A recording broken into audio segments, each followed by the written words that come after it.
So I guess I probably should just have to awkwardly end it because there's no really easy way to phase that out. So here we go.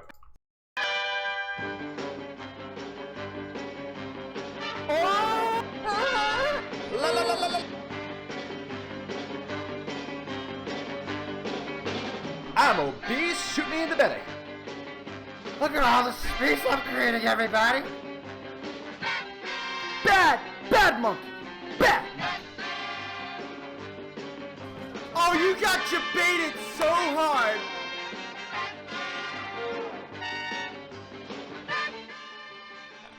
I don't think I can handle any more of this bot gameplay. Spylo. All right, well, yeah, let's get started. I have a new keyboard here. I got gifted a keyboard from an anonymous source, maybe not, for early Christmas gift. So I'm like getting used to it, and I'm trying to like figure out all the hotkeys. It's super nice, and it's also nice because I was literally missing keycaps on my old keyboard. Like 5 or 6 of them just fell off. But yeah, good to see everybody. My name is Spylo. We're gonna be doing a great stream today. Oh my gosh, Falco Tank, thank you for the 5 gifted subs. I appreciate it, mate. Congratulations to Mr. Zelly, Ryan, Pookie RM, Karaka, and Dragonfly. Hello, Dragonfly. Good to see you, mate.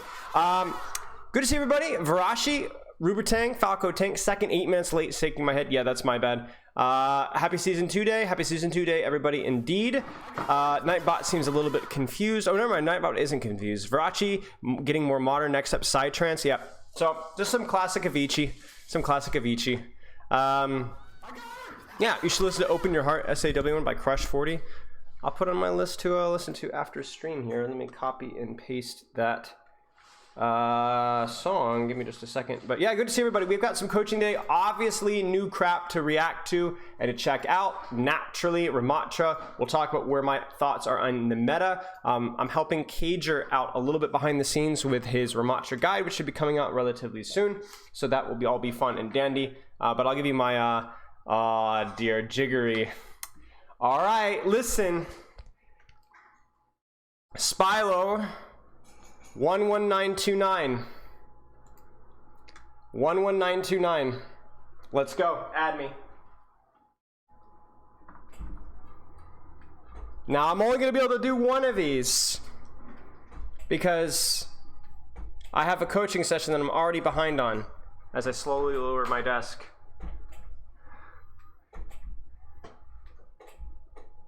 You can't home, so you can't play? Okay, when you are home later today or whenever, I owe you one. I won't forget. I won't forget. All right, let's you killed me. Let's not waste any time then. Let's get to our session. Let's pray to goodness that we don't lose our replay codes. I don't think we should. I think we should be good to go. I even recorded one of our replay codes just in case. But yeah, let's get started, chat.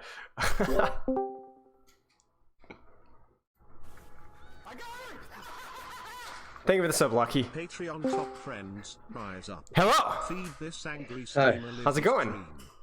Good. Is that Brig as your profile picture? It is. Nice, nice. I respect it. I respect it. I don't know. I've always felt like Brig was such a tragic waste because she is such a cool character, and I really do like her. It's just she's just the slander of the balance team. But I think maybe with this whole support hero rework, we'll have her in a better place. But yeah, how's it going? How are you doing? I'm good. Good. Let's get your coaching form pulled up here. So what hero, what rank are we doing today? The replay code I gave you was May. No, but... that insinuates something else. If you want to do a different one, I have more. It's up to you. Your coaching session. You're the boss. I don't know. I've been liking Widow a lot recently. I don't want to do a Widow VOD, but we can do a Widow VOD. I'm down for a Widow VOD. All right. Looking through your form. I'm gonna here. load the game up. That's fine. That's fine. I'm going through your form anyway. What rank anyway? While we're waiting. At the time that I first contacted you was Gold 1, then I went up to Plat 4, and now I'm back down to Gold 1. So. Okay. So gold. Okay. You say as you grunt in disgust. I know. It's okay. Gold one is fine. You're still. I think you're still technically an above average player. Pretty sure the way the percentages break down that you're technically an average player. And I think if we're See, I get this weird feeling that they changed the distribution, but nah, there's no way, evidence. no way. I don't think they did. I don't think that would be. You never know though. You never know though. Like Blizzard's not owned by Microsoft and the Bill Gates and the global conspiracy. You actually never know how far they will go to mess with you. So who knows? Okay, so let's see here. What do you hope to get out of the session? Your first question on the forum: a plan of action for improvement. That's some nice wording. Elaborate on that one just a little bit for me. So like I kind of have like a little routine I do every day when I wake up, like, and I kind of want to have like sort of a better routine because I don't think I'm doing enough, like spending my time effectively. Fair enough. In order to get better. Okay. So you're not just talking about a plan of action in terms of what do I need to do to get better at this hero. You're talking like even bigger picture, like my action for just Overwatch period, how I approach it. Is that what you're saying? Yeah. Okay. Sounds good. That's a good one. That is actually super underrated, I think. That's something that I try and put emphasis on, is not just hero feedback, but like the way you're approaching the game. That's good to know. Okay. And then let's look at your goals here. So your gold one now, you've dabbled in low plat, high gold here. Long-term goals, making a living with this game. Okay, so break that one down for me, please. I don't know. I think that like getting better at the game is just like a tool to be able to like make it easier to, I don't know, make money playing the game. Okay. Okay. What way are you thinking? You think like pro player, streamer, content creator? Like, what are you thinking? I'd like to like, go for Overwatch League, but I don't know if I'm like capable of doing that. What do you mean? As far as like playing, just as far as like playing, doing well in like a tournament setting versus like solo queue. Why would you think that? I don't know. It's just something I've literally have no experience in, so I just don't know. Okay, so you don't know, so you don't want to put all your chips on it. Okay, and then so that's just something you're considering. But then what else would you consider making a living out of the game? What do you enjoy out of Overwatch? I don't know. I like the learning aspect of just like getting better and improving, and like climbing the ranked ladder. It's fun. Fair enough. But what? Yeah, I don't know.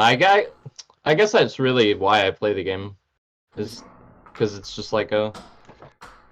Why Overwatch? Why not another game with a ranked ladder or ranked system? I don't know. Like I've played. I guess. I just think Overwatch is more stimulating than other games because I've played Hearthstone a lot. I was a Legends for a while. Like I think I peaked at like 2000 or something. Nice. Not crazy, but good. And I've played League for a long time as well, but I've never been above gold in League. Okay. Ever. Like. Okay. Now, did you take League seriously? Sometimes, but for the most part, no, not at all. Okay, fair enough. I was just like a Yasuo one trick. Okay, fair enough. And then now you're talking Overwatch. What's your past/history with Overwatch? Casually, competitively, trying to rank up, playing the game. Okay, so in Overwatch 1, like, I played the open beta. I was like super excited for it to come out. And then when it did came out, I played it a bunch for like the first 4 seasons. I got to diamonds. And then like after season 4, I guess I just really didn't play much. There were like a couple seasons here or there that I played sometimes, but I was like, I don't know. That's kind of when I stopped playing, was season 4. Why was that? I really don't remember. Okay, I mean, it's been a long time. I was in time. high school, yeah. It's been a long time. And Overwatch 2 kind of hooked you back in, and you wanted to give it a shot? Yeah. You've been enjoying it since you've been back, I assume? Oh, yeah. Okay. Love it. What about it specifically do you enjoy? That's a really hard question. I know.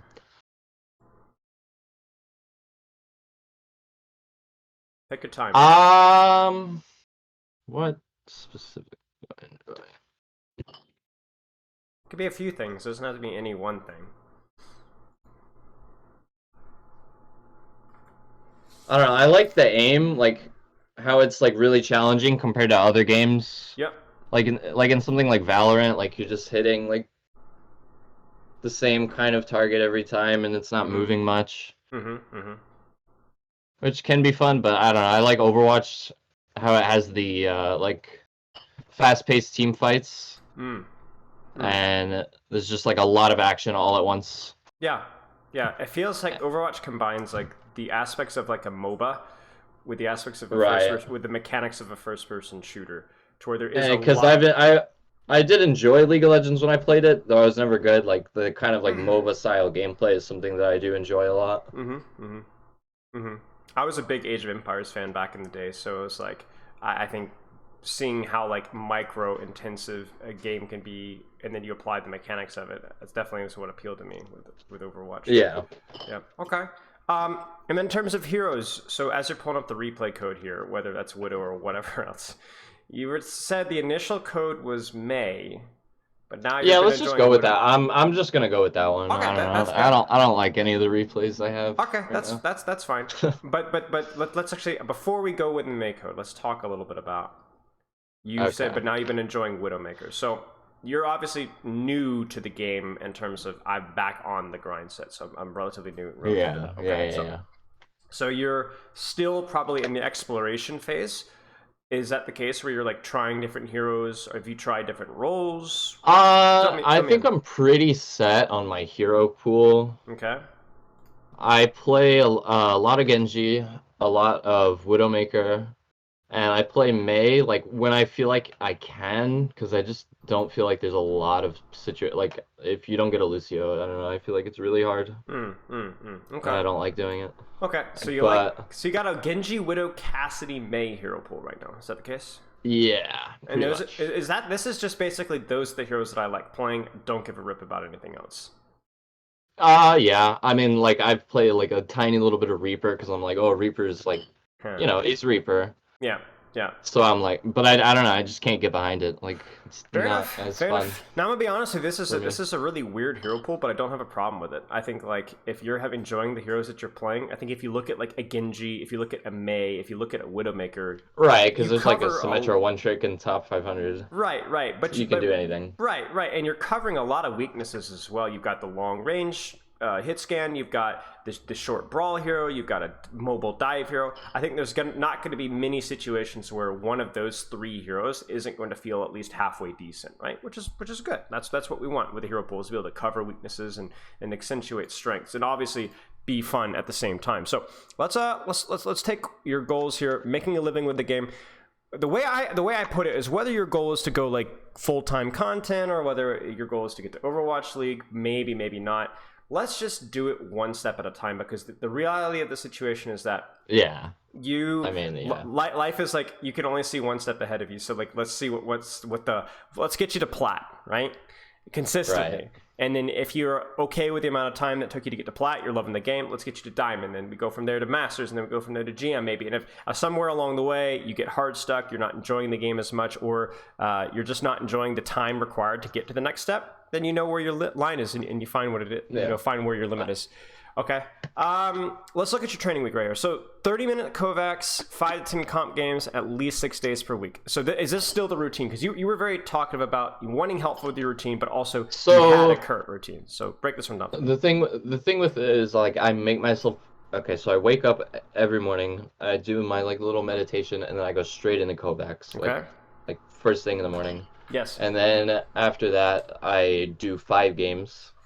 And then if I feel like playing more, like I have nothing else to do today, like I'll play more. But if not, like 5 games is like, okay, that's good. We're done. Interesting. So you've got a little bit of a regimen going on right here then. Yeah. How does Kovacs usually go? Is this a mixture of hit scan, projectile? Are there any heroes that you go for? Just hit scan. Just hit scan? Okay. Yeah. And is that consistently 30 minutes every single day? Yes. Have you tried any other warm-up or aim training routines, or is that just what works well for you? I don't like workshop maps, but like deathmatch and widow headshot, I think are good. Okay. I do those sometimes. If I want to, like, if I'm feeling bad, like my aim feels bad after the Kovacs, I'll do widow headshot. Okay. Sounds good. I will say that your warm-up is on the longer end.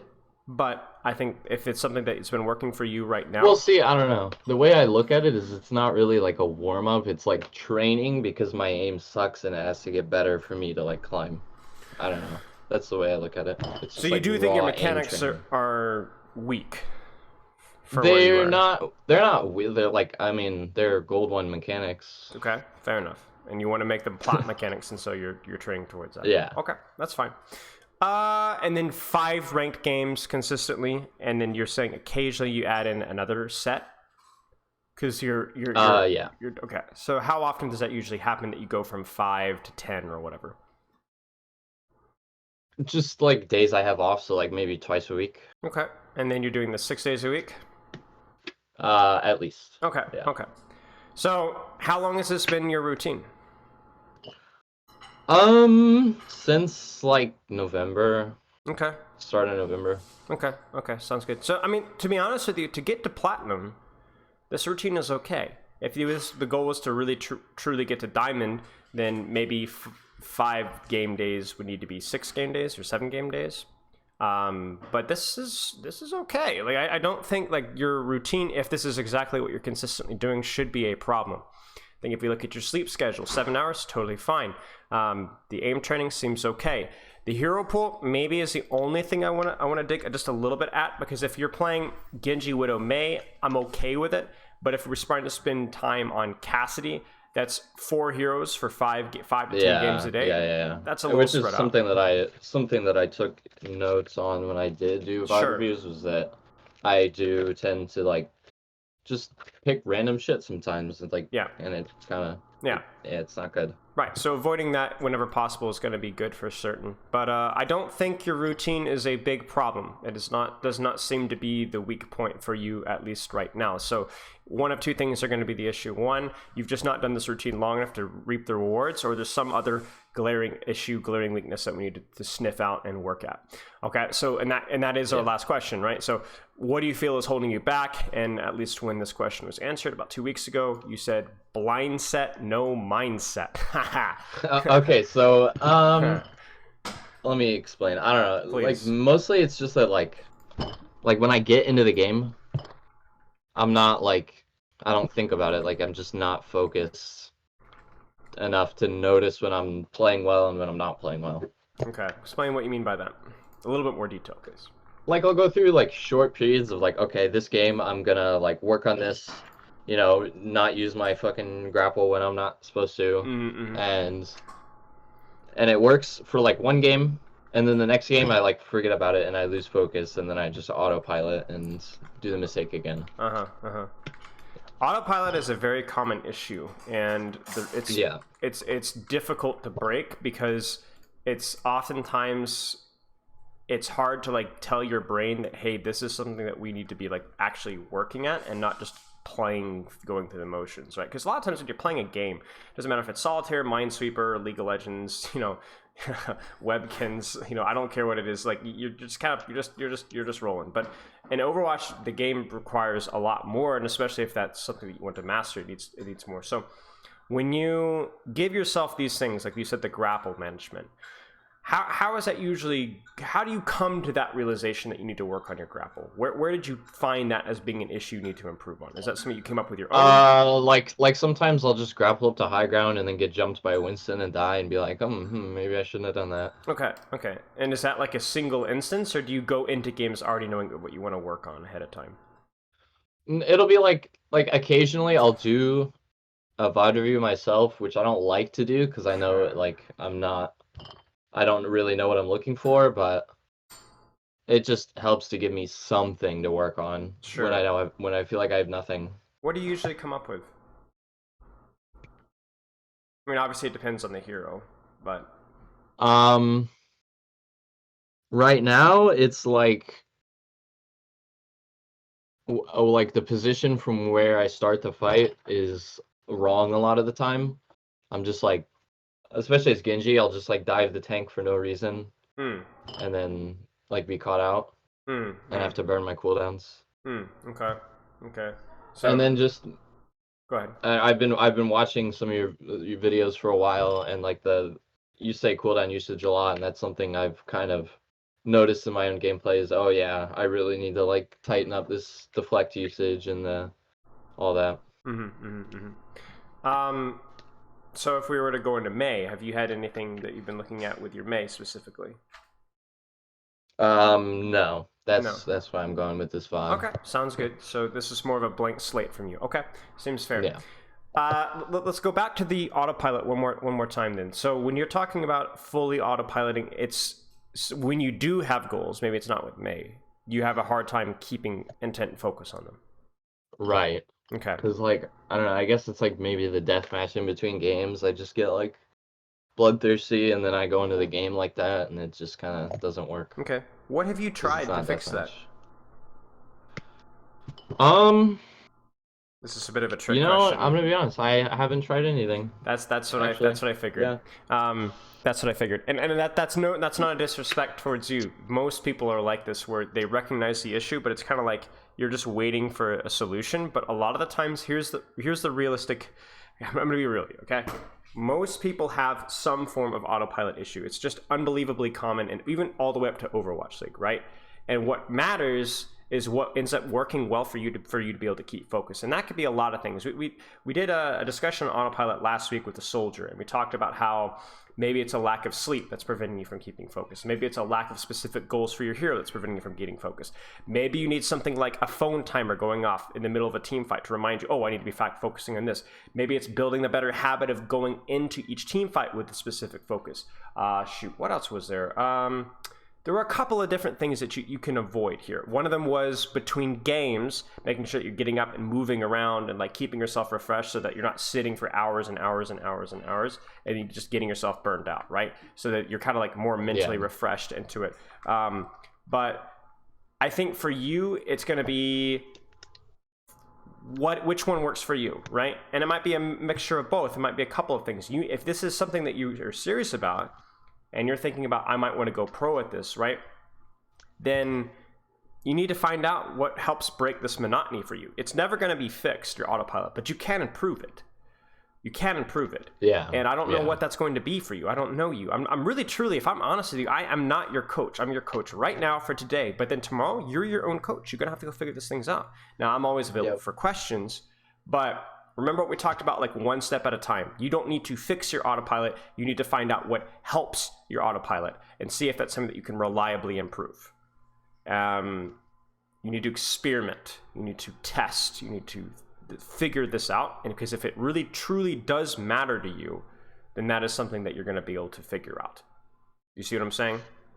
Yeah. So I challenge you to go try these things and find out what your sweet spot might be. Even if it doesn't fix it, what works for you. So right now, are any of the suggestions that I've had or any ideas that you've had recently come to mind as being something you could try?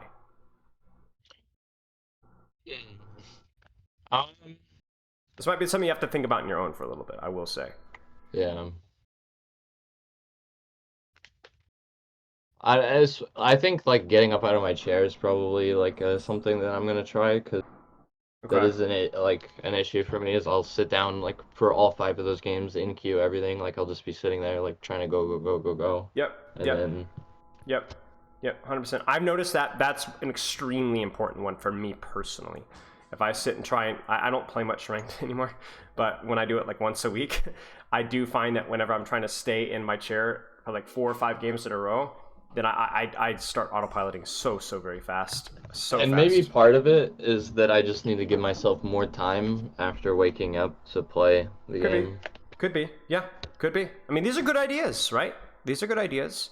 So go try them out. Go let me know what you find. Take some notes. It doesn't have to be like this in-depth science project, but you could be doing better than what you're doing right now. Okay, so blind set, no mindset. What do you feel is holding you back? Is there anything else before we move on? I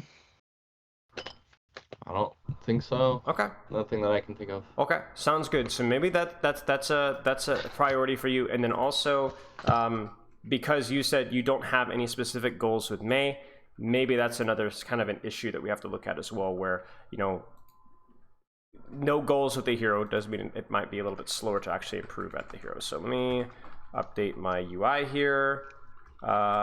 Gold May. And I'm excited. I haven't coached May since Overwatch League, so this will be fun. Let me get the stream started here. And do you have any questions before we get started? Nope. Okay, just holler if you do, and let's get into this. So, very important question. Why May? What is May good at? I know why you play May because you like playing May, right? But why would you pick May here? What is May good at? May is a short range brawl character that likes to be close to her opponents. Sure. And has good disruption with the wall. Sure. Like you can block off healing and shit. Sure, so you got all the nice terminology all spelled out right for you. So let's actually see how it's executed. Could not have defined it better myself. I'm trying to look for like an off angle. Now, I'm going to be honest with you. No. Okay. But because of the map, not because of your intentions, if that makes any sense. The idea of taking a slight off angles with May, I respect it a lot. I think it's totally fine to do so. She's not necessarily a hard flanker, but yeah, like I don't know how to play any of the new maps yet. It's just this map. Now, here's the funny thing. I've been pretty vocal that I really wish that they would remove these glass panels. If they remove the glass panels on this map would open up so much more. In the pro meta, do you know how long some team fights take on this first fight? Yeah. It's like 2 minutes. Like, 2 minutes. Yeah. 2 minutes. Nothing happens, right? Because it's literally just because of these glass panels. So I don't love this play right here, but it's just because of the map situation. Like if you were like holding here and shooting, I would be like, but you can't. So let's just play it out. Let's not nitpick it. Let's see what happens. Because you do have self-sustain. And you just don't care. You just do not care. Now, if I have my cooldowns up. I hear you. I respect it. Okay, now if I turn around here, what do you hope to see behind you? There's a couple of things. Not Reinhardt. Not Reinhardt. Okay, so and then what do you hope that your sweet Mercy, I say the sweet Moira and sweet Junker Queen are doing? I hope that they're killing Reinhardt. All right, so let's check here. Hey, check it out. Is that what you want to see? Why is that important for you? Because like they can't do anything about that. Like there's nothing they can do because I'm holding the space. Because you are punishable here because you do have your cooldowns, but you don't have mobility to get out of jail, right? Which is sometimes why hard flanks with May are a little bit risky. However, the glass panel there, I can wall up onto it. That's true. That's true. That's true. That's true.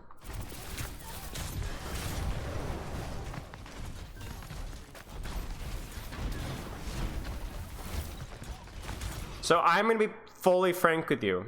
This was a good play, but it was extremely aggressive.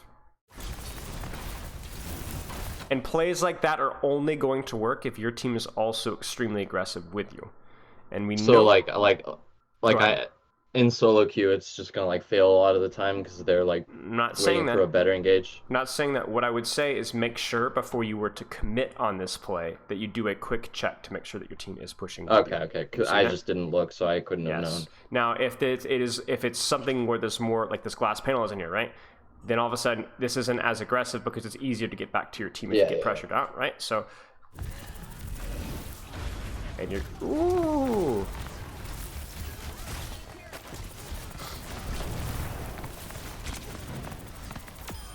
Nice. Nice shot. Unfortunate. So far, pretty decent. Created a lot of space, just didn't quite work out.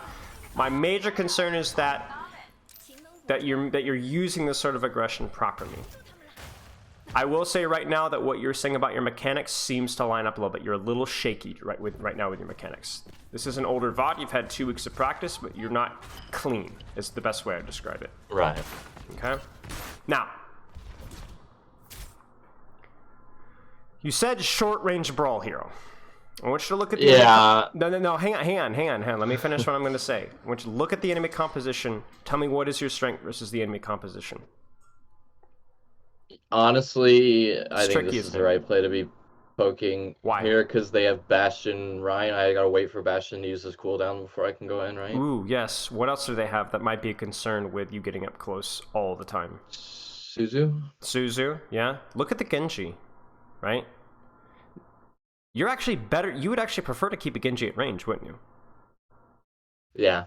It's weird because you were like, if a Genji dashes me and I have Ice Block, I can kill him, right? He's gonna die. Yeah. But if you run onto this Genji and he still has dash, he'll do one of two things. He'll kill you, or he'll dash away if he starts losing. You kind of see what I'm saying? And so it's you can't win that engagement up close. But what you can do is you can icicle him in the head. Or you can icicle in the body to force his deflect and make him play passive. Your poke is your best advantage versus Genji, not your close range. You're not bad, but Genji has to. So it's because of the Genji. It's because of the Genji, right? So it's the. Okay. I agree that the Reinhardt's very, very important for you. Reinhardt is the most important reason why I would want to be poking more here. The Bastion, what you said about the Bastion is also accurate, but I would say the Genji also is a factor here. Now, this is Overwatch 2. Dynamics matter. If the enemy team is on that Hanzo instead of the Bastion, how do you think that might affect how you want to play?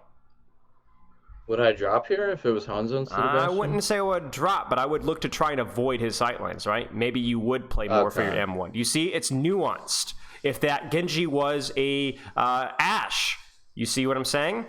Right, definitely. What if that Reinhardt was a I don't know, a Sigma? You kind of see, or if that Bastion was a Tracer. Now all of a sudden you're really playing spam. Do you see how like every single swap creates a different dynamic? Now what I don't want you to do is I don't want you overthinking things, but I want you to try and get a general feel of the ranges that you should be playing on what you feel like the enemy comp's range is. That's actually kind of counterintuitive. Like I have to play at range against a Genji. Right, but you're still excellent at range compared to a Genji, right? Yeah. Compared to a Tracer, you're a sniper essentially. So what a lot of Mays in these situations would do is they'd wall on the Rhine and they'd run on the Rhine. Now, if that's what the rest of your team is doing, okay, fair enough, play with your team. But that's not necessarily something you have to do, is it? You could still wall off the Rhine to force a resource split, but you could wall off the Rhine and shoot backline. You could wall off the Rhine and try and shoot that Bastion. You could wall off that Rhine and shoot the Mercy. You know what I'm saying? And then later, when you see an opportunity, drop in there and freeze them all up.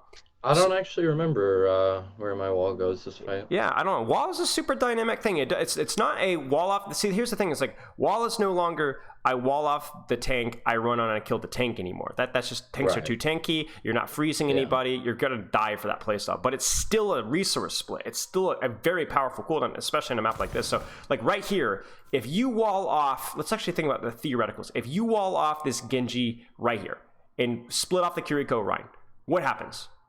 He climbs over it? Right. But what do you probably force? Let me go to his POV. He's got deflect, right? So he's going to wall off. What do you think he's going to do? Yeah, he'll probably deflect. Probably deflect, probably get out. Or DC. Never mind.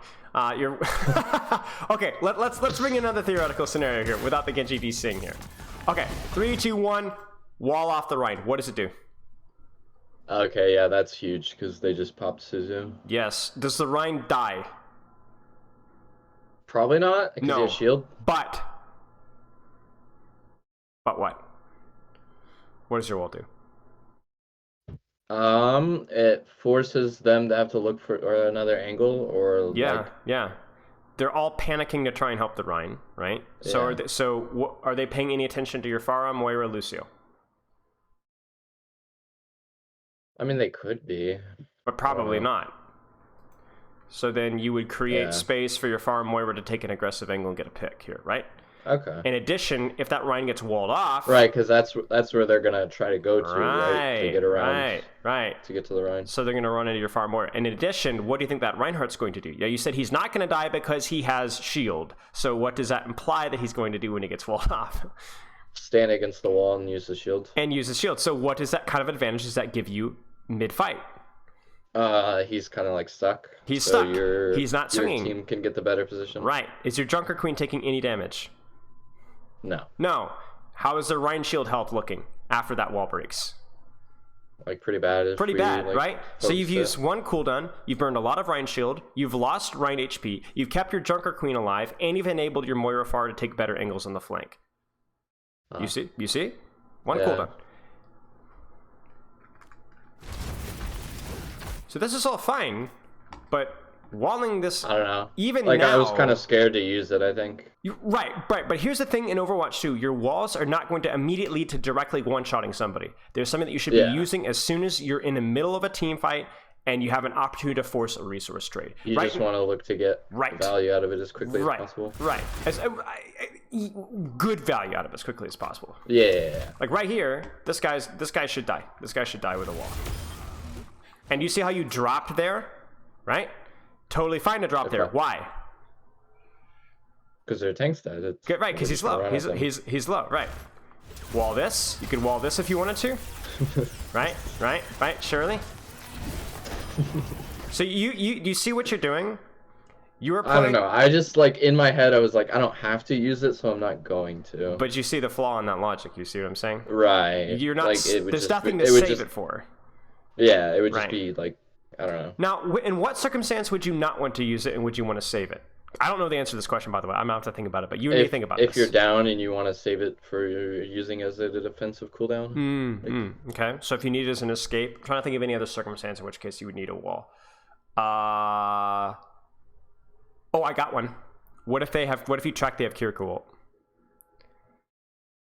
Oh, you can wall it. Yeah, so maybe that's a situation where you don't use your wall because you're waiting for that or line. Shatter. Yeah.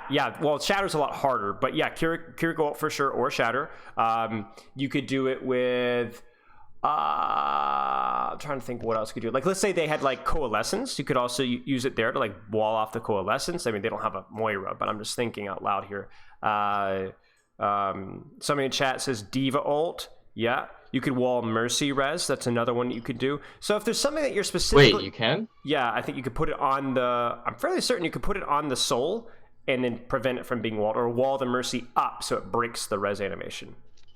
Oh. Yeah. Nice. So, but do you see what I'm saying? Now, if you go into this fight and you were saying, I'm specifically saving wall for Mercy Res, or I think they have Kiriko ult... Yeah, I was just saving it for nothing.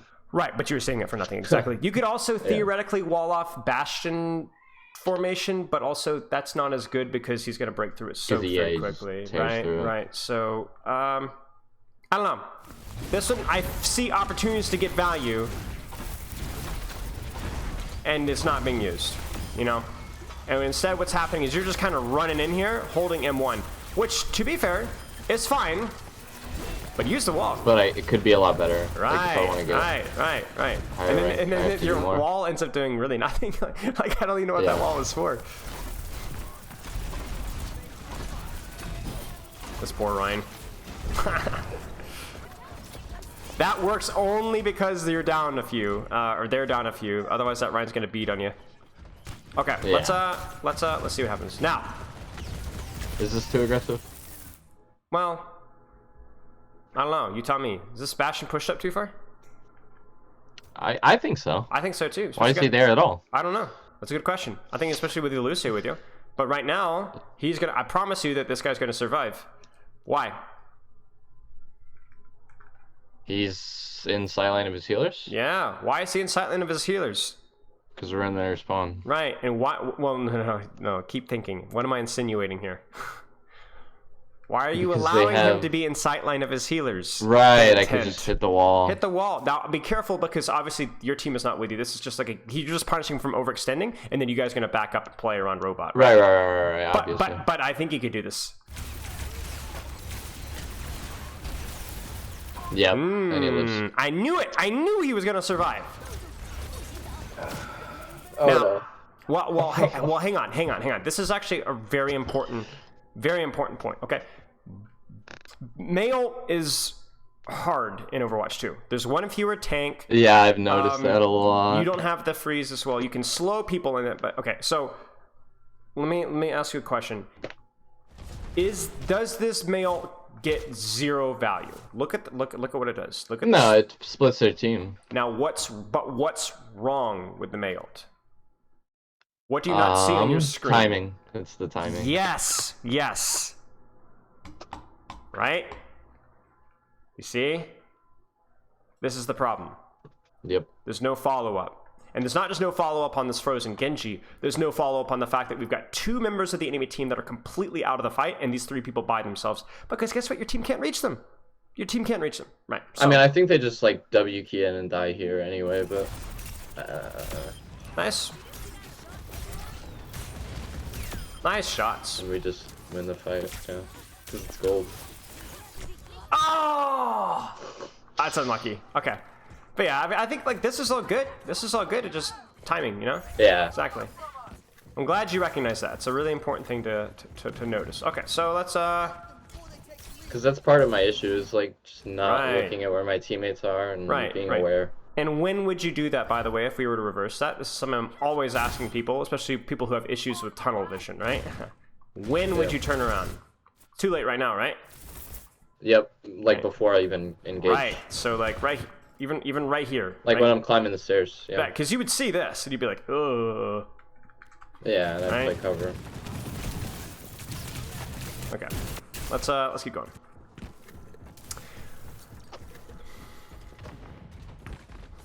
Okay. Clickety clickety click. Now right now, where's my wall? You tell me.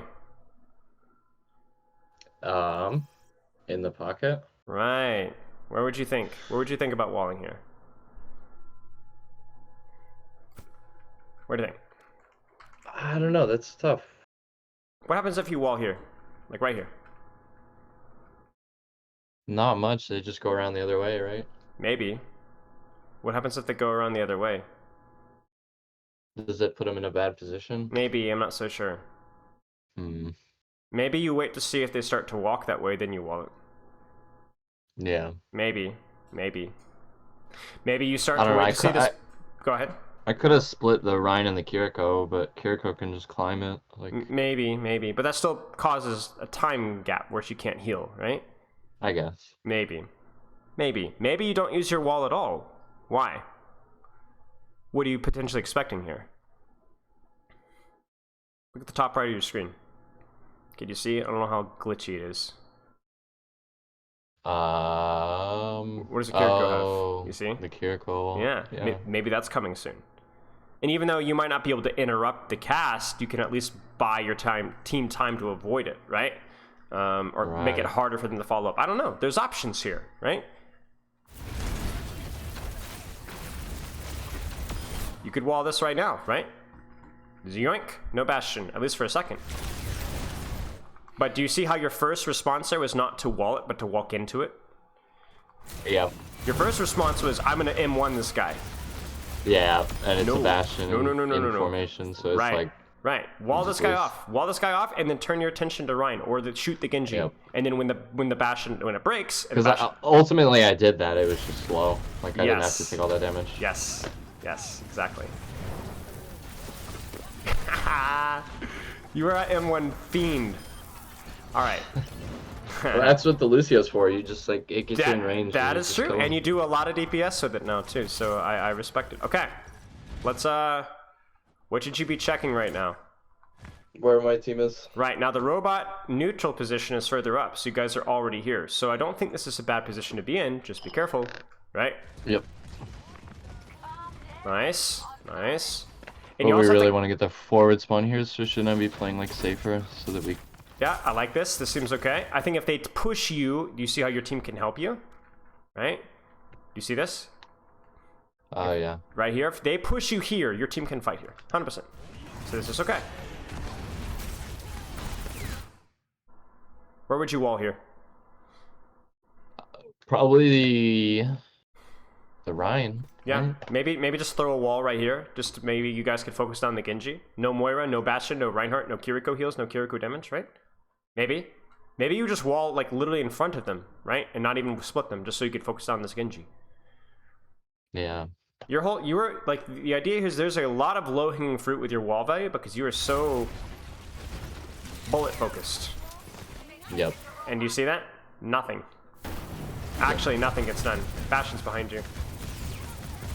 Get rolled. Nice. You're low. Nice. Yeah, I would just die at this point here. Run or die. Ah! Yeah, okay. That's okay. That's okay. I know what you're trying to do there. You were like, oh shoot, I need to just die, you know? I realized it late, though. Yeah, that's okay. That's okay. Not the end of the world. I probably could have ran. You know, this is really funny, okay? Let's actually take a moment to think about this. They Kiriko ult, and you're just gonna chuck this sucker out here. Now, here's the funny thing. What do you think about this ultimate? I mean, it's not terrible because like it's not, like is it? the space, like they have to stand in the ult. To get the... You're late to the fight because he's staggered a little bit, but look at the fight, right? There's stuff going on, right? Yeah, they're all antied. So the hilarious I mean, they're gonna get thing Suzu soon, but is as stupid as this mail looks, it's already better than the last one you did, isn't it? I mean, yeah. I mean, let's see what happens. Okay, we get Pretty a little. sure it gets. Yeah. We get a little tickety. They all back out. You split off. The Ryan gets frozen. Nice job. Okay, I'll take that. No way.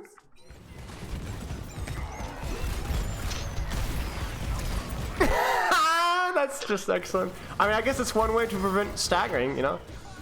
Alright, I assume he swaps. No, he doesn't swap. That's crazy. Alright, not bad. Not bad. Oh, he does swap. Okay. On to Cassidy. Let's see what we got here. I feel like Cassie's a really big problem for me. Because he's just like slightly longer range. Like yeah, that's a good way of putting it, right? And he's not even that bad up close range with the sticky either, as long as you don't have ice block, right? Yeah. Try to stick it out here, I think. You're killing me. What's the problem with this? Wall. Right, not just wall, but also even bigger than wall. Where on earth is your team? What's happening right now? Oh shit, yeah. They're on a card. There's nothing happening. Now, right now, if you were to wait, let's actually look at this right here. Wait. You might even die here, I don't care. Wait, okay, right now. Now, could you see what you're doing right now? You see yourself, right? Yeah. What do you think about this now? This is good. Yeah, right? This is good. This is cheeky as all get out, but yeah, this is great. But for crying out loud, not now. There's nothing happening. There's nothing happening, right? This is. I don't know. Like, how do I approach that? Because like their team's getting the high ground, right? And then my team's like just below them. Like, they can shoot us. Yes, they can. Like, how do I like mitigate our? But have they losses But here? have they committed really, truly? No. So this is the thing you have to understand. There's a scale of aggression here. How aggressively are you going right now? That's like very all right. in. Very. Yeah. How aggressive are they? I mean, I understand there's a Hanzo. There's a risk that someone gets logged here, right? But how aggressive are they generally playing? Would you say? I mean, they're not playing it like they're safe. Yeah, Because we have JQ, Torbjorn, Moira, right. Lucio. There's a chance that somebody gets shot here, but there's not a very high chance that somebody dies here right now, right? Not a very high chance, but there is a chance. So for you need to match your team or the enemy team's aggression. That's the goal. Right now, the fight isn't really started yet. So Since we're playing defensively, I want to match their aggression. Right. Only so because you don't want to 1v5. Because it's very easy if they're playing defensively for them to turn on you and punish you for being aggressive, and your team gets nothing out of it. You see that?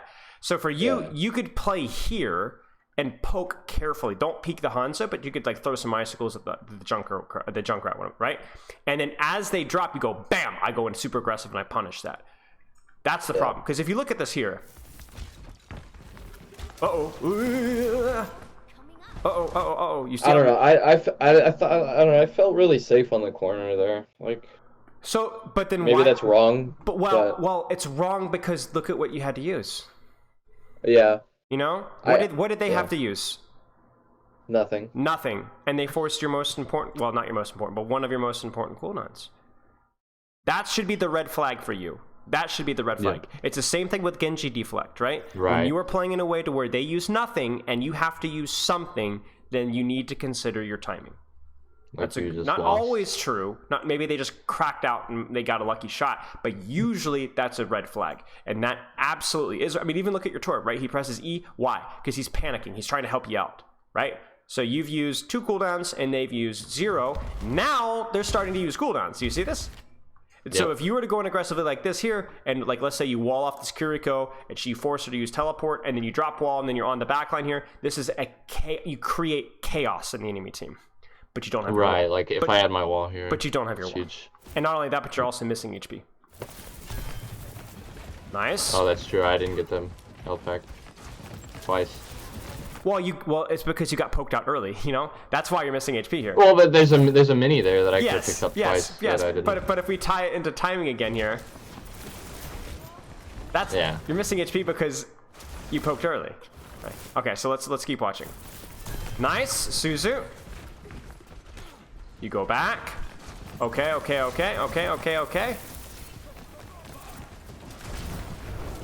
got juked. You got juked. But you know what? Here's the problem.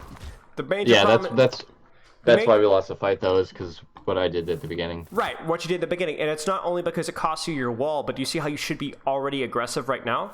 You're actually you're almost a little bit late, I would say, because like right now you wouldn't care about Suzu. You'd be like, oh, they're gonna look at me. I'm gonna wall split right here and keep going on this gear go. I don't even care. Yep. You're a non-factor in this fight because you were a factor, too much of a factor early that were easy to deal with, and then too little of a factor late. That's the problem. Timing again. It's timing, yes.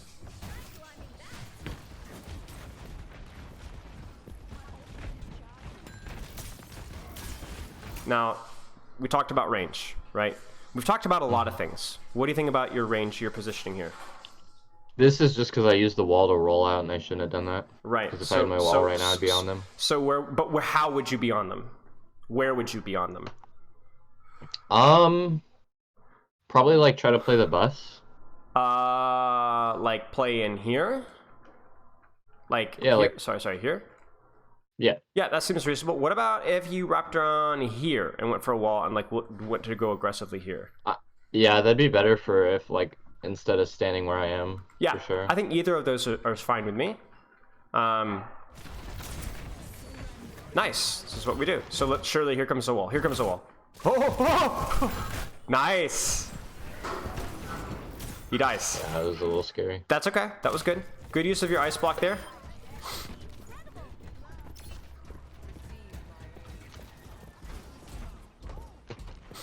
Alrighty. Careful. And this is the weird thing about push too. Like once we get forward spawn, like should we even push anymore, or should we just like back off? Yeah, like push the robot further. Yeah, like is there any we point to should. doing it? Yeah, there is, because it takes, they have to push their robot even further, right? And remember, if you get, like, it takes them a long, like, the robot doesn't move very fast. So if you get it, I mean, push it as far as you can.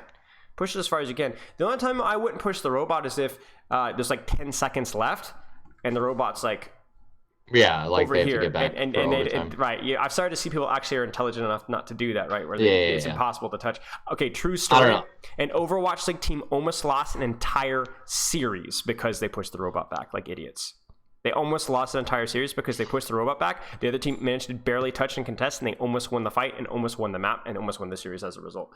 But anyway, go ahead. You were gonna say something.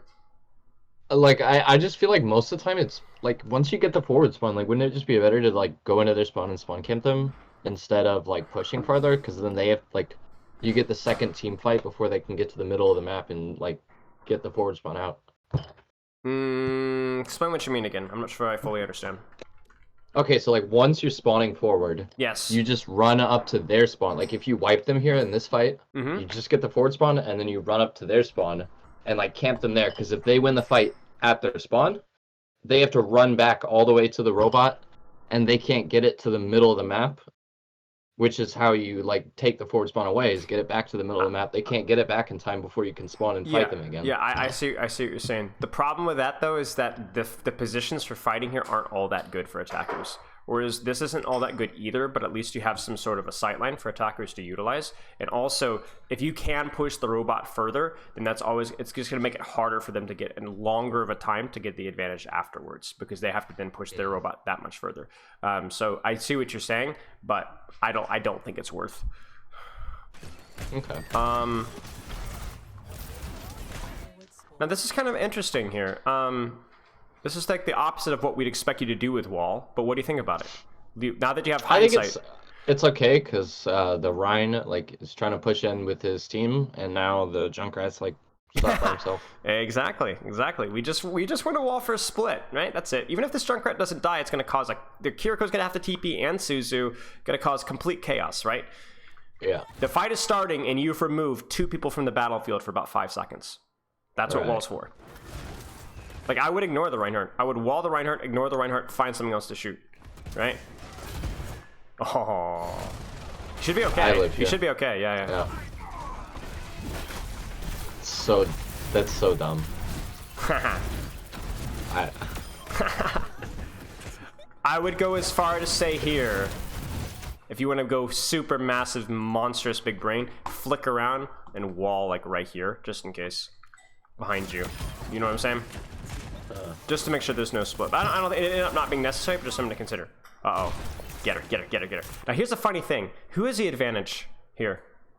Me for sure, because I'm just move faster. Yeah, you're just up close. Right? You're just up close. That's it. Like, you are actually monstrous at beating Widow at close range. She has to roll the dice. Now, some Widows will and hit I the hit shot. the Lucio. Yeah, like, she could kill me here. But... This is just mechanics, to be frank with you. This is... You needed to hit the icicle here. You needed to hit the icicle there. You don't hit the icicle, you cancel it with a reload. And then, obviously, yes, a little bit of tracking, too. Maybe you survive? Oh, the Rhino just ignores you. There is a health back right in here. Worth noting. I'm gonna be honest, I think I kill her again. You know what's funny? I love it. I love it. You're a monster. Oh, no. Oh, I think you lose the fight. Wait, maybe no. Oh yeah, he switches, and then I guess oh, You're so... never mind. You're a horrible human being. That's such a horrible use of the ultimate, I'm not gonna lie. It was.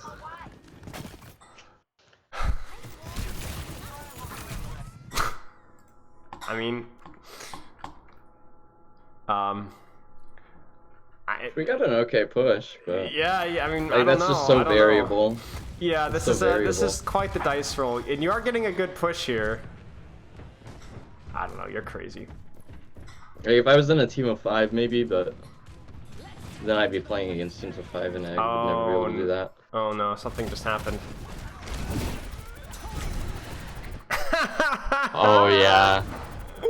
Yep. Oh no. All right.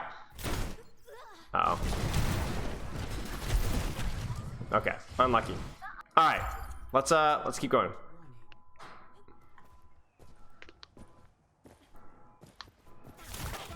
That was something else. Bat finger. Missing foot. Yeah. Yep. Yeah, that's the shaking of the screen. Okay.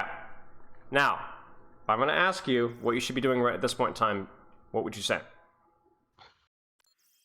I don't know. I would say getting a better position. Sure. Got This cat one's hair pretty all over bad. us. Yeah, I think. Where would you Just go? gonna- Where would you go? Not coast. I'm gonna die here to Farah. So where would you go? Like up towards my diva, probably. Okay. Try and play that corner with her. Okay. What about your Moira's positioning? You know, that's actually probably better.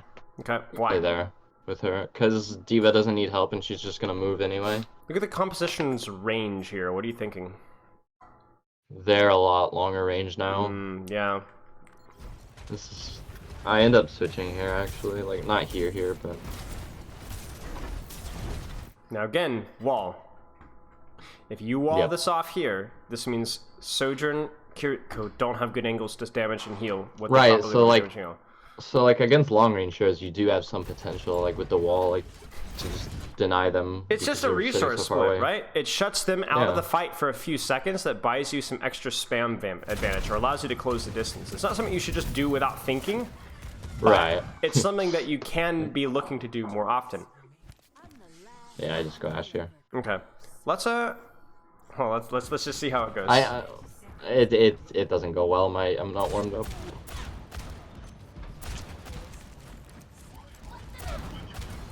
Surely shooting Ryan Shield will work.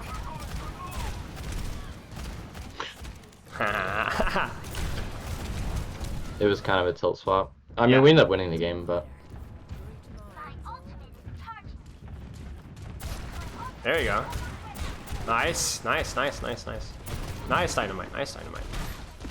Get her. I'm gonna be honest, like I should have just went Widow here because my Ashe is terrible and my Widow's like a lot better. Well, it doesn't matter about whether your Ashe is terrible. What matters is that you want to practice your Widow, so why are you playing Ashe? Yep. Right? I mean, it's the same, like it's the same aim, sort of. I mean, but there's a different hero kit. There's different ranges that you play. You use your cooldowns differently, right? So everything, it's not just the aim that you're playing when you're practicing the hero. You're playing the way the hero is meant to be displayed. Okay, so what are you seeing with your Mei? We talked about a lot of different things because there were a lot of different things. But what are the priorities? What were the big low-hanging fruits? The timing on my aggression. Yes. For sure. Okay. What else? And getting value out of my cooldowns when I can. Like. Well, let's be more specific than that, because that's not vague, but it's very broad.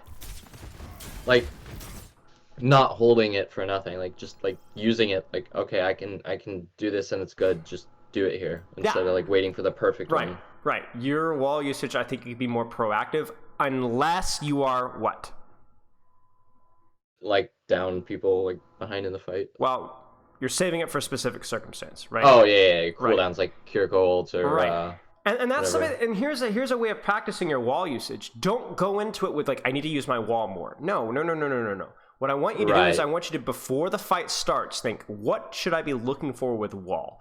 Is there any ult I need to counter? If not, then I'm gonna wall the first decent split I get, just to force some resources to get some extra spam. I'm gonna use it. And if there is an ultimate I'm gonna counter, then I'm gonna look for that opportunity. And if another opportunity arises, then I'm gonna take it, right? So don't do the thinking mid-fight, do the thinking pre-fight, and then just use the wall. You know what I'm saying? Use the wall. Yeah. And by the way, the same thing goes with the timing thing, right? Don't remember we talked about that with the push on the Bastion up here, right? The time to react and think about timing was not now, right? The time was, like you said, remember when you're going up the stairs, do a quick check, where's my team? Okay, I can go in now, right? That was a crucial thing. You see what I'm saying? Yeah. Okay.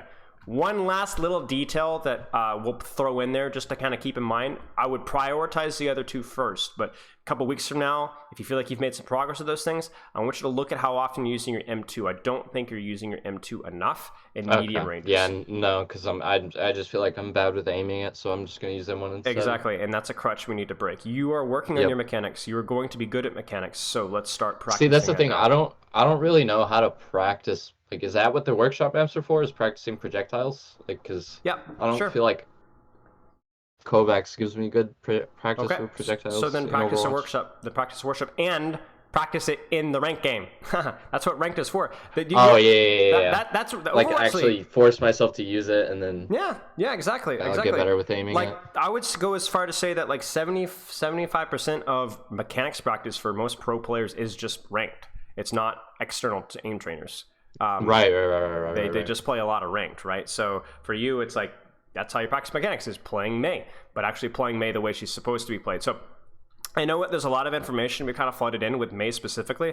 So remember the way that we need to be doing things, right? You have a very tight structure with how you train. You need to have a very tight structure with how you execute and learn, which means you need to pick one of these three things to work at for a period of time, whether that's 2 days, a week. Don't worry about the other things. I know they're going to be in the back of your mind. Don't lie to yourself, but try to not worry too much about them. And then you're going to focus on the second aspect, and then you're going to focus on the third aspect. Once you get bored practicing the one thing, practice something else. Like timing is freaking boring to practice. I'm not going to lie to you. It's really boring to practice. It's really important, but it's really boring to practice. So what makes it boring? I don't know. It's because there's not a lot of interesting things to think about. It's just simply, where's my team? Am I actively feeding? You know what I'm saying? So at least for me, maybe it'll be fun for you. But it's just simply, where is my team? Am I going at the right time?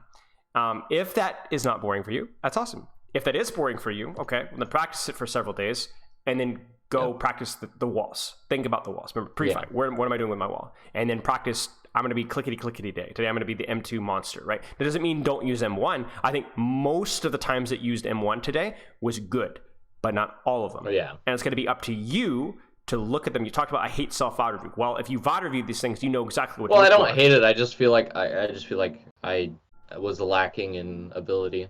And now you know what to look for, don't you? Yep. you can either look for your timing. Was my timing good? Could I have used my wall better? Or was I M1ing when I should have been M2ing? And these are things that you can specifically look for. Ignore the other crap. Ignore the other crap. Just think about those things only. Or even just one of those things, you know? Do you have any questions? Not really. Okay. I guess one. What's like a good resource as far as like May players that I can watch to see like how they play? I don't know. Chat, do you have any suggestions? I mean, Backbone is amazing May. I think the best May in the world. But he doesn't stream, and I don't know that he's playing much May. I don't even think Jardio was like the one from way back in the day, but I don't think he plays anymore.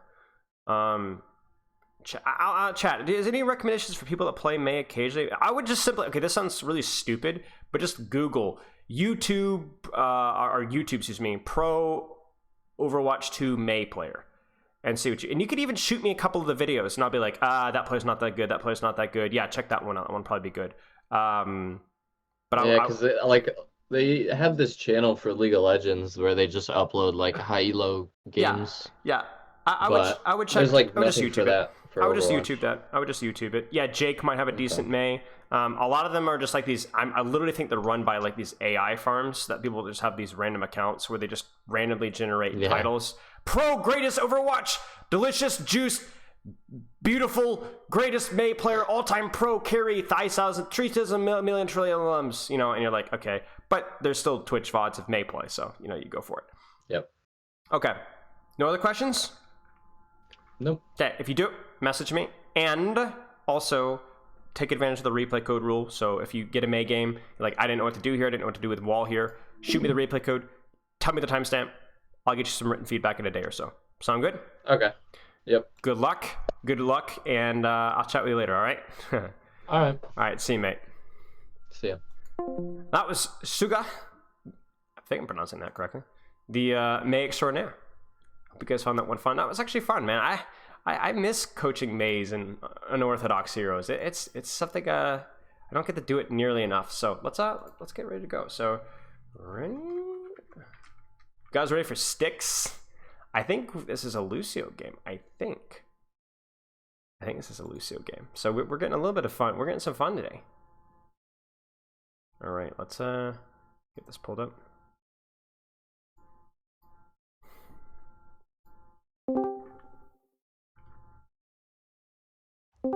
Hey, how's it going? Hello. All right, I think we should be good because I also recorded the session as well from the code. I just set my OBS and just like went and did some other stuff. So in case the cataclysm occurs and the replay code wipes, we're still good. Okay, how's it going? How are you doing?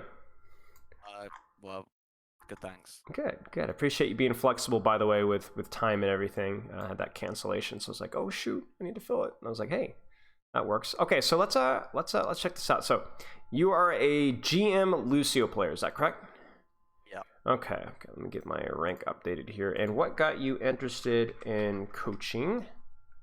Please.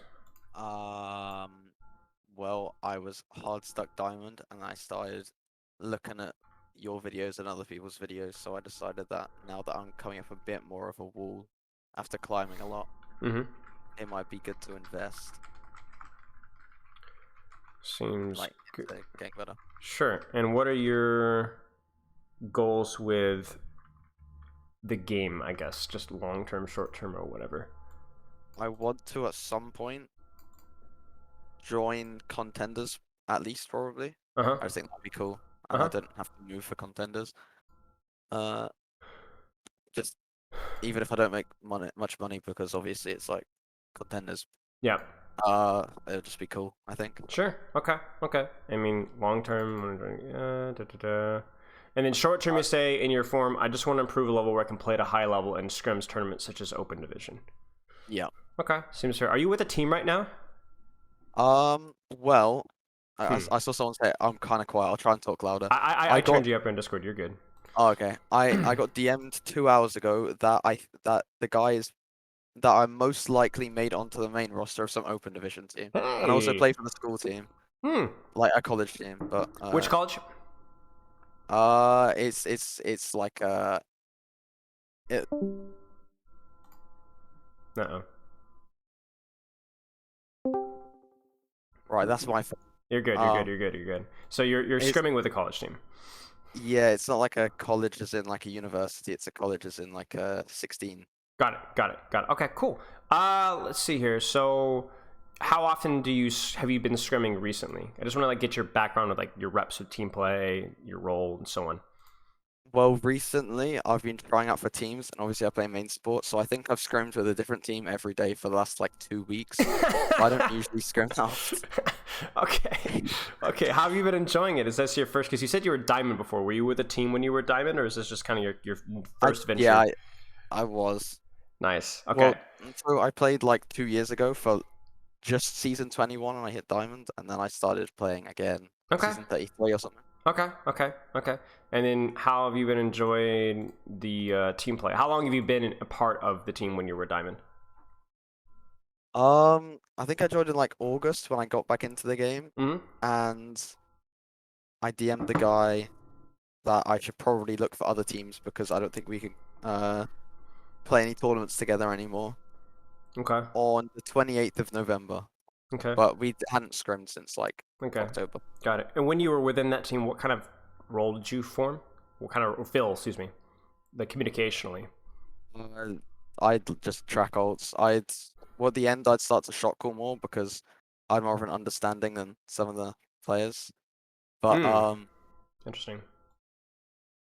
That's just because I started watching like you and A10 and stuff, and I think others were just more chill. Okay, makes sense. What got you into team play? Why did you start playing with that diamond team at that point in time? I don't know. I'm just competitive, I guess. Got it. What did you think of the whole situation? Do you like team play? Yeah. Well, I mean, it's been a bit stressful the last 2 weeks, and I don't really know anyone. And I'm like an introvert, obviously, because I play Overwatch. Right. Well, you've been shuffled. You've been shuffled around as well, which isn't obviously optimal either. Yeah, but it is good when you find a team and talk to them. Okay. Sure. Okay. Basically, what do you hope to get out of the session? I hope to gain a more in-depth understanding of the games. Even though I'm technically a high rank, I feel like a lot of players understand the game at a much higher level in a much more intricate detail than me, and I often feel like I'm just running off the fundamentals. Whether this is true or not, I don't know. Okay, makes sense. So then your goals then are you want to get an OD. First off, congratulations. Hope that team ends up working out for you. What SR is the team? GM2, 3, 1, 4, 5, 6? Where are you at? I can check. I just joined every single invite I got. Okay, yeah. 44k. Hey, nice. That's really high. That's awesome. Congratulations. Good luck with all that. Hope that goes well. So that's exciting, and I assume that team is probably going to end up scrimming several times per week. So you're going to get some good practice in, and actually with a consistent group of guys, and that's good. So congratulations. All right. So let's look at this. And so your goals are certainly at least a little bit ambitious, right? I mean, you're already a good player. But you want to do well in open division, maybe get contenders, and we'll go from there. So let's see your training week then. Well, first off, why is that appealing to you?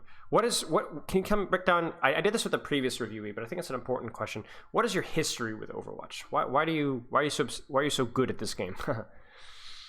Well, I got back into the game after I did my exams, so there's literally nothing for me to do, so I just played it. Fair enough. Why Overwatch though?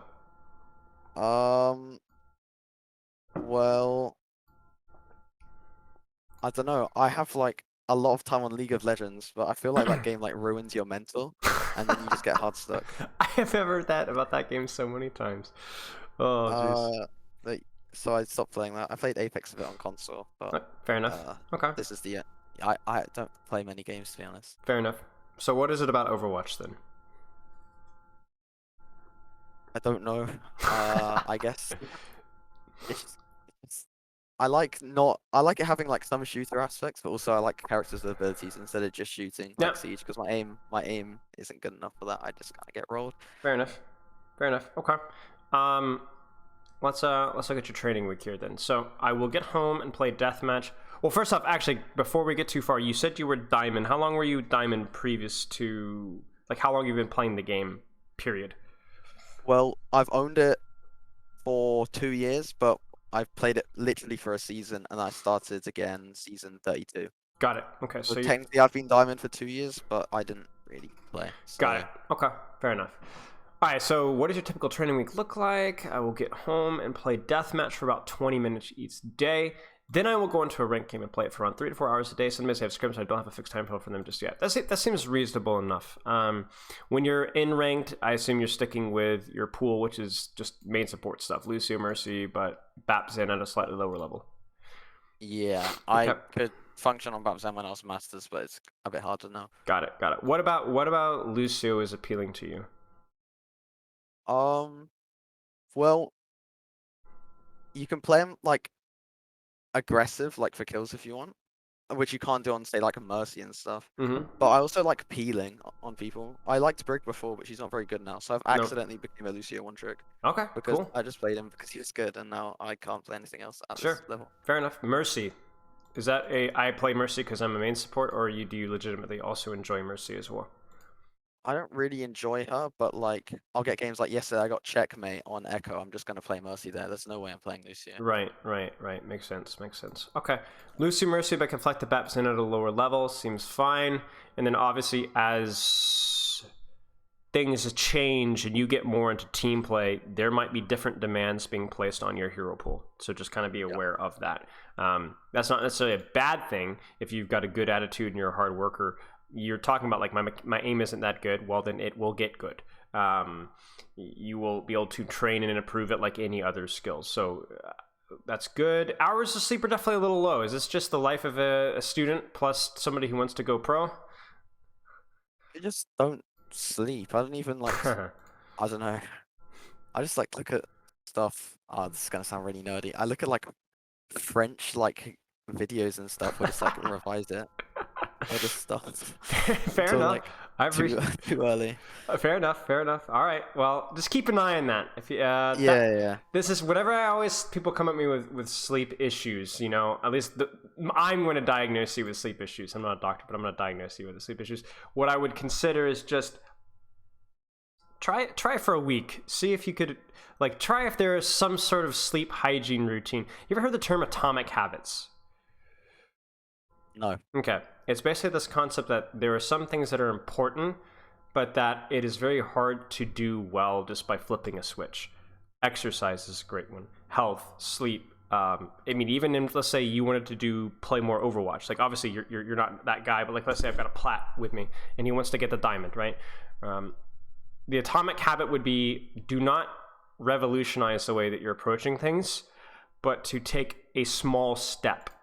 A small consistent step at addressing that. So for you, it's like if you're struggling with sleep or you don't sleep that much, are there any small adjustments that you could make to try and bump that 5 to 6 to 6 to 7, right? Or 6 consistently, or 6.5, right? And I don't know what that may be. I don't know if that's screen time, or can you go into bed consistently, or chamomile tea, or darker room, or whatever it may be. But sleep is really, really important. And I think that's just something that I would put a little bit of effort into. Even if it's not very important to you, you just have to consider that it's, especially if you're going to be a professional esports athlete or even just a student, it's important. It's important. And just something I would consider. Okay. Look, deathmatch, 20 minutes, ranked game, 3 to 4 hours. I mean, we'll see. Let's put it this way: your training week is okay. It's fine. It's inoffensive. It's not overly crazy. It's not overly under. It seems probably fine. So I will say, if you start going to like the contenders level and you start having to do scrimmages once or twice a week, you're going to have to reduce the amount of rank that you play, but I would say that you should try, if you aim to be a pro or a semi-pro, you should be aiming for basically 4 to 5 hours of daily basis of training, whether that's ranked and scrim. So if you're scrimming once a week, or once a day, I would try to get 2 to 3 hours of ranked. If you're scrimming twice a day, I try to get at least an hour of ranked every day. And then just try and balance things around there. Seems good? I can do that to like an extent, but there's also the bus takes time. Got it. That's fair enough. So then what you're going to have to do then is just making sure that your intensity during those training sessions is better. So if you don't have the time to put in those 4 to 5 hours consistently, if it ends up being 3 to 4 and not 4 to 5, then the 3 to 4 need to be like maximal output. You kind of see what I'm saying? Yeah. And see how you do with that. Maybe your goal is to just be a good open division player, and that's where you bottom out for right now, considering your life schedule. But just consider that. Okay. Let's take a look at the big question here. What do you feel is holding you back here? I used to tilt more, but less now that everyone in my games as contenders are just better. Break that one down for me, please. What do you mean you used to tilt more? So before I'd like tilt because I'd see whatever and I'd feel like I can't do anything about it. But the more, what's it called? You know the like Dunning-Kruger effect, like Yeah. the more, yeah, Yeah. that's kind of like me. Yeah. And then I see like, I don't know, I see like, I don't know, Poco, like a lock Wrecking Ball and just run it down mid on Busan. That's like, I can't, it's not ideal that he's Wrecking Ball, but, you know, he's also I can tell Poco. him you said so if you'd like to. No, I'm just kidding. Keep going. I mean, like, but if he's still realistically like, why would I ever say anything to him? Yeah. He's just chilling. Yeah. And I've learned more and more that I can do more and more, even if the games are getting harder and harder. And you're playing for the long run too. You put in so many hours that one game is just so irrelevant, you know? Yeah. Fair enough. Okay. So you feel like you have changed partially, but also your environment in terms of where you're playing has changed as well, which has helped. Yeah. Okay. My main problems now are understanding of the game to a very in-depth level. Let's stop there again. What do you mean by that? I know this is something that you brought up earlier to where you're like, I just don't feel like I understand if my understanding is good or bad, you know? Kind of break that one down for me just a little bit more. So I feel like I have like obviously an understanding of the game, Yes. but I don't think so much. It's like, you know when you misspell a word and like you don't know what the correct thing is, you just know it looks wrong. That's kind of like Yes. me, yeah. But I think my mechanics plus like that sense kind of just got me to where I am, but I don't know. Like I've spoken to some other people and they're like, "Oh, like do this. Do you do this?" I'm like, "No." And he's like, "Oh. Oh, you should do that from now." Which yeah, whatever. But there's just stuff like I don't analyze team well, I've started to now, but I didn't really look at team comps that much or I wouldn't like think about my job too much. I just exist and go based off what feels right and then just shoot them. I've worked with different players who have like different ways of like developing good game sense. I'm trying to think like I think Backbone is a good example of a very intelligent player who's more intuitive, you know, less analytical, right? Yeah. And Landon is the opposite. Landon is the obsessive VOD reviewer, right? Has to know, study everything. So I wouldn't say, I don't think it's a problem that you are somebody who maybe doesn't necessarily, your understanding is good because you don't think about X. Maybe you do think about X, like you said, but you don't know how to put it into words. You kind of see what I'm saying? Yeah. So what I would like to do is, maybe that's you, maybe that's not. We're going to talk about big picture stuff in the review, okay? But the goal should try to keep it really basic, keep it really simple, even at a very, very high level, because the reality of the situation, especially when you're playing a hero like Lucio, is there is so much going on your screen that you have to consider that it's very important to have more of an intuitive feel of the battle than to try and sit here and cognitively think out every single decision, because coincidentally, the hero that you're playing is too fast to do that. You know what I'm saying? So let's leave that one, but when we get into the actual game, I'm going to ask a lot of questions to kind of feel you out, okay? There's improvement from my mechanics that also needs to be done as well, and also my hero pool is extremely limited as I have an effectively Lucio one trick who can flex to Mercy. Okay. So the last point, I think I would be more attentive to what your team needs in terms of hero pool. If you end up being somebody that needs, if they end up playing Brig or you have to pick up BAP, or I think a lot of it depends on the patch today, what happens with the patch and what teams are going to need. But I wouldn't worry too much about it. If you have a good deathmatch routine, if you have a good ranked routine, if you're a hard worker in scrims, and you'll probably be able to pick up a new hero and play it reasonably well. Don't sweat that one too much. Okay, do you have any questions? No, not so far. Okay. Are you ready to hop into the review? Yeah. Okay. If you do have any questions or anything that you want to discuss, just holler, and we'll chat about it. But besides that, let's go. I think we're good. Okay, let's do this. So, is there anything recently that you've been working on with Lucio, or has it been mostly just playing the thing? Recently, I tried to think more about comps. I'm not sure how well I did this in this game, but say there have been games when we've both had like dive comps, and I've like noticed that with like Monkey or whatever, and then I recognize we have the better one because they have like a Zen like Mercy or Zen Bap or whatever, and we have Lucio Kiriko, and I just say just run at them, and then we win the game off that. Okay. Sounds good. Let's see what happens. What do you can you see both comps, right? I assume you can. So what are you thinking your role here? As simply as you possibly can. Team Red versus Team Blue. What's the simplest thing you need to be considering? Green speed Reinen. Okay. Shocking. Yeah. Sojourn's unfair, so I should probably try and keep her alive. Okay.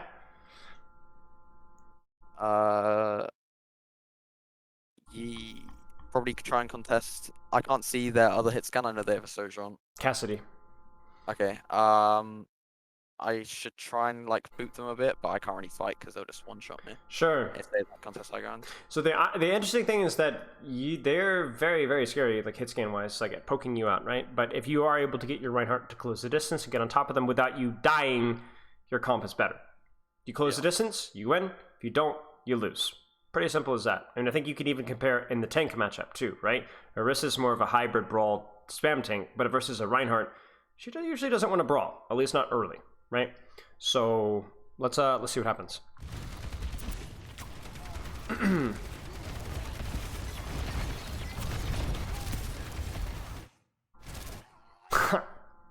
Well, let's Yeah, I think this guy's like renowned for this. I think he just got off my free list. But yeah, right. he charges him. Well, that was something else. I'm trying to now. No, there's nothing to say. I was gonna sit here and analyze this, but to be honest with you, there is nothing. So, yeah. Okay. Not much. There's some things that just do not deserve the words.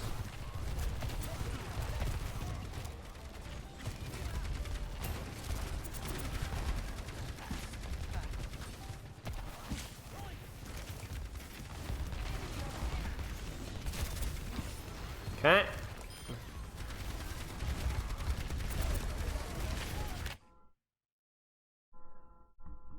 Went too deep here. Now, why do you say that? Well, there's literally zero cover. I guess I could try and play around the car, but if I wanted to, but then there's an Orisa behind me. I should just either go high ground or stay with the Rhine. Right. I think it's as simple as go high ground, maybe deny their Lucio, and then just shoot the Orisa in the back. To me, a lot of your positioning is going to be contextualized off of what you see on the situation, right? Because right now, you going in deep if they're on like a Zen or something would make sense, but I don't think this makes any sense at all. So, I die. and you're gonna right exactly. And man, dying as Lucio, especially this early in a fight, is really stupid, right? Yeah. It just should not happen. Okay. Well, you're making my job easy. Thank you. I appreciate it. I've needed the break.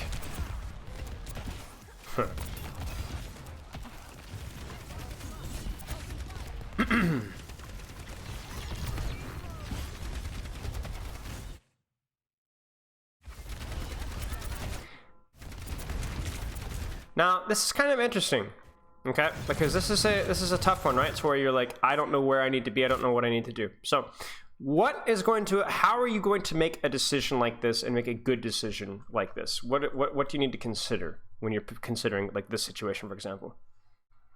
Because you're like, I could consider helping my Reinhardt. What do you think? I think Reinhardt needs to live. Like, I can just go over and speed amp him, because otherwise it doesn't matter. We're in a bad spot. Okay. And Marissa's hard to kill. Okay. What are the potential risks with you speeding the Reinhardt? He's not shielding the whole way, and the cast is there, so he just shoots. Did me you know and the I die. cast was there? I could probably assume that he's somewhere Yeah. Yeah. on that side. But Yeah. I don't know exactly. Okay. Okay. This review, I can already tell, is going to be like a little bit grungy at the start, especially with all this crap going on. So I'm just going to ask a lot of questions, and we're going to see if we can establish some baselines, and then hopefully later on we get more out of it. This situation is pretty rough, right? But Yep. I think you make good points. Oh dear.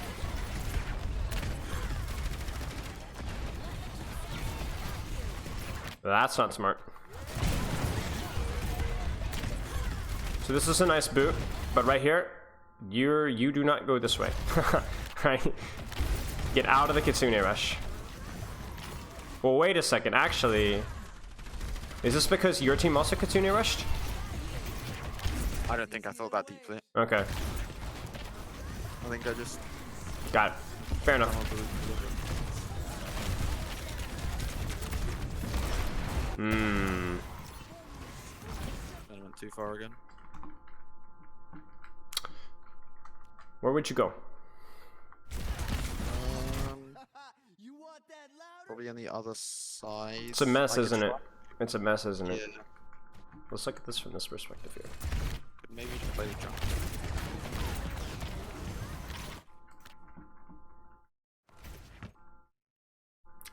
Maybe you boop him off of high. Maybe, Yeah. but you also don't know the status of his stick, so Yeah.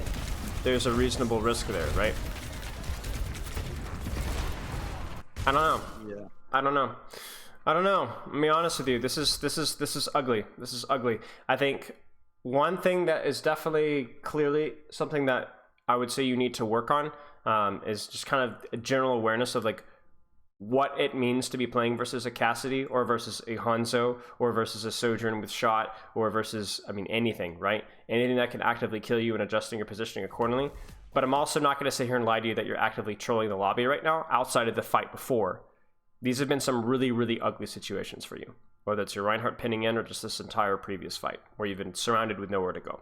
So the way to handle these situations is to take what you can get, which is please don't dive the enemy Cassidy on the previous fight. But then the first and the third fights, shrug your shoulders, unlucky, go next. You see what I'm saying? Yeah. Well, luckily it does not end. I think our Ryan just stopped pinning in at some point. I don't know. Very nice of him. Yeah, it's kind. Does this Sojourn have shot right now?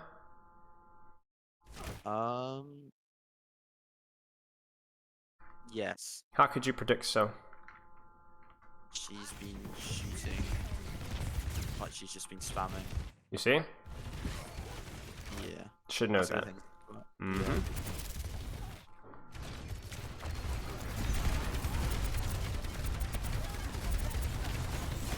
Do it. B, yeah. Yeah, but do it Oh yeah. now, right? There's nothing for you to counter. I mean, this is a mess on your screen, but there's nothing for you to counter anymore. Just engage.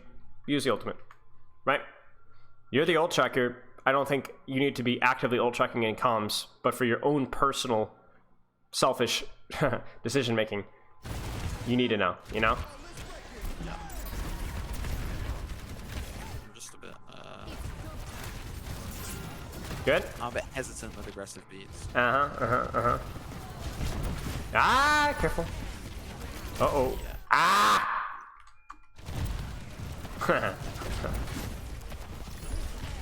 Avoidable, right? I was gonna like keep him back and then he ulted and I was like, ah. Okay, so we've seen two definitely avoidable deaths so far. What do you think? I think two. That one and the dive in the Cassidy, I think. Just awareness of like how quickly they can kill me and like Sure. knowing my limit. Sure. Interesting amp. Yeah.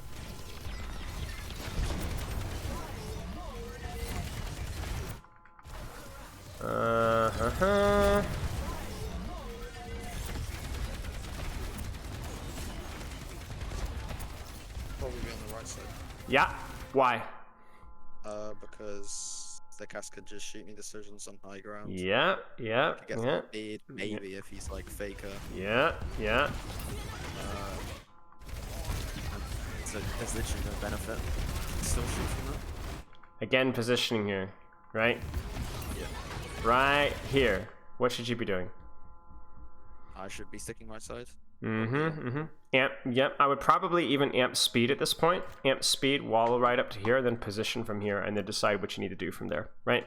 Just to give your team time to disengage the Kitsune, but then you should not be here. No way. No way. Ha, you're right. Little dense. Yeah. That is. Haha. It's respectable. Haha.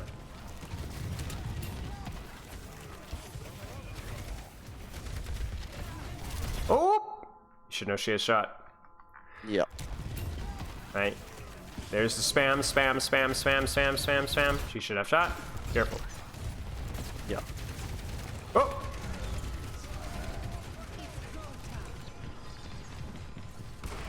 And again here, I would go as far to say right here, probably would amp. Yeah, I would say peak, even just a peak here with an amp speed for like 1 second might be worth doing. Just to give your team time to reposition around this, because you know his charge up time, right? So like give a peak amp speed to these guys so that they can make an adjustment, and then you might get stuck here, sure, but you would have done something with an amp. Yeah. Let's look back here. My aim is pretty not ideal this game. No, Oh, thank you, alright. a little clunky. Yeah, this is my last game on every other game with a hacker. I was kind of stressful finding a code. Is he ranked that bad? Huh? Or was it that bad that day? No, Ranked? there was this guy called Sui who was like saying, "I'm Cristiano Ronaldo," and then like just like he'd shoot anyway and it's just a headshot. And he had some mercy pocket Joe with him. Oh like my fart bubbles 22. Oh, of course, it's always some profane name. Oh my gosh. Okay, nice boop. Fart bubbles 22. Oh my gosh. What are you beating? I'd probably beat when we walk around. Oh, what, like alt-wise or? I mean, yeah, sure. I don't know. You tell me. Can you see the percentages at the top left? Can you read those pixels? I can, yeah, because the screen's not moving. Well, ideally I beat second. Okay. What else would you beat? Well, Arissa, she gets a big pull and Orion can't shoot. What else would you beat? Just if Orion gets slow and I need to keep us in the fight. Sure, sure. So you now have established 3 different criterion for which you would beat. So let's see. And now is the time, right? There's downtime. Yeah.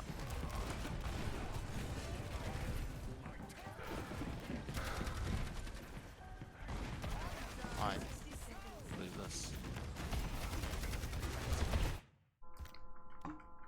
What do you think?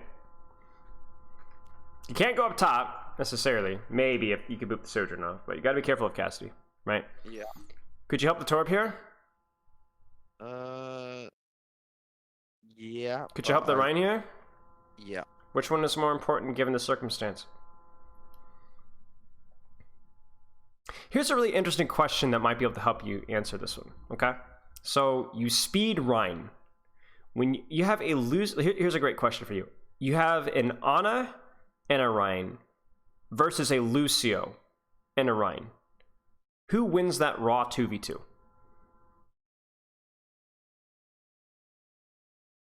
Well, it depends if Anna hits a cooldowns now. Does it? If my Ana can pocket my Reinhardt, is a Lucio Rhine ever going to be able to win that fight? No. No. So then why is Lucio needed with a Reinhardt composition? You see what I'm saying? You need to get close, but he's already To close. what? Close to what? To hits, like to the opponents. To what opponents? The tank slash backline slash. Right. If it's just a Reinhardt on Reinhardt or a tank on tank, what do you need Lucio speed for? Right now, How useful is Lucio's speed in this trade? Not at all. It's not at all. Do you see what I'm saying? She's in front of his face. Why would you need Lucio's speed? There's nothing to kite. They're just hitting each other. Lucio's the worst tank. I would be probably the worst support, excuse me, to do this. Moira, Brig, Mercy, all of them do more healing or more damage. All of them. Or more utility, right? So why do you need Lucio's speed? It's for the backline, isn't it? Yeah. It's to at least close the distance so that Ryan takes less spam as he approaches the enemy DPS or enemy supports, or just rotate from position to position versus the enemy DPS and the enemy supports. And there's obviously exceptions to this rule. Like, I would prefer a Ryan with Lucio if I was playing into, like, let's say a spam tank like a Sigma. But most of the time, the Lucio speed is more about enabling your Reinhardt to close the distance on a 1v1. That's not the tank 1v1. So right now,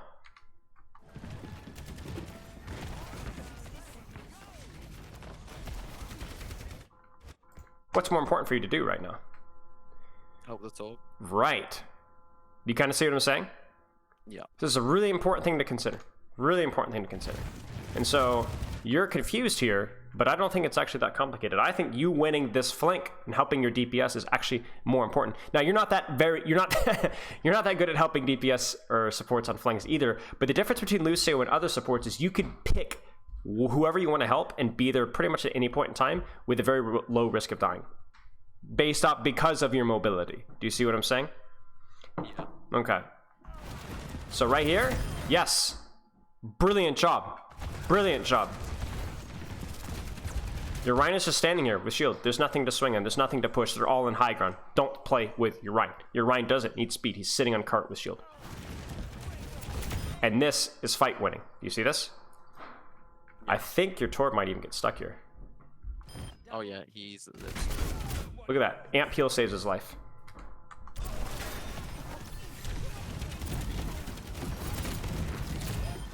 You saved this fight. You saved this fight. Without what you did, without that amp heal, you guys lose this fight. It's over.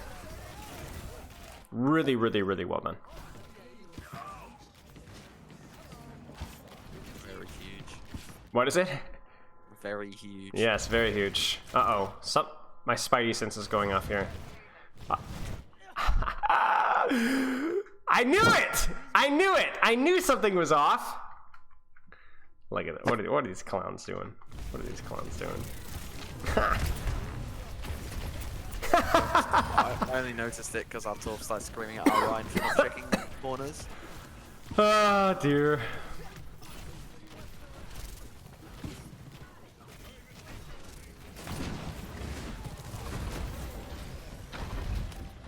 Alright. Oh.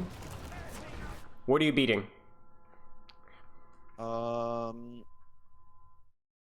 Well, I can beat to keep Ryan alive because it's Ryan v Ryan, so if he just lives a bit longer, he'll just swing on him a bit. Okay. What else could you beat? I can counter beat their beat. I can beat Kiriko if they engage. So we'll get up relatively quickly. So I can beat Sojourner if we need to. Your beat is not necessarily going to be used to win the fight, but it's going to allow you to layer an ultimate on top of their ultimate and give your other teammates just time to decide what they want to do with theirs. You know, if they Kiriko ult and you beat, you're not going to be like, guys, we won the fight, nice job. But you're going to give your team time to A, kite out, or B, use another ultimate in response, right? And the same thing goes for their beat, the same thing goes for their High Noon or their Sojourner ult, and so on. You kind of see what I'm saying? So let's see what we got here. We're gonna Torbolt. Gonna buy us a little bit of extra space. Maybe not the best use, but okay. Amp speed. Ryan gets hard pressured. Holy mackerel. Haha. So you tell me what you should have done here. I should have played closer to the right side behind the boxes. Yes, yes. 100%. There's the beat. Back in speed, speed. No. Speed. So like right here, this needs to be speed. I know that you're like, oh, I'm thinking I'm getting hit, but this guy needs speed here. Your healing here in the middle of a Kiriko ultimate is, to be honest with you, completely irrelevant, right? Completely irrelevant. A whopping 50, 60 HP, right? Tops, right? Either this guy speeds, you speed him out, or he dies anyway, right? I don't think the amp heal here had any impact whatsoever. Nice job. Maybe winnable. Lucio overextends. We get the punish. Ooh, careful. Sojourn shot.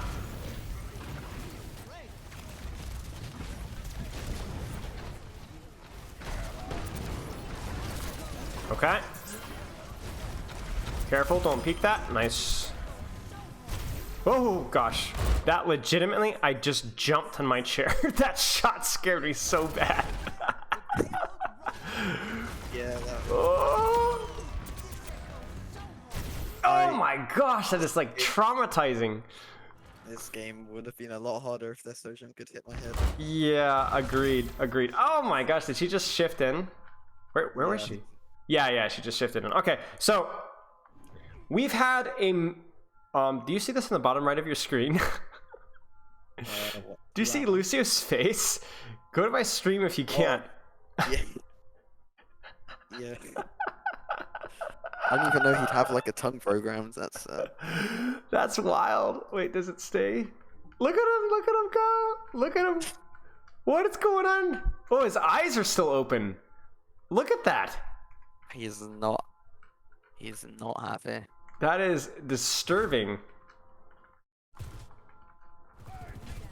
And now the alpha, dude, who programs this stuff, man? What on earth? That is horrifying. Okay, so I think I can confidently say at this point in the VOD review, we've seen a consistent issue so far, right? What is that issue?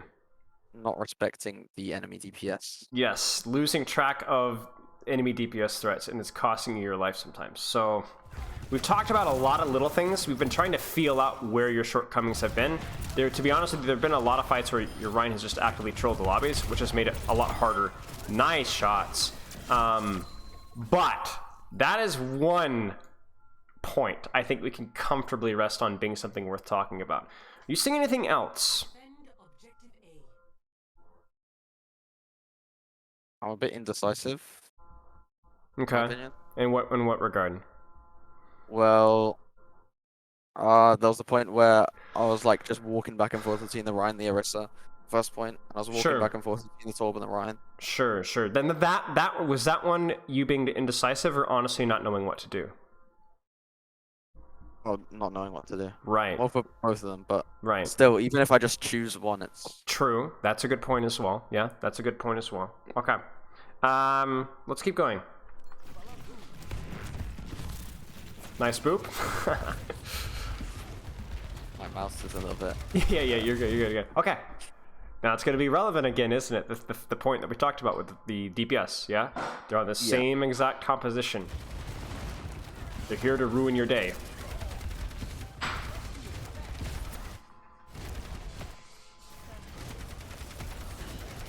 Could you be playing up here?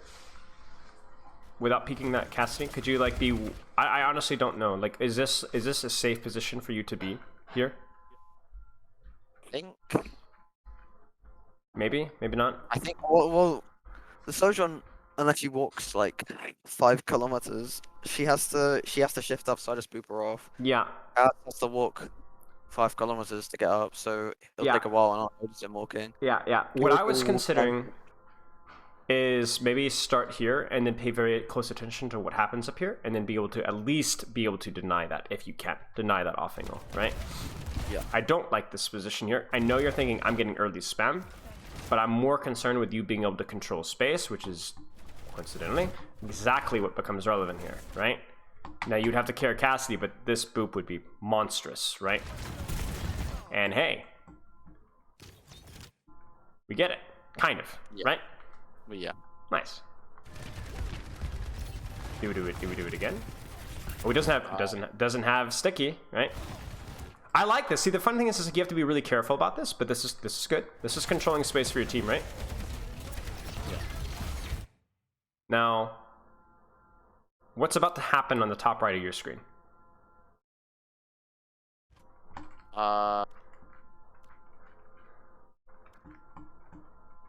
They have all the high ground they can just shoot us. Right. So consider what you need to be thinking about at this point in time. We need to get them off high ground. We need to deny If, that. if possible. But if you cannot, remember the goal for you, right? is you need to at least be aware that that is now a significant threat. Yeah. This is where they are. This is where we need to consider. Whoop. So even like here, do you see how this is a problem? Right. Yeah. This is not the priority for you. You don't care about this guy. He's just being a general nuisance. You guys don't have the DPS to punish him very easily. Ignore him. Where is their hit scan? Where is their high ground? Can I help speed my run? Can I help peel my backline? This is just not important right now. It's just not. And this is what ends up happening, right? Now, is this directly your fault? I mean, maybe, maybe not. But consider this. If I was in this position here... Okay, you know what? Maybe she just feeds. But at this point in time, could I have been supporting my Sojourn better? Could I be speeding my run at this point in time, right? Yeah. I don't think you're paying attention to what's going on around you enough, and I think that could be something that we can improve on. Now this is good, but don't die for this, please. I'm getting the sense that you're going to die for this. I think I have too fancy feet for that. I think I live. Ooh, okay. I Careful, love so much. careful. This is very winnable, as long as you don't die. Haha, unlucky. Wait. Oh, no. It's okay, you guys are okay, you guys are okay. Okay. Live. Live. Live. Live. Live. Live. Run. No, no, no, no. Give them a tick. Give them a tick. Give them a tick. Give them a tick. Give them a tick. Ah! I knew it. I knew it. Unfortunate. Wait. Maybe. Alright, this isn't. That's okay. They use gear cool. You'll take that. Alright.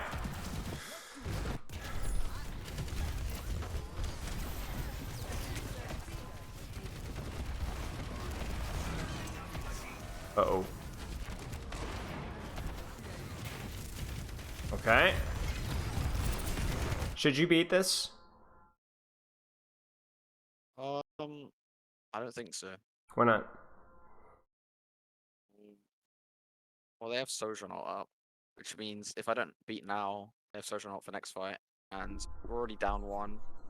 Ryan's 1 HP. I can't see where Moira is, but she's not healing Ryan, so he will just die after beat probably. Okay. Yeah, she has no fade. She's there. This is my question, because I'm asking you like a relatively complicated question. But the reason why I'm asking you that is because at this point in time now, right? You should already know whether you're looking to beat or not. You kind of see what I'm saying? Yeah. This should not be something that you're going to be thinking about now, but you should already know whether you were looking for that as a beat opportunity or whether you were just going to be like, we're down 1, this fight's lost, right? Yeah, very reactionary with my... Right. And this is the reason why I'm hammering at this one is not just because this has been a mess and I'm desperately holding on to any string of consistency that we can work on. But this OD team that you're potentially working with, this is going to be one of the most directly impactful things that you can be doing, is knowing ahead of time and communicating ahead of time what you're looking for with beat. That will always be relevant. Always. And the reason why it's so important is because it's such a dynamic ultimate that has so many potential purposes that it's incredibly important that you get it right. Ooh. Respect! Huh. Do you beat this? I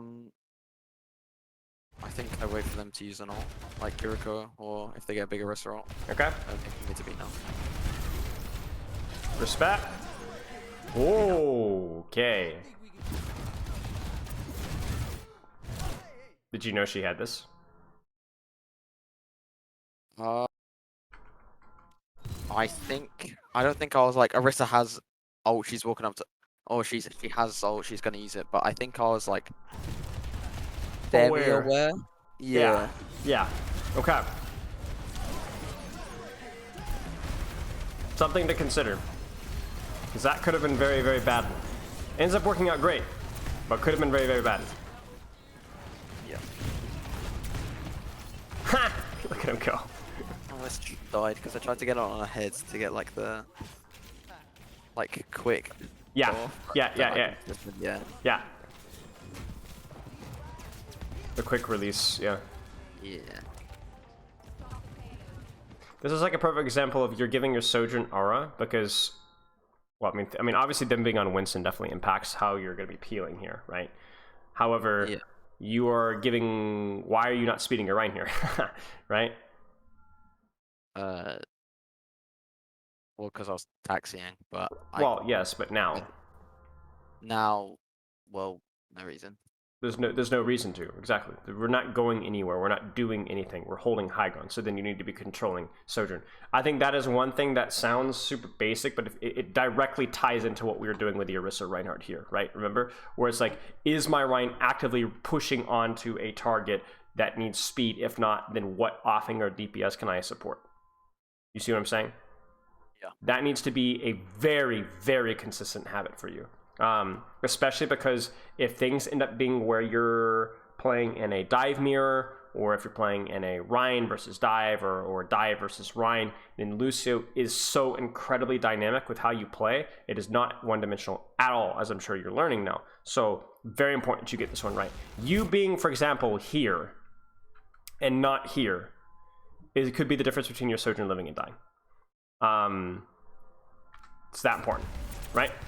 Because he's going to jump your Sojourn here, and he's going to force shift, and your Sojourn's going to be in a bad position, and then that means that this Winston's going to be able to push cart for free. Your Sojourn, theoretically, here should be able to shoot this Winston. Do you see what I'm saying? So Yeah. That's a big deal for you guys. That's a big deal for you guys. Ha! Massive, right? Massive. You don't quite get the boop that you want, but still massive. You see? Yeah. I would not do this. This is not your priority target. This target is way too hard to kill unless you know that she doesn't have Suzu and or TP. She might not have TP, but she's got to get it like 3 seconds anyway. So no, I'm like, where's my Sojourn? Where did my Rhine Chatter just go? You know what I'm saying? Yeah, I tried to wall ride on one of the something. I think I messed up. I think I didn't mean to wall.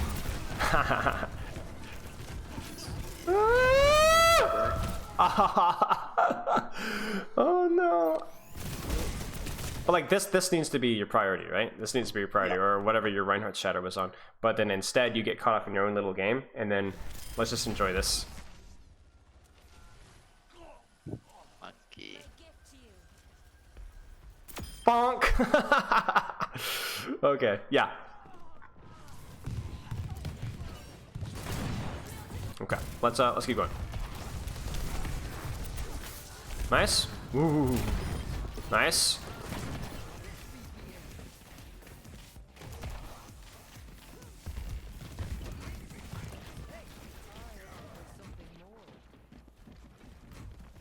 Is this where you should be? I should probably do a Sojourn. Should you? Where's their monkey? He's main. So do you need to be with your Sojourn? No. Because where's that monkey gonna jump if he jumps? To Rhine. Right. So then, do you see what I'm saying? Do you see how that changes? Yeah. Okay. Yeah, so match the monkey instead of Yeah. Sojourn. Now, right now, where should you be? With Sojourn. Are you sure? Well, I think so. We don't really know where monkey is, so we have to look after Sojourn. I mean, what are you guys doing right now? Do you see? Killing Kuriko. Right, you're pushing and dropping and chasing a target. You see? Yeah. So then now I ask you, where should you be? With Ryan. Right. Do you see what I'm saying? This is hard. This is hard, right? It's so dynamic. Nobody's in a position to push my backline. Okay, now somebody's setting up to position my backline, but we're pushing. So now the best spot for me to be is double dinking their Kiriko, which is exactly what you do. And guess what? You get the kill. Right. This is the right play. We're pushing. Now, right now. Where do you need to be? What do you need to be aware of? Winston. Where's Winston? Where is Winston? Shoot. I gotta get on my Sojourn. I gotta get on my Sojourn. I gotta get on my Sojourn. I gotta get on my Sojourn. Because guess where he goes? Sojourn. To Sojourn. To where he thinks Sojourn is. Not there? Okay, never mind. But do you see what I'm saying? And then right now, where do you need to be? The monkey will get jumped back, so probably with Sojourn, but Probably also with... Ryan. Yes, so either one, right? Either one. Yeah. You could either speed your Rhine to engage on a squishy, or you could go with your Sojourn. Either one is good. You go with Rhine. Brilliant. Do you see? Yeah. This is really good. This is what, and your Sojourn dies, but you get the kill. You see? Now you're peeling your junk. Your junk should live. He does. Brilliant peel. Nice job. And this is what you have to work on with Lucio. This is what you have to work on with Lucio, is your ability to constantly read the battlefield and make these decisions. But the very important question that I have for you is, how do you make decisions like this? Now, obviously, we've had to sit here and think about it, but what information did you need to make good decisions like this?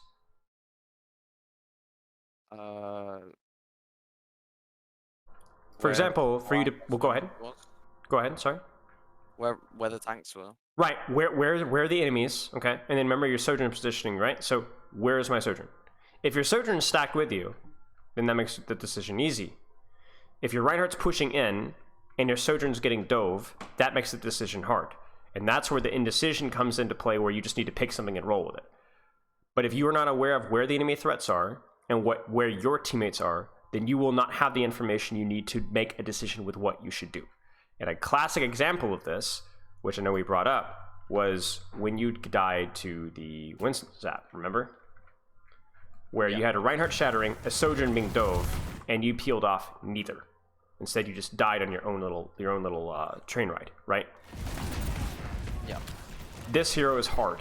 This is the ADHD hero, where there are a trillion things you can be doing at any point in time. But if you don't pick the right thing, or you pick nothing, or you do your own thing, then you suck. Right now, where is your Sojourn? Now I know, right. Where's their Cassidy? I also don't know. Right. Now, Winston's an important one, but he's not the only one. Lucio doesn't matter.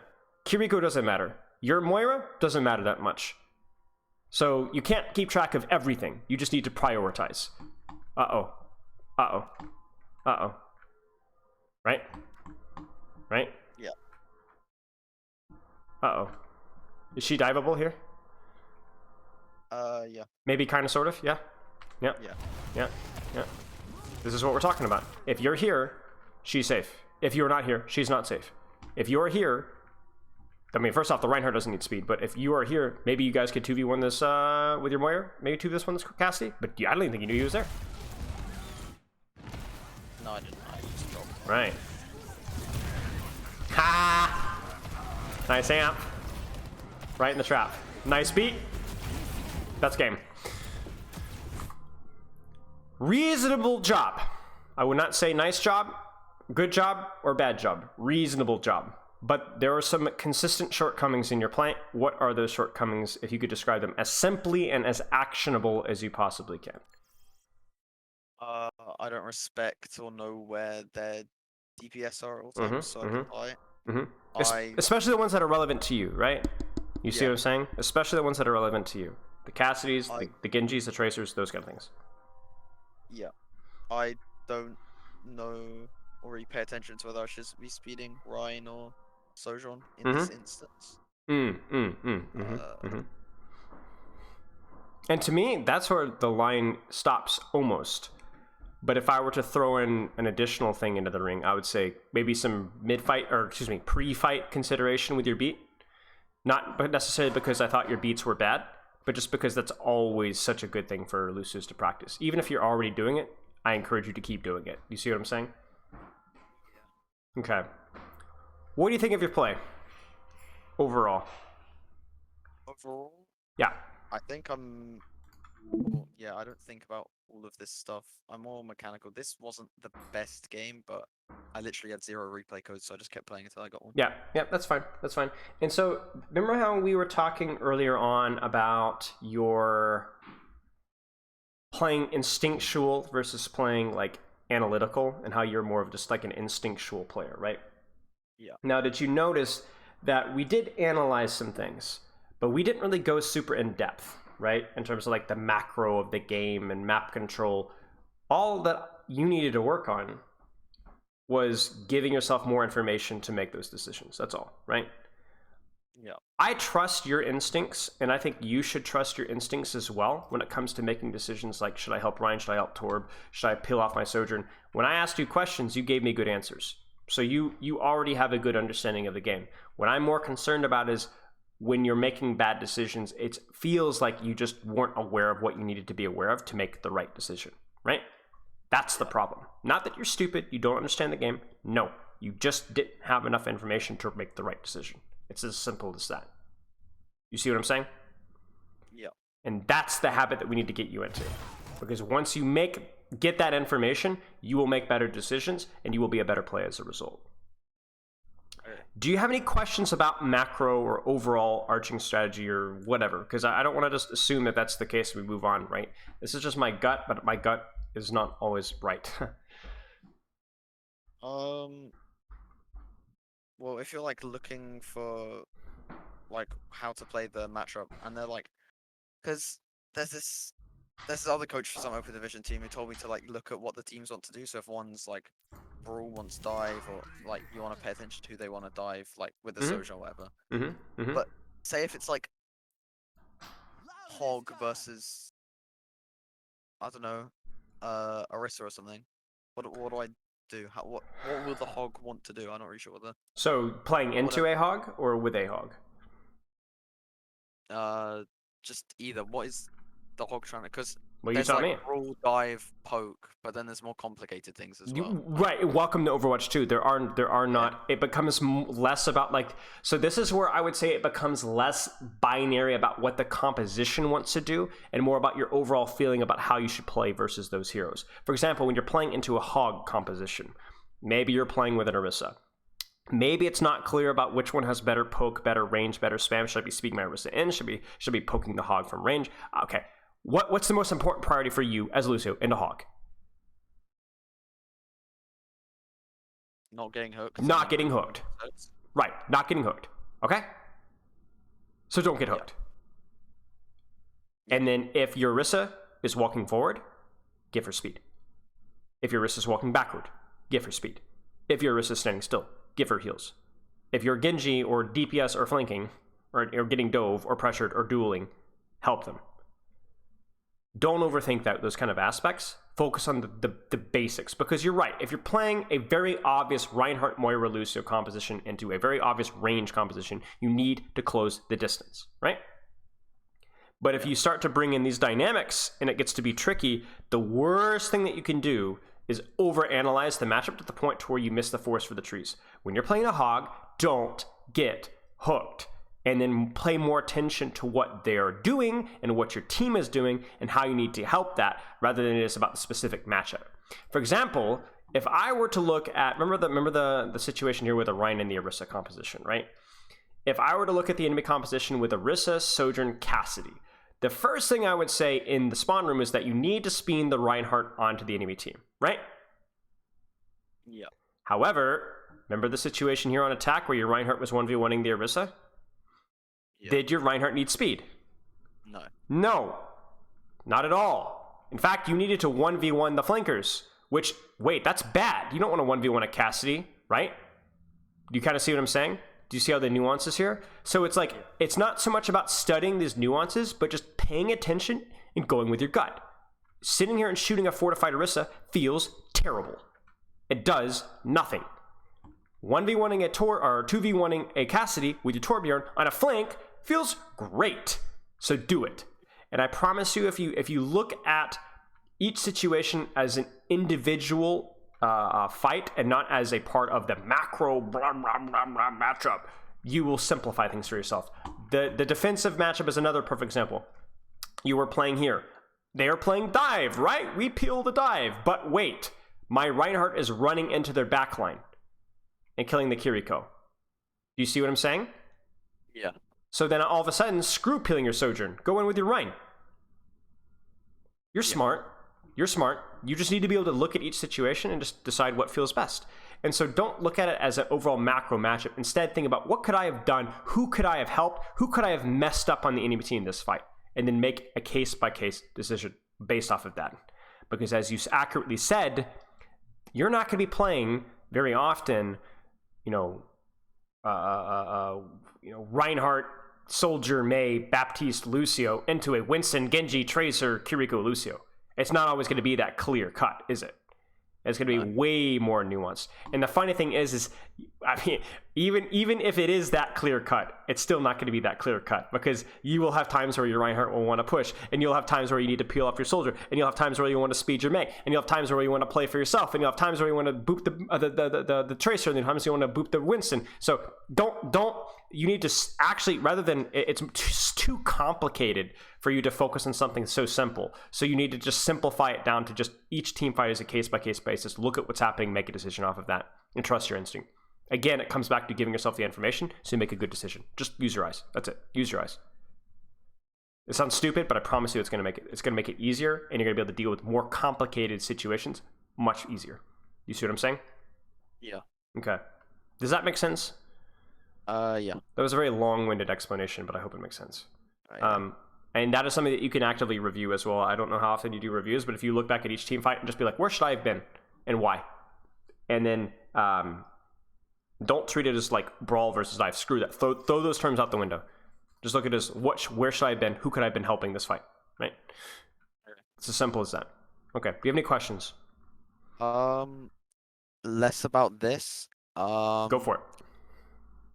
Well, first of all, I watched the Cheerford review, and he said it's good for the Sojourn, for the Lucio to tank the Sojourn shot because he doesn't have to waste CDs, and he's like hard to hit. Is that like a thing you should plan to do, or is it just like a thing that happens? You have to plan to do it, otherwise you get your head blown off. So it's good to plan and then just like spin around. Yes, because my problem with you was not the fact that you were baiting Sojourn shots, right? Oh yeah, I wasn't doing that. It was accidental, right? Which means that it's much easier to hit those shots in you, and so then you're going to die, and it's not going to be a bait; it's going to be a death.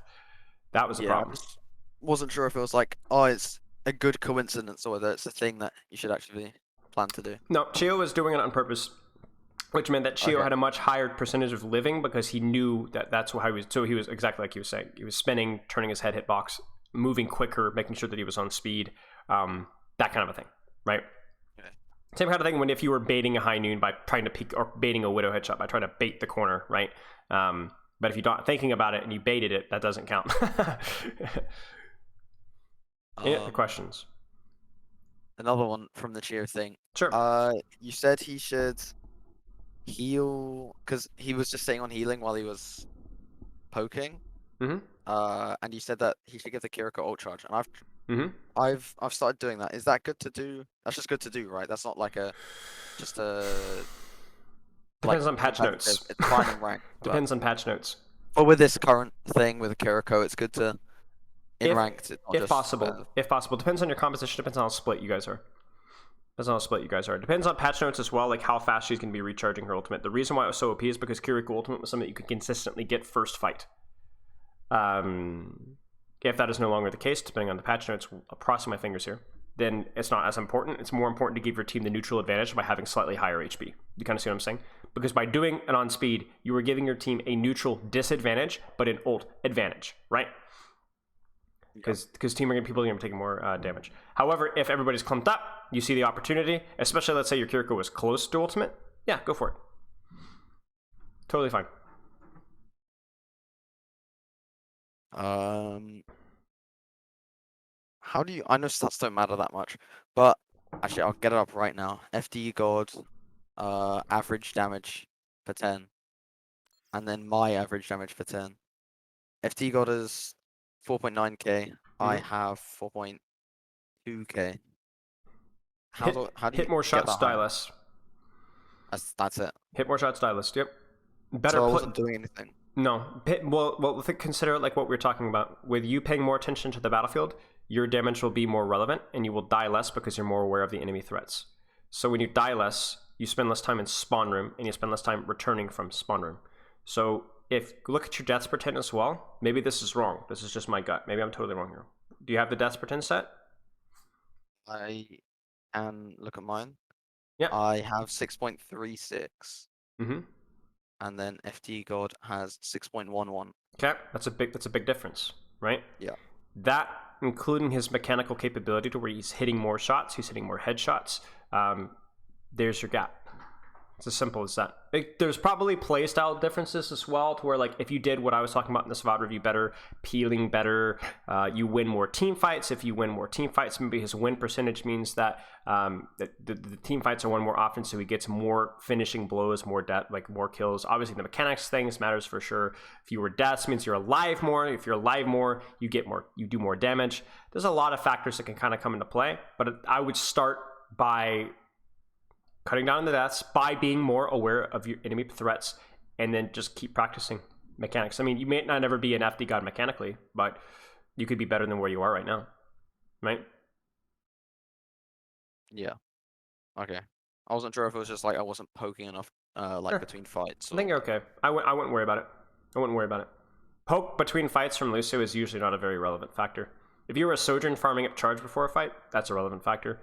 But your hero is not excellent at range. So if you have the opportunity to poke at range without compromising your playstyle or your positioning, go for it. Outside of that, don't worry about it. Any other questions? One last one. Sure. Is there like any time where you don't taxi? I feel like sometimes I just like go taxi, but I'm not sure if it's like a good idea. Or... You tell me. Well, I guess if they don't evolve, they're not like super important. And then the enemy team are close to engaging. It's better to stay with the team. Sure. Maybe if you're on Hollywood high ground and your Sojourn's coming back and she's fast already, she doesn't need the speed as much, and you want to make sure that you deny that Winston engage, maybe it's okay. Again, trust your gut here. Trust your gut. You'll know. You'll know. And if you don't know him in the moment, you'll know immediately afterwards. Oh, I should have taxied there because blank, right? You'll know. You're a GM1 player for a reason. All you need to do is continue to work on your understanding a little bit here and there, but also, like I said, just give yourself more information so you can make better decisions. But yeah, I wouldn't overthink that one too much. Okay. No other questions? No, I don't think so. If some do come up, DM me. You know the replay code rule? Yes? No? Sorry. No. Okay, so if you do have a game later on this week, tomorrow, today, whatever, next month, shoot me the replay code. Give me a timestamp of like, I didn't know what to do here. I didn't know what position here. Could be a couple of different team fights, and I will get back to you with some written feedback in a couple days. Sound good? Okay, remember your checklist. Big one. Track your enemy threats, track your team's positioning, and allow yourself to make the decision about what you need to do in each team fight holistically, and not because dive, spam, brawl. No, you'll know, right? Just give yourself more information, and then the beats. Pre-fight, plan. Allow yourself to make the decision faster and easier because you've already thought about it a few seconds when you had time. See what I'm saying? Yeah. All right, mate. Cheers. Let me know if you have any questions and keep in touch, okay? Yeah. Okay. All right. Thank you. You're very welcome. Cheers. Have a good one. Yeah. See ya. All right, that was Styx, the Lucio Extraordinary. I hope you guys find that one interesting. That one was very slow because I think the VOD was a little bit weird, but also I just think the situation is when you get to play at a high level, a lot of times the low-hanging fruit are more about general habits and not just because the person is playing the hero wrong. It's more about the way or things that we could be doing better. For example, if I'm working with a professional athlete or an Overwatch League player, a lot of times it's not so much about coaching the micro and more about the general thought processes that I think could be cleaned up or made more efficient. Okay? Shouldn't have unmuted so early. Your voice is fine. You got a good voice. Your voice is fine. At least you got to have high-pitched screecher like mine. My voice has legitimately gone up, like I swear, like half a note since I've started streaming. I used to have a much lower voice. It might be like the one. I can go very low. Like I could, but I legitimately think from like going ha ha ha ha. Like I literally think my voice has gotten higher. Yeah. Okay, let's we got one more coaching session, chat, and then it is full on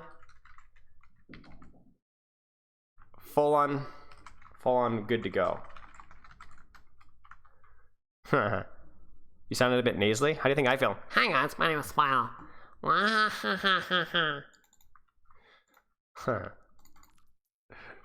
All right. Chat, the replay code is still working. Let's go. Hey, how's it going? Hey there. Apologize for the delay here. Let's is this Baptiste? Yes. Yeah, see, my only regret is about this Baptiste VOD is that the only regret about the replay code not expiring is so that we couldn't see this excellent thumbnail here. Hang on, I'm gonna screenshot it and put it in so the stream can watch. Well, okay, I have to just say I actually ripped that from an ML7 video. Oh, well then screw you. Never mind. I'm sorry, it was a gem. I had to go for it. It is a good one. It is a good one. All right. Well, how's it going? And what rank are you at? Right, Plat 4. Plat 4, Baptiste. Okay. And what got you interested in coaching? I actually had a friend of mine who's a Masters DPS player, and he had shared me one of your videos back when I was getting, because I took a break from Overwatch. Yep. 1, I didn't do too well, and so I took a break, and I was getting back into Overwatch 2, and he's like, "Hey, I know you're trying to get better, so here's some like educational content," and I started watching your videos. Oh, sick! I'm flattered. Okay, so let's take a look at this. So break me down your Overwatch history. It's the new question of the day. I've been asking people, like, what is your history? You filled me in a little bit there with your taking a break and all, but like, what got you into Overwatch? And I don't even need to start streaming. I don't know why I'm starting so soon. All right, fill me in. All right, so I mean, it all started. I used to play TF2 a ton. I was a huge spy player, and a friend of mine was talking to me in high school, and he's like, "Oh yeah, Overwatch is new, cool game." I'm like, it's just like TF2, man. It's not original or anything. But then he's like, "Oh, but they're introducing this character called Sombra. Then she can go invisible, and she's super cool." And me, who was a spy player in TF2, just loved that. So I ended up getting in. Sombra wasn't out yet. There was I think if you played back then, there was that really long ARG they had for her, and it was a whole hyped up release. But I ended up playing Reaper a ton. I think, have the most hours on Reaper of any character. Wow, okay. And so I just played Reaper a ton back in like Beyblade meta, or you know, Nano Reaper, and you'd go in. That's a long time ago. You were before me. Yeah, season 2. I played Reaper and Zarya a ton. Whack. Okay. But I was gold back then, and I played for a bit. Just played DPS. I took a break. I came back, I think, around season 20. Played more DPS, but like, and season 20 is where I started like playing a ton, and I dropped all the way down to like silver. I was just not having a good time. Probably it's bad mindset, wasn't working on any like self improvement or anything. I was just kind of throwing myself at the game, even when I'm on a bad losing streak. Okay. But yeah, I went all the way down to silver, and this is still before roll queue, which is crazy. But then I think goats became a thing sometime in there, and I picked up Moira because I was tired of being in silver, and I just started play. And I actually originally started playing support because I felt like I wasn't good enough to play damage. Like I just didn't have like the right mechanics. Right. And that just ended up. Then I just played Moira for a season, like 1 season, 2 seasons ish, and I was able to get up to about high plat. And I was like, oh, maybe I'm just supposed to play support. So I started. I played a bunch, got up to high plat, and then I again kind of quit Overwatch. I think what happened was, I was playing on a losers bracket, well not losers bracket, but like it's called like Scrub Cup, I believe. It was this Discord server. They organized teams, and I was on off tank. I played Zarya, and nice. we were playing some scrims, and then on this on Dorado attack, we got spawn held in a like organized scrim setting, and I just completely like raged and quit playing Overwatch. Until Overwatch 2 came out. You're joking. Was this first or second point? It's first point Dorado. Were they just holding in that room, or they just legitimately spawn camping? Just legitimately like spawn camping. I just remember they're all over high ground. I'm sorry. I'm trying to like make space and bubbles, and it just wasn't working. We're just getting wrecked. I just completely was like, fine, you know, if I'm gonna get spawn kept in like an organized scrim setting, I shouldn't be playing Overwatch. So I just quit playing Overwatch. Went and played Destiny for a while. so you've had 2 situations in which you quit. Yeah. Why did you quit the first time back with the Beyblade? You came back like season 12 or 20 or whatever. Why did you quit the first time? It was a really long time ago. I think the first time I like stopped playing, I remember. I didn't have friends to play with at the time. Like I had friends who like got into the game originally, but then they kind of quit playing, and then I was just kind of solo queuing over and over again. And I have a huge like tilt problem, and so like I'd get tilted playing by myself. I'd like try to force it and keep playing while I'm still upset, and it would kind of downward spiral. And it's like, okay, well this just isn't fun anymore. And so I kind of back then I think I just went and played another game. But the time I quit when I was playing Zarya was like the time that I was like really like just freaking F this, I'm done. I'm not doing this anymore. Okay. Interesting. And so continue from the rage quitting spawn camp situation. Back in the Destiny, and then what happened? Well, yeah, I played Destiny a ton. I got actually pretty high in the Destiny ranked situation. But then the same friend who got me into Overwatch 1 was like, "Oh, Overwatch 2 is coming out. They've removed most of the stuns and the barriers. I know you've been annoyed because you like playing sniper characters about barriers and stuns." So, No, wait a second. Sombra, but then Reaper, but then Zarya, but then Moira, and I'm then all now over the place. Zarya again. But then you love sniper characters. Again, my mindset for like why I played support and tank was that I wasn't good enough to play DPS. That, like I didn't have the mechanical skill or know-how, the juice or whatnot to be a damage player. I thought I was letting down my team. I wasn't doing like I felt like my place was more in less, I guess, adrenaline fueled moments where I could more think about my actions, and I also just wouldn't be expected to perform as heavily. At least that was my mindset at the time. Now I realize that was stupid, but it's right. it's just where it was. Okay, so Overwatch 2, you get baited back in. But I'm actually having a good time now. I still definitely have a tilt issue, but I feel like the game's in a much better place. It doesn't feel as rock paper scissors as it used to for me. That might just be me maturing, or it might be game design. No, I agree with that. I think there's been a lot of like, I don't know. I think people I still see posts. People saying, "Oh, it's rock paper scissors with tank and stuff," and I think it's definitely true to some extent. But I find it much less so than it was in Overwatch 1. I agree with you there. Yeah, like right now, like I mean, the characters that do tend to annoy me are like Genji's and Pharah Mercy combos. But I mean, what can you just play hit scan? Sure. Do your best. Sure. Okay. So break down. Let's before we move on, let's talk about your tilt issue a little bit. So, what caused all this?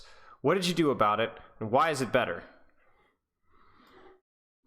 Well, I started like watching like I've always been one to like try to study and learn about things. Like I have 6 pages of notes just sitting to my left when I play Overwatch, and I'll like kind of cycle which one's on my desk at a time, like what I need to focus on. Yep. And I started watching like ML7 and his unrated GM videos, and the moment that like kind of I think helped. I still tilt, but I try not to. Is he was like he like leans into the mic and he's like, "You're not playing to win, you're playing to learn." And that just kind of changed my mindset on it a bit. And so now, even though I do get tilted, what I try to do is like I'll like try to step away from the game for like if I had a really bad match, I'll try to like just like go walk around, take a breather for 5 minutes, and then go back in. And usually that helps me clear my head better. It's a good habit.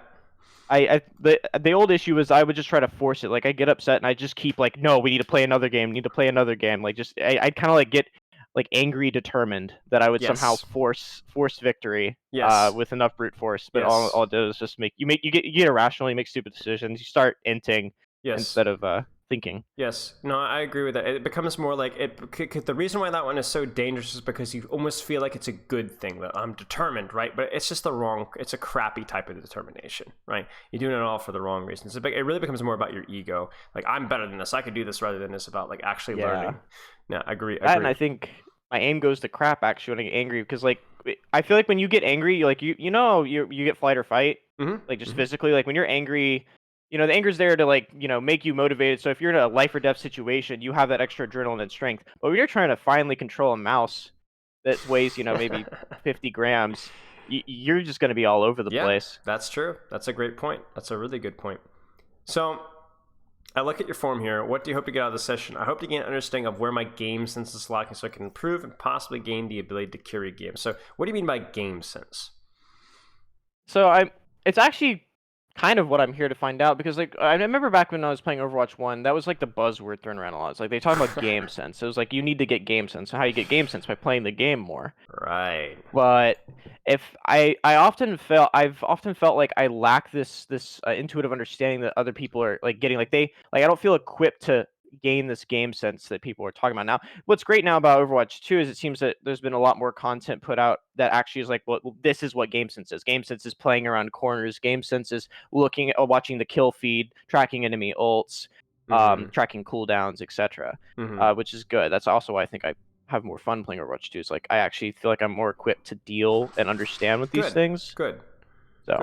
Like the thing with game sense is people are always, the thing with game sense is a lot of it's like flashy, like, oh, I knew the Reinhardt shatter was coming, so I preemptively did this. But a lot of game sense comes just from knowing when you have time to like actually pay attention to what's going on around you, and then using that information productively.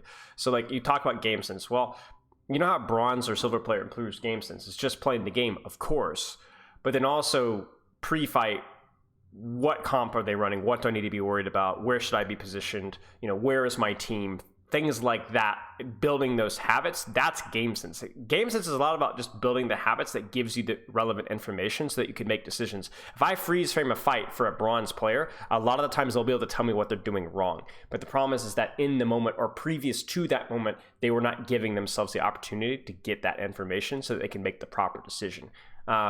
And so like that for you might be something that we need to look at. Is like, how aware are you when you need to be aware, if that makes sense. I have a feeling that is a major issue of mine because Right. I again have this mentality that I need to focus so much on my mechanical aim, and oftentimes that means I'm completely unaware of the kill feed or the tracer or the Genji that's diving. Like I'm just just needs a better division of focus. Yeah, makes sense. Than I currently have. Makes sense. Okay, let's keep looking here. So then your goals are short-term goals would be to get back into Plat, which you did. Nice. Hilarious. Yeah, I thought at the time that I wasn't gonna be able to climb back out of gold. Ah, look at you. Look at you. See, my coaching was already working. And long-term hit diamond or masters. Nice. All right. Yeah, that's been a goal since Overwatch 1. I also have some good friends who are there, so I'd like to be able to play with them. Sure. Sure. Makes sense. Okay, let's check out your training week looking like. Usually we'll get on and play an aim training workshop for 30 minutes, Farah, or just general training. Well, wait a second. What do you mean Farah? So sometimes I will load up the workshop. If there's a workshop map with like Farah in it, that just like is a Farah that'll fly around.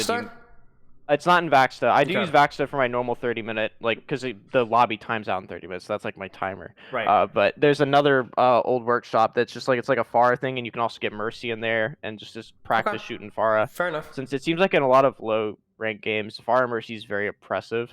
Okay. And sure, yeah, that's fair. Okay, so 30 minutes and then jump to a session of quick play. Is that just usually a game of quick play? Yeah, it's usually just a game of quick play. It's just like to get me like warmed up on the hero. Okay. And then how many, then you could say before going into competitive, as of recently, how much competitive does that usually end up being? So yeah, as of recently, it's usually about 4 to 5 hours. Okay. Is usually like my daily schedule. It depends. Right now, like I'm in finals in college, so it's a bit rough. But I'll like get on around 1 o'clock. Right, we'll play until say 5 or 6. I'll make dinner and then come back, and then my like master's friend will get on, and we can't play competitive with him, so we'll play quick play. Makes sense. Makes sense. Okay, sounds good. I mean, that's a lot of playtime. So hopefully, if we can kind of constructively give you the right direction, then maybe we can get something out of that. Okay. Is this a daily thing? 3 or 4 times a week? Do you take days off? Not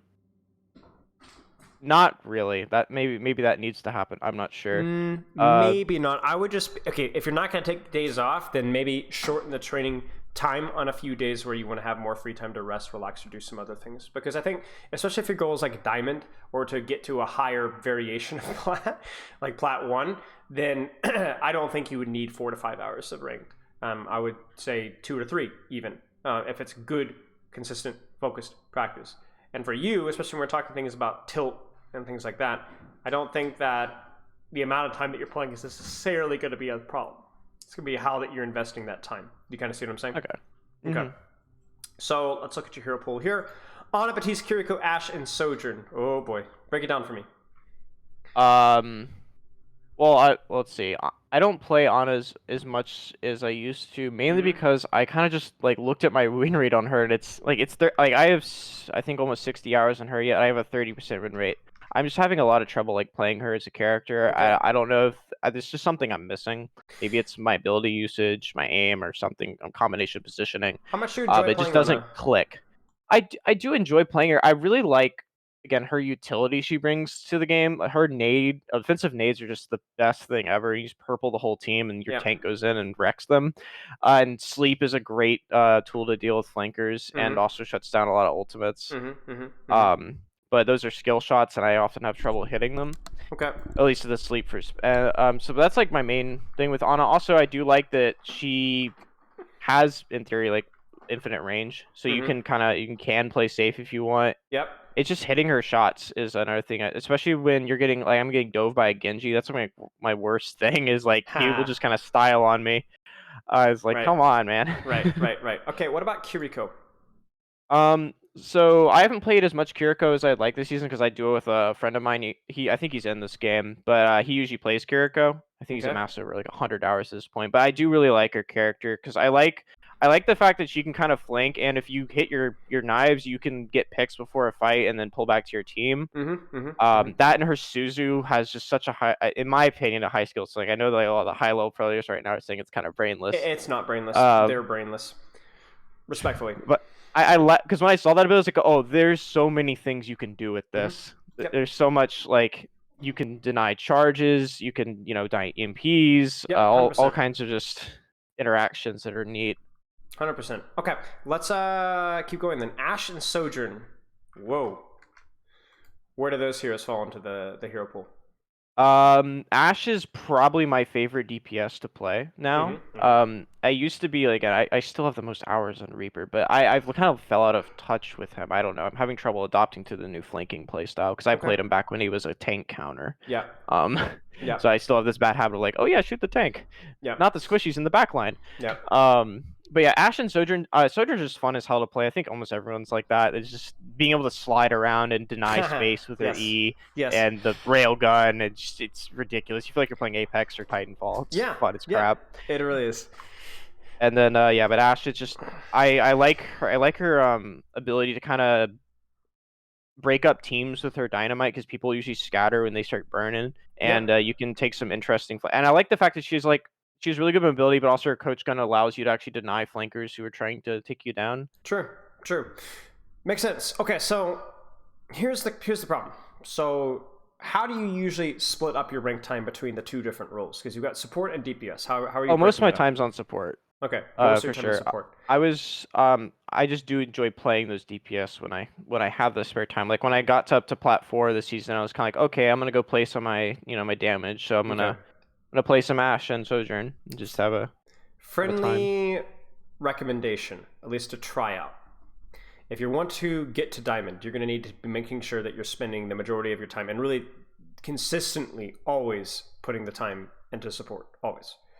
So what I would recommend is Ana, but don't first off stop avoiding Ana because it's a 30% win rate. If you want to get good at Ana, you need to put time into Ana, and the problems that you have with Ana, you need to solve. You need to figure out, is it a mechanical problem? Is it a game sense problem? Is it the way you're using your cooldowns problem? I don't know. But you need to solve those problems. If you enjoy the hero, play the hero.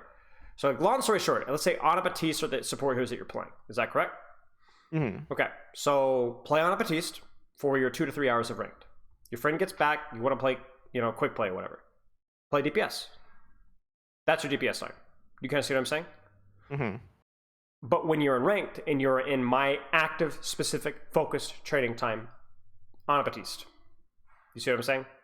I will note that like this season, I think I have like less than like 2 hours compared to my 25 hours on support. That's good. Then. That's good. Yeah, I am like spending a lot of time on support and focusing on improvement there. So keep doing that then. That's good. Okay. But obviously when I see split up between two different roles, that's always a little bit of a red flag. Just have to put that out there. Okay. Let's see here. In your form, you say, additional notes, I worry that my aim might be my main weakness despite what common logic my higher level friends tell me. In Overwatch 1, I main Moira. Okay. Elaborate on your mechanics. I just often feel like there are a lot of situations where if I just hit my shots, I wouldn't be dead. And it's like, especially again, for example, I'm sitting back, maybe near cover, hopefully, and Genji jumps on top of me and starts like killing me. And I'd lose that duel, and it's like, well, I wasn't playing out in the open. I was, trying to be behind my tank and whatnot, but I got dove by a Genji and couldn't kill him and died because of it. And I died first. Interesting. Because I couldn't hit my shots. How would you fix that mechanically? I tried to fix it by just doing lots of aim training. With what specifically? I know you talked about this. Right. Is Vaxta going to help you specifically with that? Not specifically diving Genjis. I mean, the bot in the mode does kind of zip around you and do it, but it doesn't. He doesn't play the bot doesn't play the same way actual Genjis play, And he where doesn't kill you they try to either. right click dash you is what they try to do. In Right, the, right, right. And he doesn't actually kill you either, you know? That's true as well. There's That no is real pressure. Right. That is the one problem with the Vax. The Vax is excellent mid to long range practice, but there is no threat of death. There's no real serious threat of cooldowns, and there's no like verticality either. So that's where you would have the tryhard deathmatch. Dying I to tell my master's friend to come wreck me a bunch until serious... I can start winning. I mean, really, truly. I mean, do you follow Overwatch League much? I've not watched any Overwatch Okay. League matches, Okay, except for like one Sojourn one. I have. There's actually a DPS player in Overwatch League who I used to 1v1 back when I coached him like 3 or 4 years ago. I used to 1v1 him on Zen when he was playing Tracer, and that really helped me a lot. I lost like obviously the vast majority of the 1v1s, but then I'd go into game and be like, oh, these Tracers suck. You know what I'm saying? But really, truly, that is something that you could and should leverage if you can, or at the very least, just play tryhard. Yeah, 100% recommend that. Okay, and then the last question here, the most important question, is what do you feel is holding you back? My game sense is abysmal. All right, we talked about that a little bit already. Do you want to elaborate more on that, or do you feel like we've hammered on that one enough? Well, I mean, just to I really, since again, a lot of friends who have tried to help me have noted that like you should not be focusing on your aim as much, and that there are like a much bigger problems with your corner usage and stuff, and so that's why I'm kind of hammering that in there. It's like I really want to figure out like. Because in the moment when I'm playing, sometimes it's like I feel like I'm playing appropriately, but then I'm like playing too far back. You know, it's just or it's in like fights that feel like unwinnable, like they kind of go on forever and you can't seem to make any headway. Yep. And it's like, what do I need to do in those situations? How do I turn this? Okay, interesting. Without dying. Yeah, fair enough. Good questions. Okay. I also struggle with tracking ability cooldowns to the positioning of the enemies effectively. That a lot of the times has to do with game sense. My aim could use some work as well, but I feel like my game sense is the biggest detriment. Okay, nothing really new here. Do you have any questions or anything else you want to go over before we jump into the review? I think most of my questions are going to come in specific situations where it's going to be like, so your positioning's bad, but how can I do it better? I think I lack a lot of specific examples that could help me improve. Okay. So I'm looking forward to this review. Okay, so here's what we're going to do. I'm going to have to utilize your lovely video.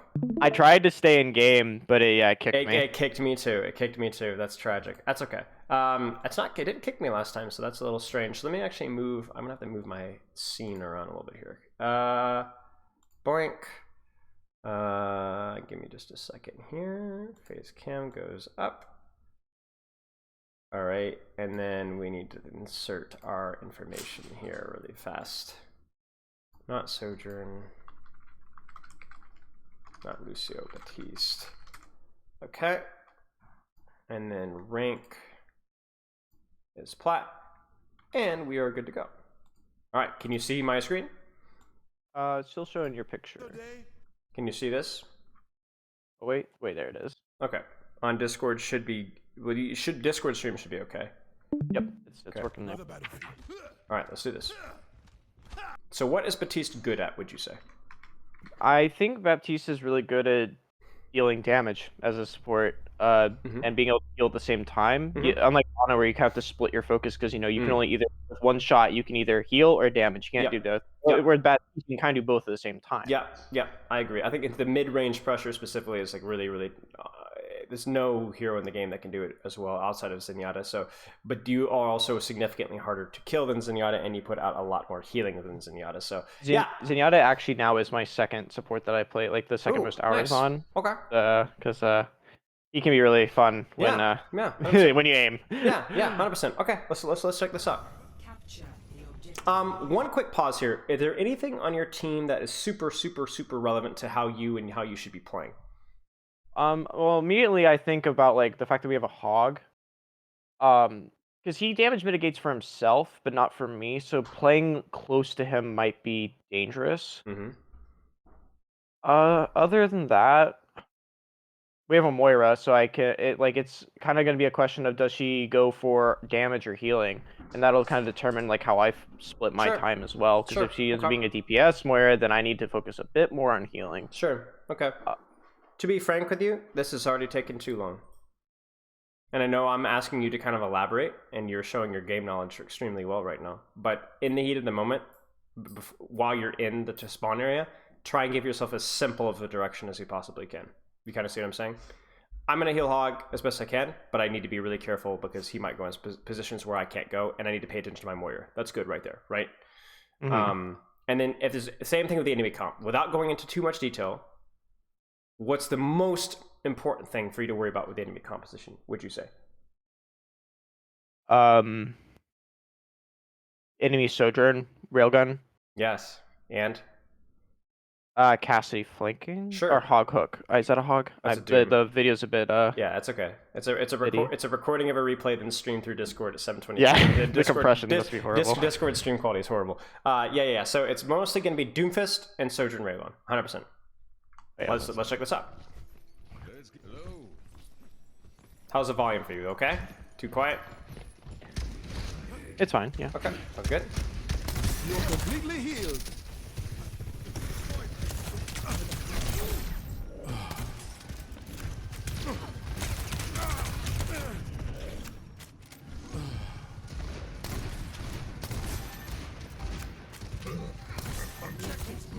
Nice. So let's pause for just a second here. Now this is interesting because this Sojourn positioning makes it really hard for you to position, doesn't it? Yeah. Why? What is well, it? Because I can't push up with my team at all because she'll just kind of shoot me in the back. Right. So what are your options here? Well, there's either continue to play back here, or could try push her out, but that's really risky. Right. Or do what you do here, right? Where just push all the way forward to where she can't see you anymore. But then what's the drawback out of this position here, as you can obviously I get punished really easily. Right. Like I almost do.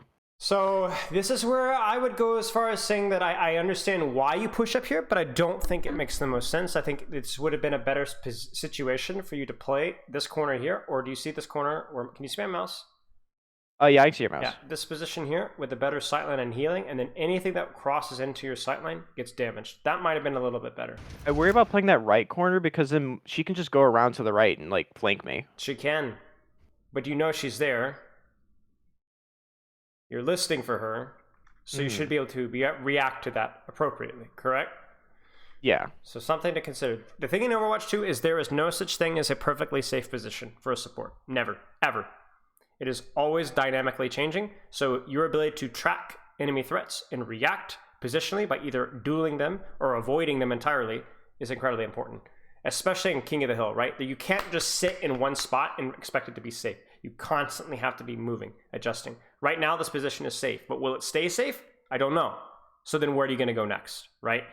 These are the kind of questions that you have to ask yourself. And that is very hard to do. That is a very important and very difficult skill set, but that's something that you can actively be practicing. All right, let's keep going. This is fine. This shift is probably fine, given the fact that he's got a big punch. Purple, nice lamp. Huge lamp. Don't feed punch, I beg of you. Yeah, that was I watched the replays like, oh god, he's gonna call me out on that. Yeah. It's okay. I'll call you out, but you already know it, so I'm not gonna sit here and holler at you. As much fun as that would be. Okay, let's keep going.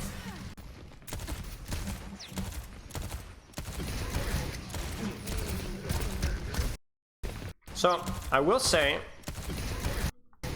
these are perfect situations where I think you could be weaving in a little bit of healing here, right? So you could be doing a damage, then throw a heal in the hog, right? We talked about this earlier. You talked about it earlier. You talked about how you could do both at the same time, unlike Ana, right?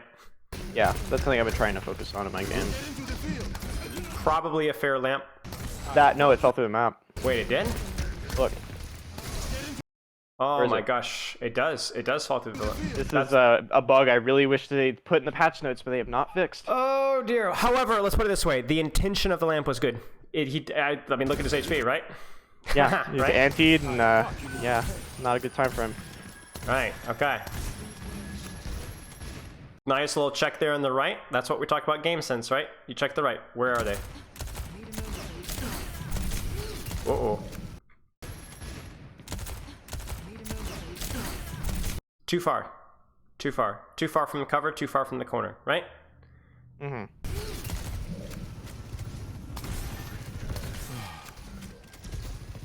Nice to be the patient coach.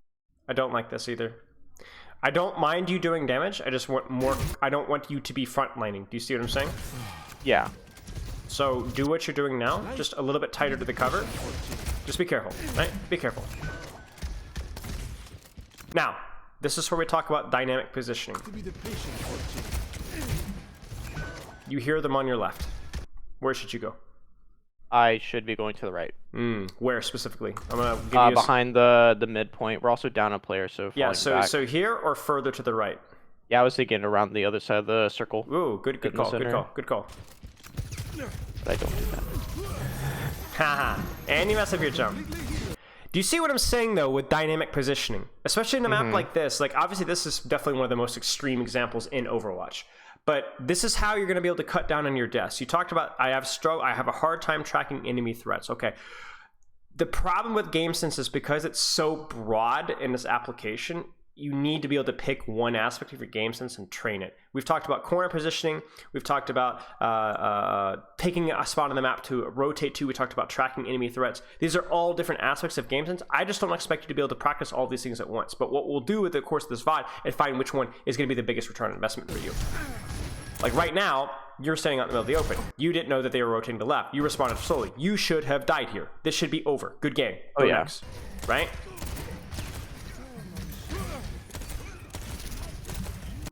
Why aren't you healing your team?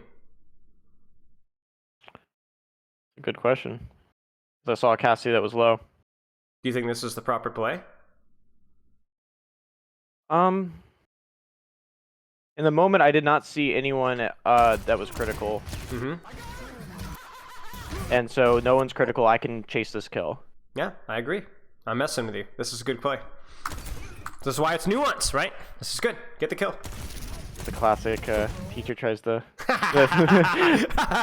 you know, I'm sorry. the bait and switch question. Like, yeah, you're absolutely right. right. But the reason why I ask it like that is I don't want this to be like, oh, I want you to really be honest with me, right? And to like really truly tell me exactly whether you think it was a good play or not. Because it's not, if you think it was a bad play, it's okay. We can talk about it. But I don't want this to be, this is a good play. Let's go next. I really want you to really dig deep and tell me what you really feel.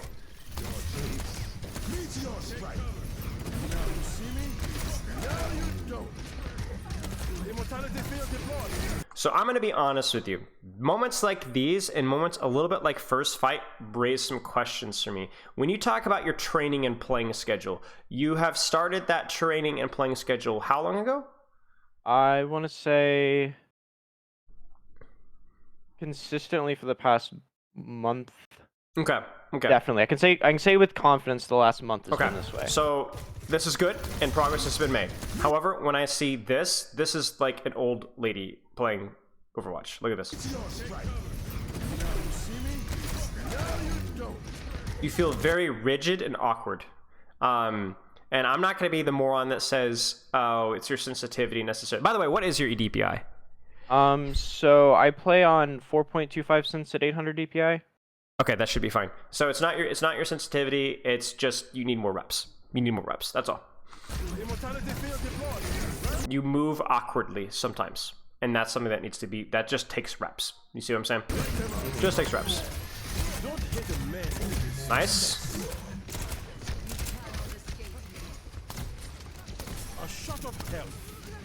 I used to play on extremely low cents actually. Like 1.75. Wow, that's good. DPI. Ah, cover. Yeah. All right.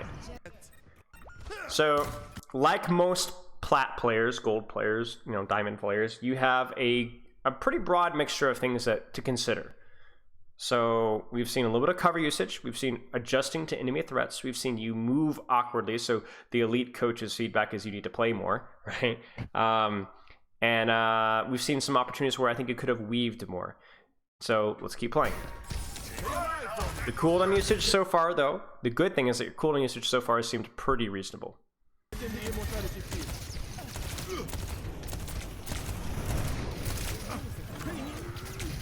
But thankfully, we've not fed punch. By the way, you are weaving here and there reasonably well, so it's definitely something that you've put thought into this, I assume. Oh yeah, so it's one of the things. Like it's one of the things I focus on. Yeah. I'm noticing it's definitely paying off. It's definitely not perfect, but it's not going to be perfect for a long time, and it honestly will never be perfect, right? Even ML7 messes it up. It's never going to be perfect, but it's definitely not a major weakness for you. Now I jinxed you. I shouldn't have said anything about feeding Doom Punch. My bad. I blame the tree. My bad. But yeah.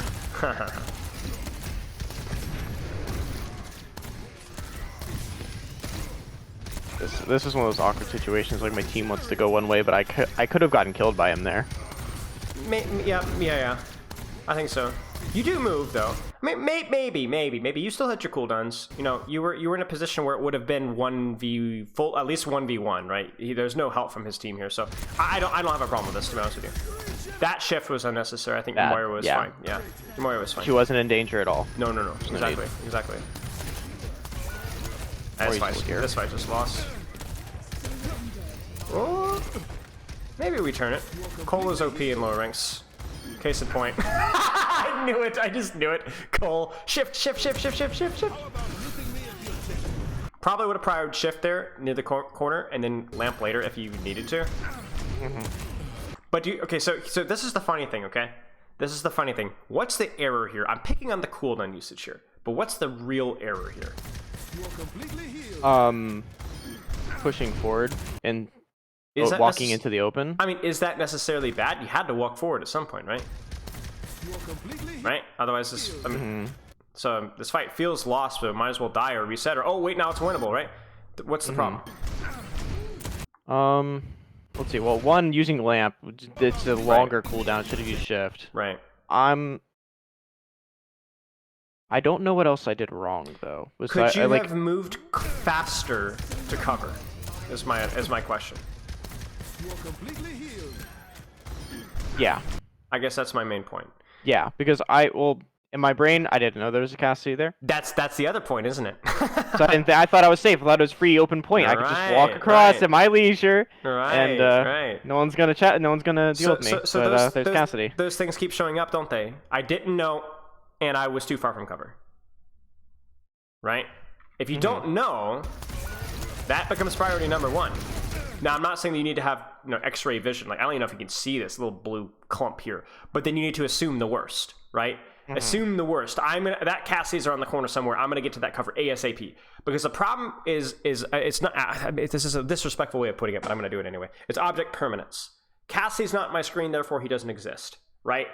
No, he's there. He is around there somewhere. What do you think he's doing? He's either trying to kill your Moira, trying to kill your Ryan, or he's trying to kill you. Your job is to assume the worst. That doesn't mean that you need to play hesitant and scared, but it does mean that you need to play with respect. You put your seatbelt on the car, you don't expect to get in an accident, but if you do, you're ready for it. You walk forward with your Reinhardt and Moira, you play near cover, you don't expect to die to the Cassidy, but in case the Cassidy is there, you're ready for him because you're hugging a wall. You see what I'm saying? Yeah. That's what we're talking about here. If you are on this wall here on my screen, and the Cassidy's on the low ground to your left, the Cassidy's behind you to the left, the Cassidy's behind you to the right, the Cassidy is in this room here, the Cassidy's on the high ground here. Heck, the Cassidy is inside this little rotator thing. You will be better served in that 1v1 in any of those positions versus the Cassidy if you are here rather than here. You see?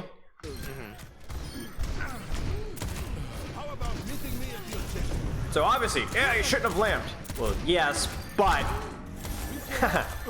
this is more important. And even like here, why are you taking the duel here and then swinging wide, right? Yeah, I should have been backing around the circle. Yeah. I don't even think I have a problem with taking the duel here, but it's how you took it, right? Alrighty. I do like that you are not a heal bot here. I respect the weaving. I respect you looking for opportunities to damage. I respect you trying to use your cooldowns as best as you possibly can. I think, for the most part, I think that's been the more positive aspect of your play here. Like, even this right here is just like, I mean, you don't have your cooldowns, so you'll need to be careful. But hey, I respect it. I've been watching a lot of Awkward. He does pretty aggressive support play, so I've been like watching that. Right, and if you can use, if we can get you to use cover better, Your aggression is going to be like absolutely monstrous because it's going to be that much harder to kill you when you're doing for this aggressive plays. All right, do you have any questions so far? No, I think everything so far has been pretty much on point, but these next 2 points are gonna be the ones that are gonna. Okay. This is where the fun begins. I guess. Right. So we've picked out a couple of things. What little things are you seeing so far that you might want to pay closer attention to? I should be more respectful of the enemy team's positioning and try to play a lot. Well, not try. I need to play a lot closer to cover. Okay, let's keep watching then.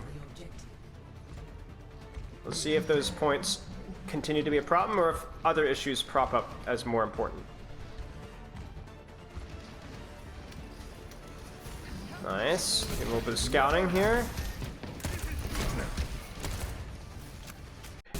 This is where we dig really, really, really deep, okay? So I'm going to dig really deep for just a second to make a point. This is where when you go for something like this is good right here. But if you move forward even a foot, you're screwed. Yeah, because he can just punch me into the side of the room. I'm stuck in this little choke. Not just that, though. This is where we talk about bigger picture. Where is that Cassidy? What if that Cassidy? He's sitting main. What if that Cassidy was? What if the Cassidy comes on the side path, and then I'm screwed? Right. You gain nothing by moving further to your left. You still have a perfect sight lane to damage, and you have a perfect sight lane to heal. You could damage, but the problem is that you were just a little bit further, where that Cassidy could pop here, and you're dead. It's over. Right. Yeah. It doesn't matter here, but these are like the little circumstances where if you were climbed to Plat 1, this might be a problem, right? Might be a problem. Mm-hmm.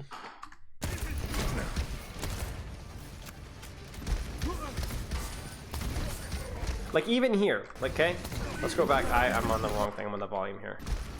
Even here, this seems like feeding just a little bit, but I would rather you do this here. You see this big pillar right here? Whereas if the Cassidy shoots you, you're okay, right? Mm-hmm. You just drop behind cover, you're all set. This isn't bad. This isn't bad. Probably would have lamped that, but yeah, that's okay. Slow reaction times. Yeah. Well, slow reaction time, but did you know that he'd used vape? Not in the moment, no. I don't know. I think I might have been, because sometimes I try to pay attention to that when I'm playing support. Right I see a hog like not to use my cooldowns unless they have used their vape. Yeah. By the way, this is an extremely difficult skill to like fully master, so don't sweat it if you don't get it perfectly. There's his vape, 533, 4, 5, 6, 7. He doesn't have it yet. He doesn't have it yet. He doesn't have it yet. He needs land. But I would say from what we've seen of your play so far, probably not the most important thing for you to worry about right now. But I will catalog it, and we'll see if it continues to be a problem. Same thing would go with like your Maze Shift, your Moira Fade, so on. Again, this is where things feel slow. Right here. Shoot that sucker. Get out of here. Back off.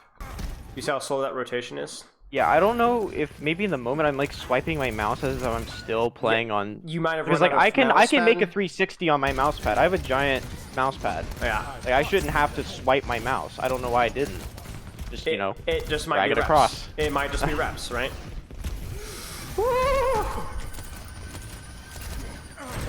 Oh my gosh. Okay. Oh wait, it happens again. That's great. He just keeps punching over and over and over again. Oh, another power punch. Lots of nice damage here, and he is just punching his way to victory here. Nice discipline on your cooldowns. Didn't need him, so don't use him.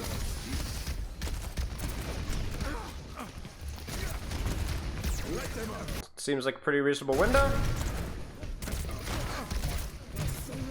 Don't feed punch!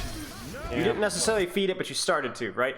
You don't contribute anything. I will tell you, in that moment, I did try to stop shooting the punch. I saw it, and I was like, oh gosh, I need to stop shooting. Alright, that's okay, that's okay. And our Moira was like, you know what, coalescence. Fair enough. Yeah! You see? Yeah, I was literally opening my mouth to praise you on your positioning and your cooldown usage this fight, and your weaving, and then you get just a little bit relaxed, right? Where's that Cassidy right now? He's gonna kill you. He wants He's you. anywhere. He's gonna anywhere, right?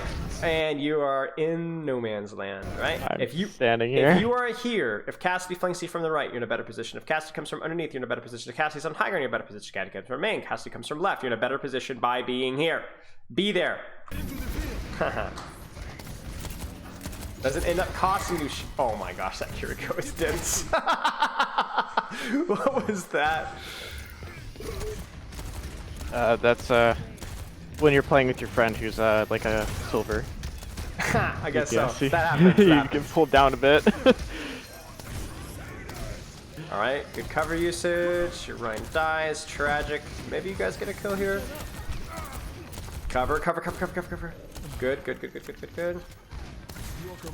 It's such a tricky balance too, because you want to try and do damage versus most compositions as BAP, right? You're gonna try and unless, I mean, if this is, you don't want to peek a widow, right? But you're gonna try and do some pressure. And this is something I struggle with as well when I'm playing with my my master's friend. He's like, "Why are you in cover?" I'm like, "But I need to do damage." Right, It's hard. I have trouble balancing this. You do, and I think that's where like you can consider like positions like these, right? Do you have an angle on the Cassidy from here? Yeah, kind of. Yeah, you do. But if you pushed up here, would you have a better angle on Cassidy?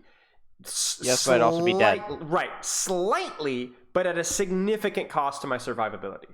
And there's your balance. Right here, you do not have a better sightline on the Cassidy than you do from right here. Do you see? Mm-hmm. Do you see that? Like, it's exact same, but it's safer. Those are the low-hanging fruit you need to worry about, right?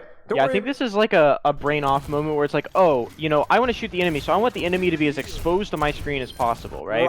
Right. Instead of having the wall there, and the wall's like, oh, well, now I can see less of my screen, so I can see less of my enemy, and then I die because I'm, you know, not covered. Exactly. I do think it's a bit disingenuous to say it's a brain off moment. I don't think it's a brain off moment. I think it's a brain on moment on something else. You are prioritizing on hitting your shots and doing damage because that's maybe something that you're working on at Baptiste or something that you've just been actively thinking about. That's good.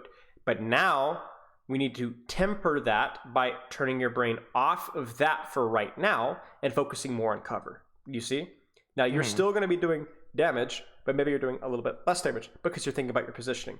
And that's okay. And then you get your positioning a little bit better, and now we start thinking about damage. And we go back and forth, and maybe now it's cooldowns, and maybe now it's tracking enemy threats, or maybe it's ult placement. But for you, I think the cover is a low-hanging fruit that we can improve significantly. Good. Nice. Nice use of shift. That Junkrat probably needed it.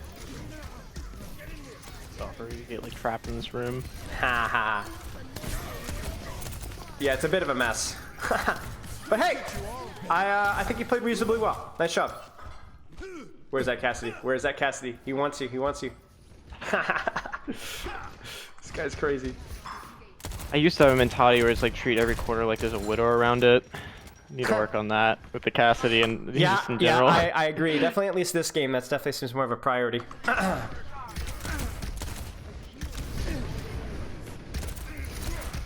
Like, this is a very aggressive position, but you're near cover. So it's an aggressive position that's also relatively safe. Better to be here than it is to be further back standing out in the open. You can do more and survive more. I mean, look at your Junkrat, right? Why did he die? Was he too aggressive? No. You see? Yeah, but if I didn't reload here, you probably would have lived. That's another problem. maybe. But yeah, I'm trying to make my point. Yeah, I understand your point. Don't stay on the open. Yeah, exactly. Yeah. That awareness that he was still there. Yeah. Yeah, not great. I understand what you're doing, though. You're trying to get the kill in the sim, so I'm not going to give you a hard time. And you do move towards cover somewhat, sort of. You just, the cooldown doesn't quite work, and then what ends up happening is the reason I LS my own immortality field. Right. So, are we going to cry over that? No, it's fine. I think for the most part, you played this fight reasonably well, especially compared to what we've seen before. Right? Okay. Yeah, I see what you mean. Low-hanging fruit here, not, the cherries on top. I think the Cassie's gonna kill me in a moment, and you're gonna really yeah, right. I think it's right here.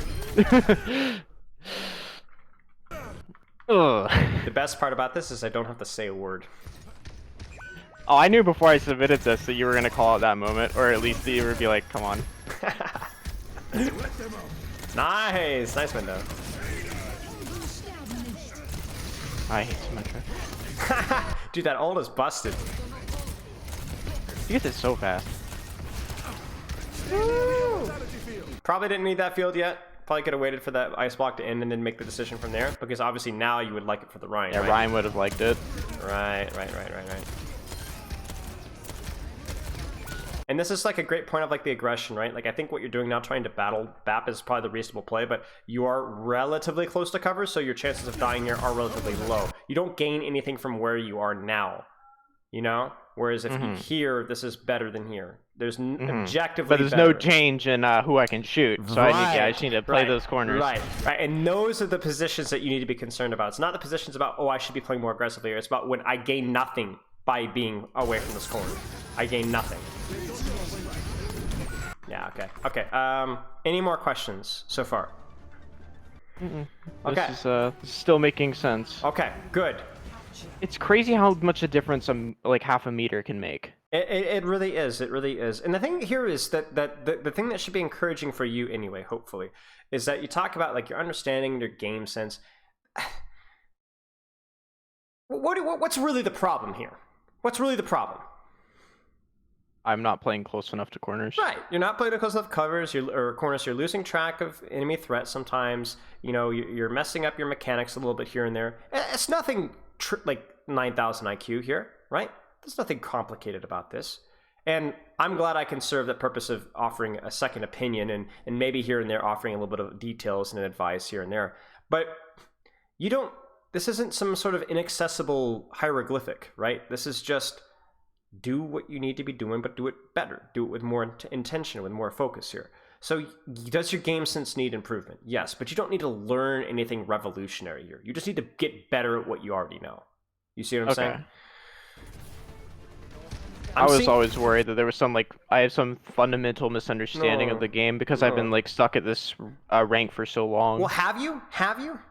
Well, I mean, okay, so I was in high gold Plat for the first part of Overwatch, and then I dropped and quit. Okay. Because I dropped all the way from Plat to silver that one season that I stopped playing. Right. But I think that was just an issue of playing like losing streaks. Just keep going when you keep losing, and it just kind of you get toxic and you don't think. I'm gonna play a little bit of semantic acrobatics with you, okay? Hard stuck is not when you fall into a mud puddle and you sit and you make mud pies and just do snow angels in the mud, okay? Which is what you do if you're getting tilted and or you just don't care, right? You didn't care. How long have you actually cared up and been serious about your improvement? The last 2 seasons of Overwatch 1 I played, and then all of my time in Overwatch 2, I've cared about improvement. I played this game. My friend tells me, told him like, "Hey, I want to get good at this game." And do you feel like you've made progress? Yeah. So you're not hard stuck. I don't care what you did back in the day when you were like a toxic butt. You were just sitting like in there. You were sitting in there making mud pies, right? You weren't hard stuck. You didn't try to get out. That's not hard stuck. That's just not caring. You'd hard stuck if you actually cared and really put the effort in. And so far, we've made some reasonable improvement. Now, it's been tough, right? It's been tough, and there's some things that you need to be doing better for certain that will help you to prevent you from getting maybe so gummy. But I think we're making progress here. Feeling better?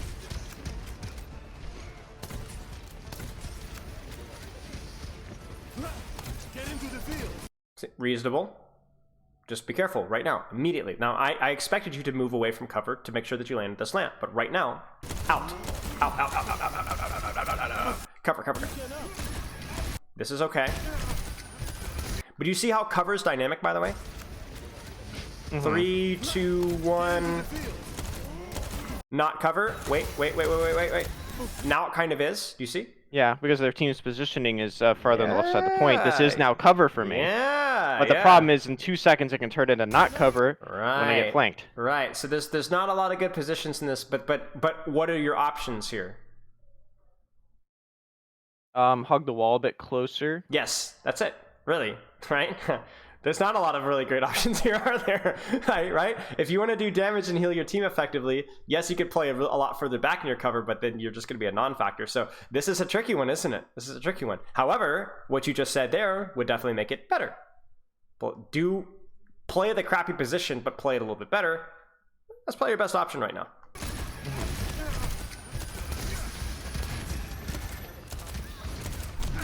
Uh-oh. Uh-oh. Uh-oh. I mean, the Tracer's dead, unfortunately. That's alright. I had no immortality field for her. Yeah, that's alright. And I'm gonna be honest with you.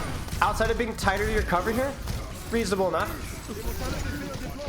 I just died at this point. Okay. Not horrible. Not horrible. Not horrible. Let's keep going. Each team goes hog. All feed punch. This is good. This is not good. Right? You see it? Yeah. Bang. Night and day between that and this. Night and day. You gain nothing. That's the word of the day. Nothing.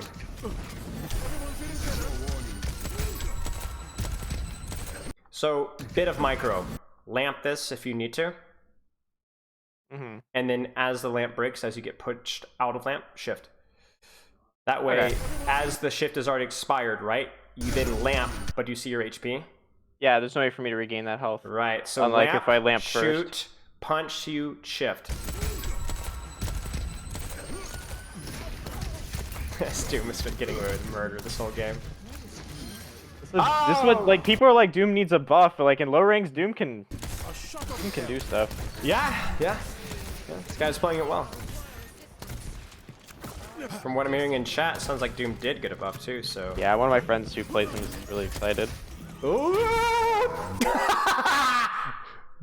There it Where's is. Cassidy? There it is. Where is he? Where is he? Now, this isn't a really simple match for you because, to be honest with you, it's really just Doomfist Cassidy that you need to worry about. I wouldn't worry as much about Mei, Moira, or Mercy, right? Well, there's some alliteration for you. You know, we lost track. Uh-oh. Uh-oh. Cover saves your life right here, right? Maybe, maybe not, but either way. A bad window, I feel like. Could Could have been angled. It could have been angled a little better. Yeah, I think maybe putting it over here was okay, but that's alright. That's alright. It's still usable. It's still usable. Nah, too slow. And just a wee bit too far from cover too, right? Yep, back in the open. Yeah. Alrighty. Wait. Something happened to your Tracer here.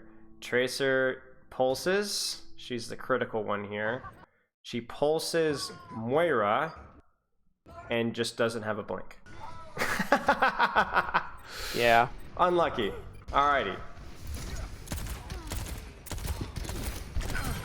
Oh. Cover. Nice. There's cover. There's cover right there. You see that? You should have died if you did, but you didn't because you got shot and then had time to duck behind cover. So Yeah, that's the difference right there. that's the difference right there. It will not stop you from getting one shot, but it will stop you from getting two shot. That's the rule with cover.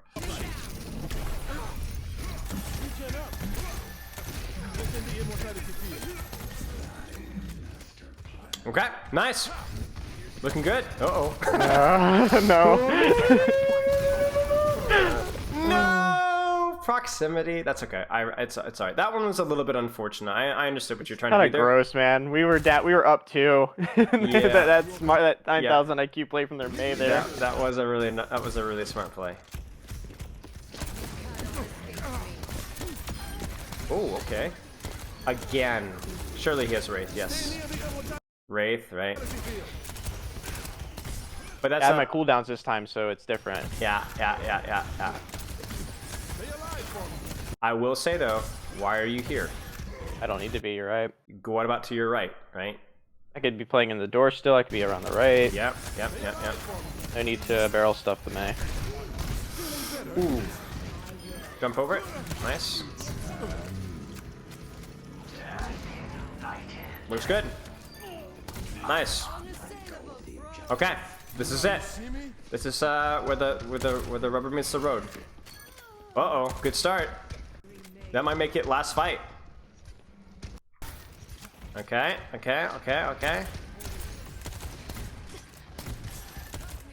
Position looks okay. You might need to be careful about getting punched off the map. Good cover usage here. Okay, I'm a fan. I'm a fan. This guy should be dead. He's gonna look for you though.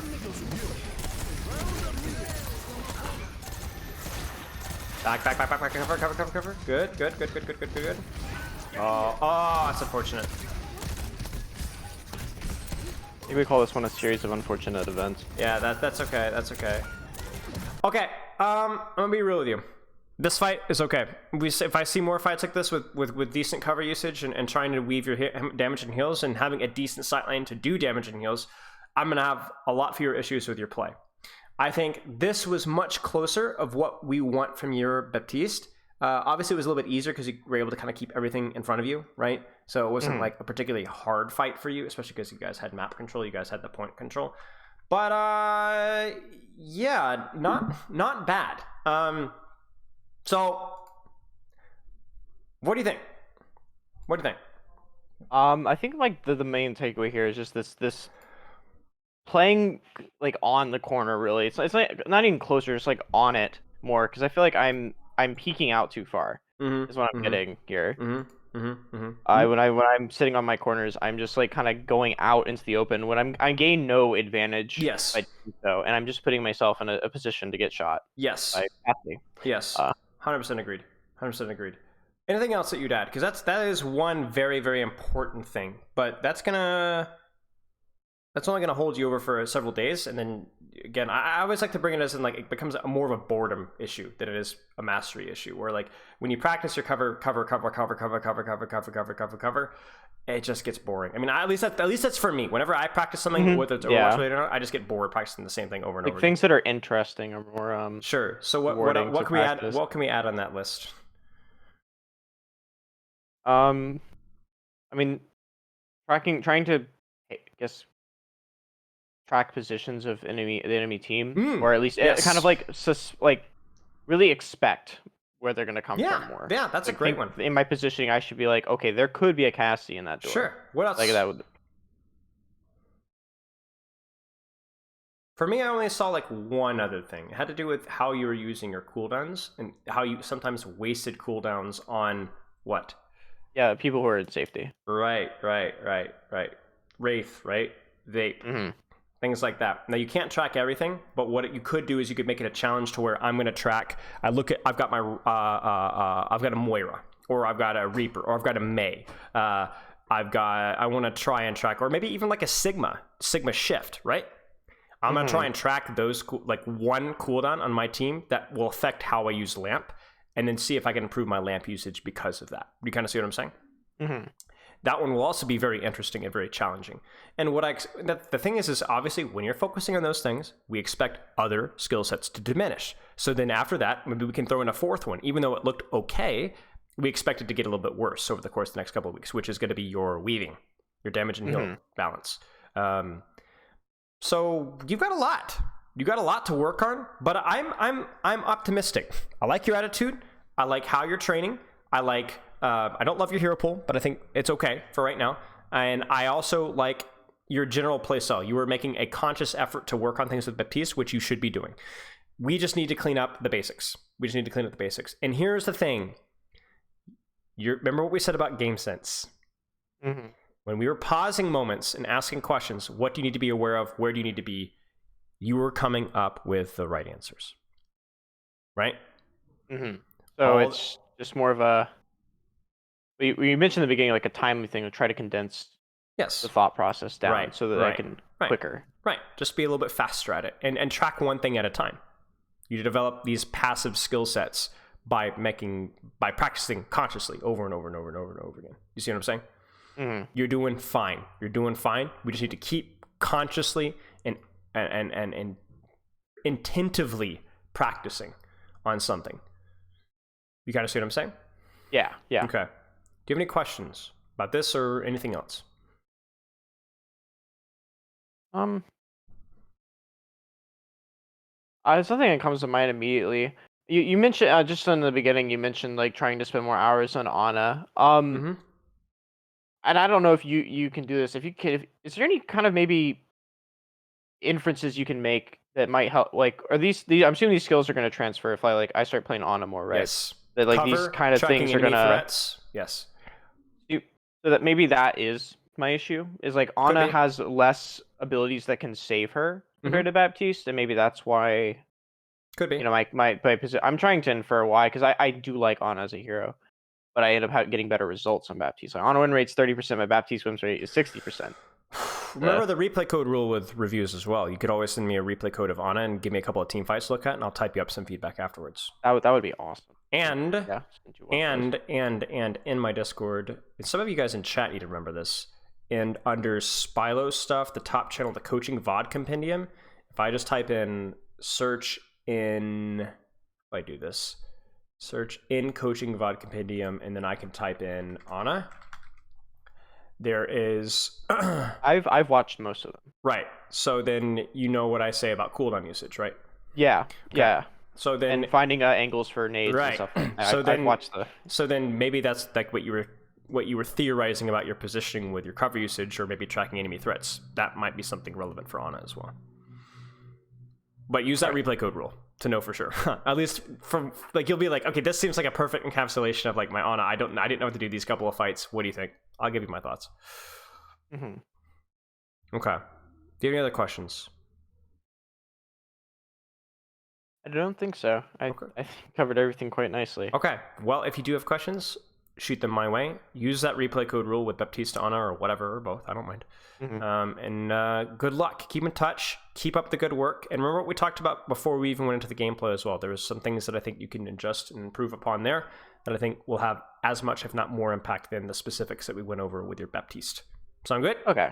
Yeah. Thank you so much. You were very welcome. Good luck. Have a good rest of your day, mate. All right? All right. Cheers. All right. That was Sentinel, the Baptiste extraordinaire. Hope you guys found that one educational and interesting. Lots of support today. And yeah, okay, let's chat. The juice is loose. Link me the notes. Link me the notes. We are full in, all the way in. We're gonna patch Overwatch right now. Rare parrot, juice is loose. Yes, the juice is loose. The juice is not only loose, the juice is running and flowing wild. Okay, here we go. Let's launch Overwatch 2, y'all. 20-minute tank queues are fun. Ha ha. Ha ha. Okay, let's try this new hero out. Let's look at the patch notes. Let's get a little bit of a NQ only, 20 players ahead of me. Nice, nice, nice. Can you give me a team comp to use for scrims tonight with Ramattra? Yeah, Ramattra, Lucio, I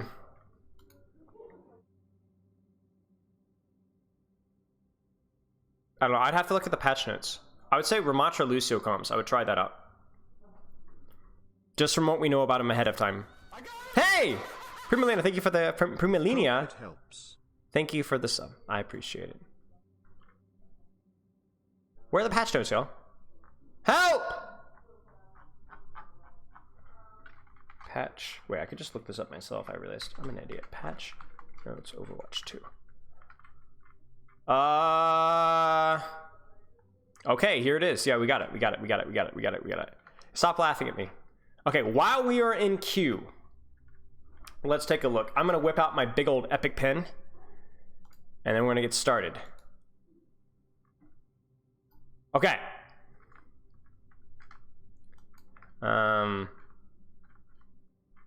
We can do this as well.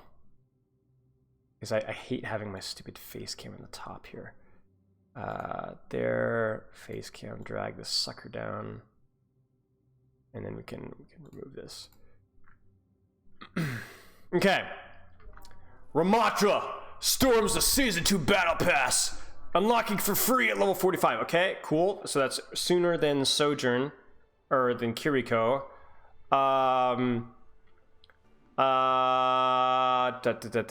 The new map is live. That's great.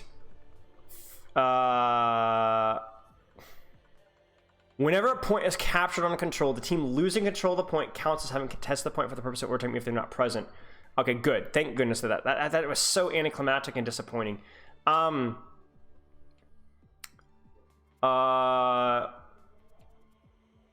sounds good. All right. Their new competitive title rewards for name cards based on the interseason rank. Nice, that's cool. minor polish improvements for the competitive UI flow. Okay, we'll check those out, hopefully. Won't be available competitive for 2 weeks. Yes! Yes! Yes! Yes! Thank you! Hated this so much. Yes! And actually, this isn't too bad either. This seems much more reasonable. Thank you. So dumb. Thank you. I'm gonna kiss Aaron Keller right in the lips. Okay, Ramattra. I mean, I don't think there's anything new here that we didn't already know, so we just need to actually look at the numbers. Okay, this is the juice, guys. All right. Woo! Taking the headphones off so we can jive a little bit. All right. There are several changes here for Doomfist with the intent to increase his presence as a disruptive brawler style tank. The buff to his passive ability will help him stay in the fight longer, especially when he's hitting multiple enemies with his abilities. This uses powered block and meter strength to increase the ability. Empowered rocket punch enables him more easily to disrupt enemies and impact multiple targets. Due to gaining empowered rocket punch, more cases the stun duration size are slightly decreased to reduce some of the frustration playing against it. Rocket punch where shaping some of its damage away from requiring wall picks so that it's broadly more useful regardless of where the fight is striking in. Yeah, where fights are taken, excuse me. Okay. Rocket punch impact damage range increased from 15 to 30 to 25 to 50 damage. Okay. All right, wall slam damage reduced from 20 to 40 to 10 to 30. So basically, the punch, if you don't hit a wall, does more. Basically, I think was 15 to 30, 20 to 40. So overall, the punch does more, period. However, wait, is it? Wait, yes.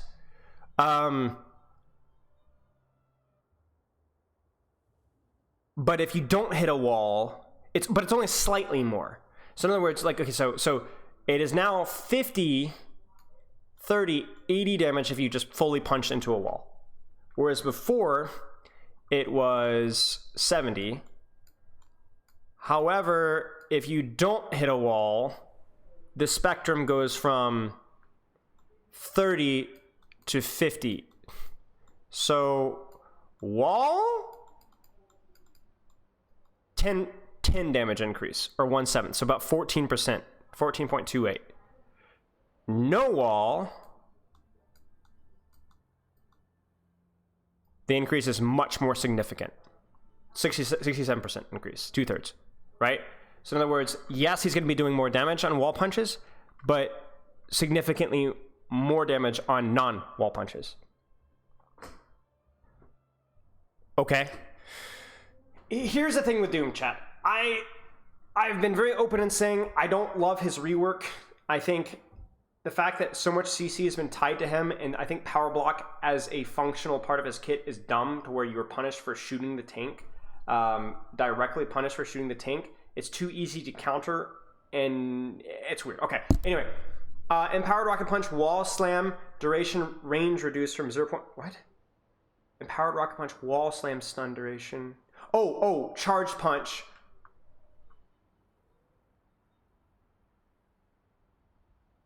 Stun duration range? I'm sorry, this wording is so confusing. Stun duration range?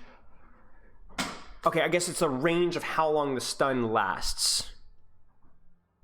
So in other words, if he charges up his rocket punch, he stuns less. Right? The charge punch is less impactful. Okay, that's good. That's good. That is good. That means that when he has punch, it's not overwhelming. There's not as much of variance between Doomfist has punch, just go ahead and kill yourself right now because it's over, versus Doomfist doesn't have punch, ha ha ha, you suck, go home, you have no friends. Non-empowered rocket punch now stuns.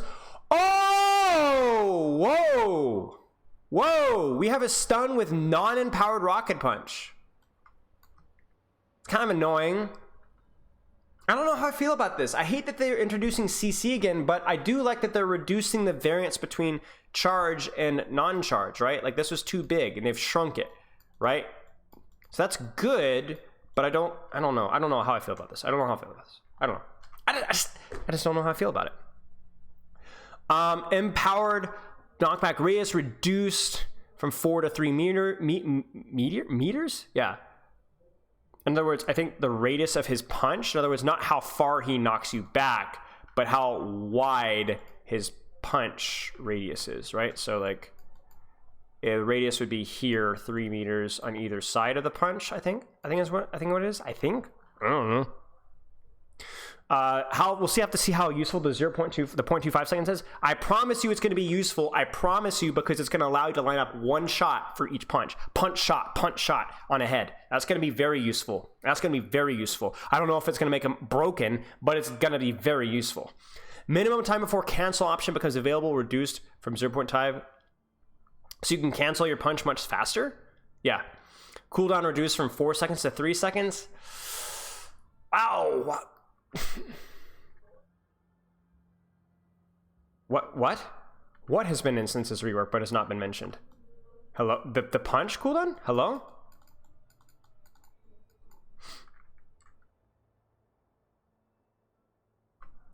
I don't know. Well, I guess we'll just have to, we'll just never know. Okay, the cooldown for the punch. Okay, good to know. All right, power block cooldown reduced from 8 to 7. That's a big decrease, 12.5%. Duration increased from 2 to 2.5 seconds. That's good as well. It gives you a longer duration to charge up punch, as well as increasing. The reason why this is also impactful as well, y'all, is remember power block is not just used to charge up your punch. It gives you more time so that you get your cooldowns on your slam and your punch again faster. In other words, you can punch in, block, and then you don't have to stand around waiting for your punch. You're going to have it basically immediately after. I mean, it's only half a second, but it matters. Minimum damage mitigated. Ooh, that's tough. So basically, they're increasing the amount of time that he's going to have empowered punch, but also making it less punishing. Again, seems like a fair. I just don't like the power block dynamic very much, to be honest with you guys. Now empowers rocket punch on landing. Ooh. Okay, that definitely is a big buff to this ult. Enemy slow duration increased from 2 to 3 seconds. I don't like the slow on meter strike, but okay. I don't know.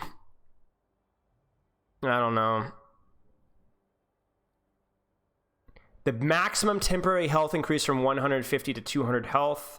Temporary health, this is big too. This is really, really big. This is going to make him feel a lot harder to kill. Not a lot harder to kill, but noticeably harder to kill. So, yeah. I mean, these are serious buffs, y'all. These are definitely serious buffs. Doomfist wasn't very good. I don't know if he's going to be very good right now, but he is not going to be trashed here. This is the big ones for me. If I were to pick off the biggest ones, I think this is a huge one right here. This is a big one right here. This is a big one here, and this one is a big one here too as well. More HP. His ult is a lot more impactful. He's going to be charging rocket punch much faster, more often, and then the non-powered punch being able to just immediately provide a stun is going to significantly increase his damage output. Yeah, these are big, y'all. These are really big. Doom meta? Maybe not. Certainly in ranked, you're going to see a lot more Dooms. 100%. Commanding Shot Jungle Queen's primary tanking ability, but the additional survivability granted her team proved to be too powerful, needed to be tuned back significantly in the previous patch. We're going to shift more of that survivability to Jungle Queen herself by increasing the amount of her passive ability heals through to dealing damage with wounds. Torso and head hit volume size increased by 12%. This is fair. Her hitbox was weird.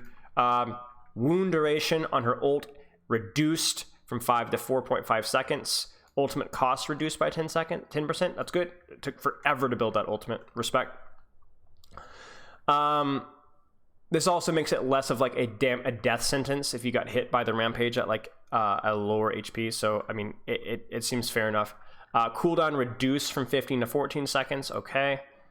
Adrenaline passive thing multiplier increased from 1 to 1.25. Damage dealt by wounds. None of these are super impactful, to be honest with you. This is the most impactful change by far. And this is definitely helpful as well, because it's only 1 second, but it's a percentage, right? It's a decent percentage. 1/15 is what, 6.7%, right? But I don't know. This seems like really tiny, to be honest with you guys. I don't know. So she's not going to be meta, but she's going to be less trashed here. Bastion. The intent for Bastion's ultimate is that enemy players can survive it if they are quick to react to the damage impact areas. However, it ends up being too easy to avoid the damage in areas entirely. We've reduced both the amount of warning time and explosion damage, so there's more reliant on dealing damage. Won't be as lethal if the close the target gets to the edge of the explosion range. Now, here's the thing with Bastion, guys. I'm going to put this as respectful as you possibly can. his ultimate is poopy cheeks. His ultimate sucks. And I do not mean that in terms of it's weak. Maybe this, I don't know, I'm not gonna even read the changes yet. I don't care what the changes are. If they keep the current Bastional structure, it sucks. Having aerial strike is not fun or interesting. It's stupid. If it either is useless or it makes you feel cheated when you die to it because you're like, wow, that was stupid. He just dropped a bomb on me.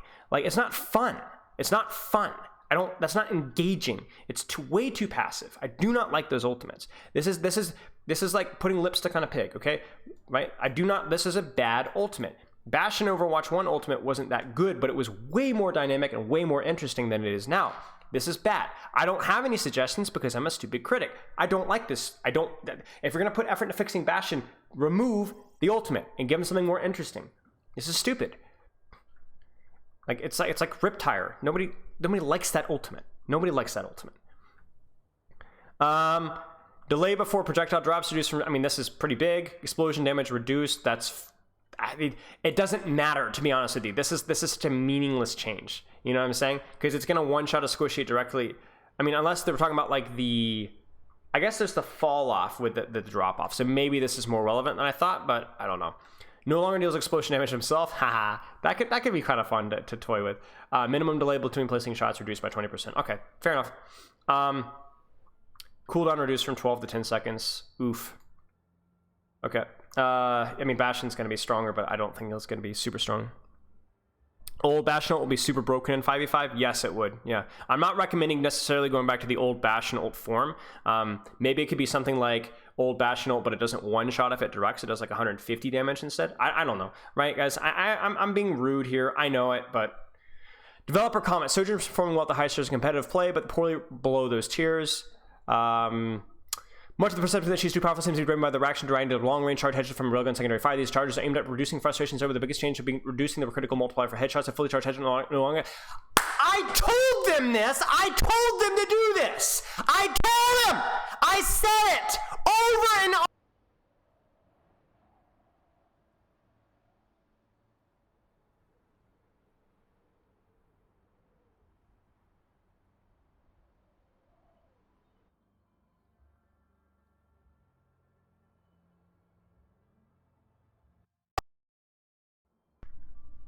Hello?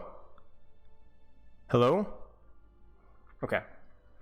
I told them with the fully charged headshot and the primary fire. I literally said this. I said, this is a hit scan hero with a lot of mobility. You need to lean into that and not into the one shot. The hero doesn't need a one shot for it to have its retain its identity as a hero. It's extremely vertically mobile hit scan with a lot of dynamics. It doesn't need a one shot for it to be relevant. Now, does she need a one shot to be very strong? Sure, but lean into her primary fire more. Lean into her railgun being more like Soldier Helix as a finisher or as a sort of burst, right? I told them this almost a year ago. I guess it's not technically a year ago. It was like 10 months ago, whatever. But no, we're gonna maintain the headshot. Change the railgun size. No, that just makes her feel horrible at lower ranks, and it changes the entire dynamic where it's not even worth using the railgun until you get a higher charge. No, I told them this. Yeah, I'm glad to hear it. Warm cup of Joe. It is this is good. Energy delay before draining reduced from 8 to 5 seconds. Okay, so she loses charge faster. Seems fair. I like that change. Secondary fire fall off reduced from 70 to 40 meters. Good. She should be countered by Widow and Ashe, right? Good. Secondary fire critical damage reduced from 2 to 1.5. How much damage does that mean? Because she was like 280, right? Whoa. So body shots. Wait. So body shots do like, wasn't it like 140? 195. Wait, so it was like 130. And then half of that is 65. So this is a fully charged body shot. Then the headshot multiplier makes it 195. Yo, this means that, okay, I don't know. Because it reduces the ceiling because it's less important to hit headshots because you only gain 65 damage by hitting a headshot. Interesting dynamic. I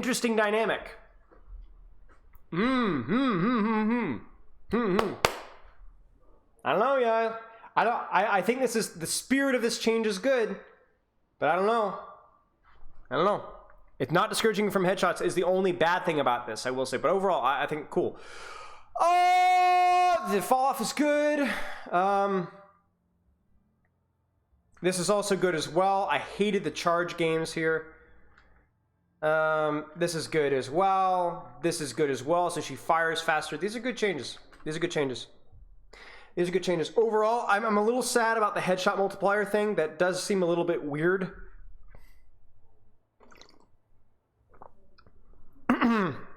But and yeah, she's still going to be one-shotting with a mercy damage boost. But this is good. this is good.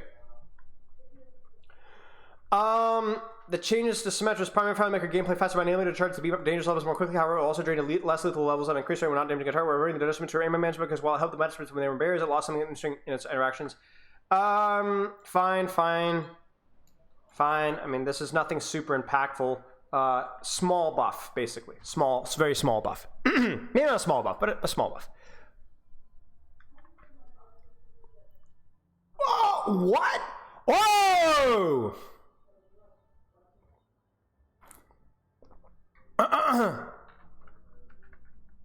Yo!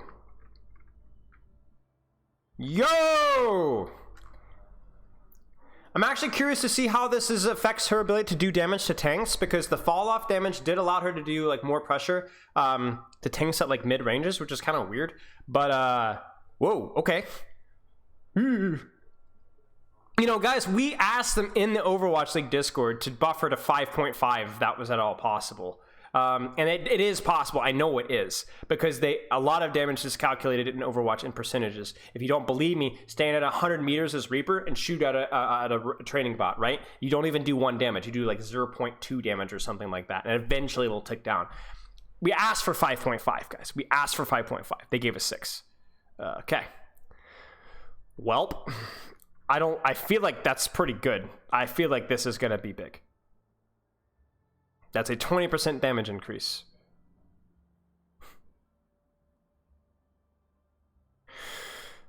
Okay, cool. Okay. We said with Kiriko, ult charge and healing needs to be addressed, and then tertiary, the attack speed / cooldown reduction in ultimate.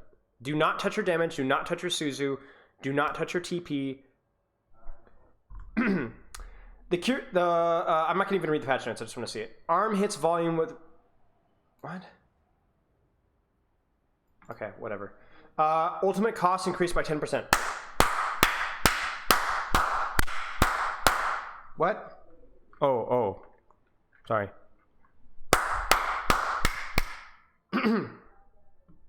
Movement speed bonus reduced from 50% to 30%. Sure, good. Cooldown redate. Yeah, this is fine. This is what we hope for. Cast time reduced from 0.15 to 0.1 second. It's a buff, not a huge buff, but okay. I don't think this one was 100% necessary. Maybe this is to make it easier for lower ranks to use her. I'm not super sure. Ammo increased with kunai. Ability input cannot be held to activate. Sure. I'm honestly kind of disappointed, y'all. I mean, I'm not... It says overall good changes, right? I don't know. I just wish they'd nerfed her healing a little bit. I really wish they'd nerfed her healing a little bit.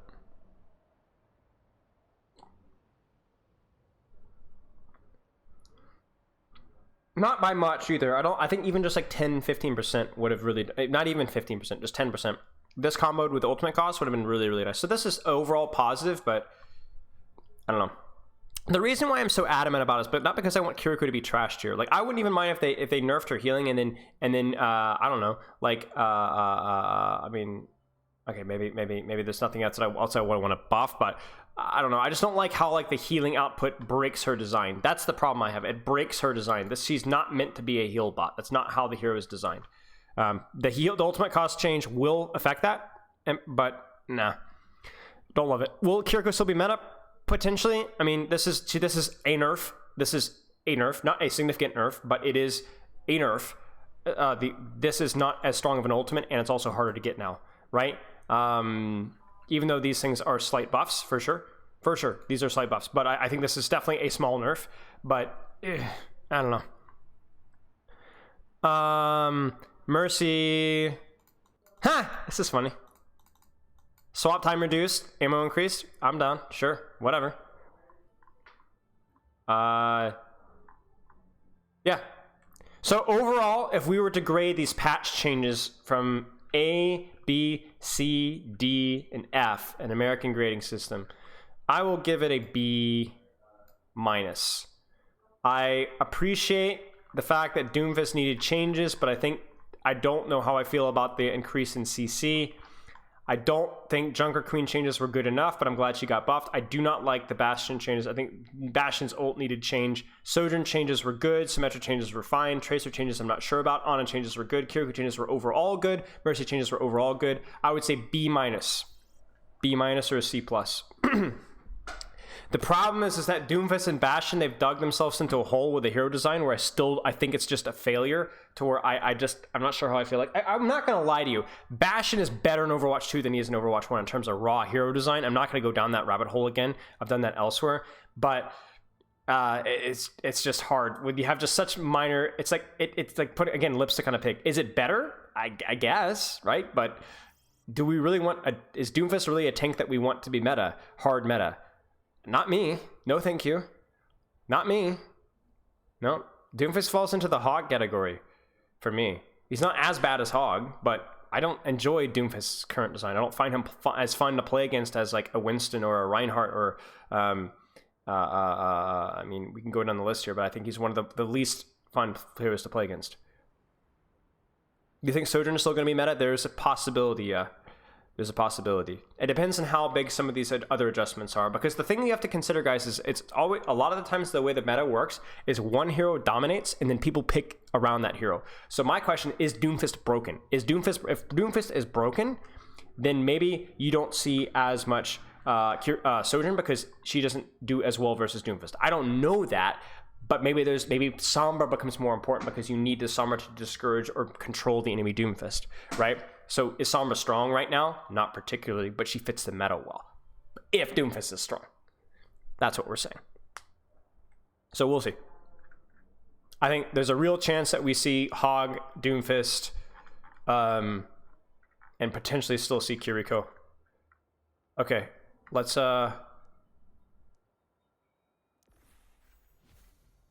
check this out.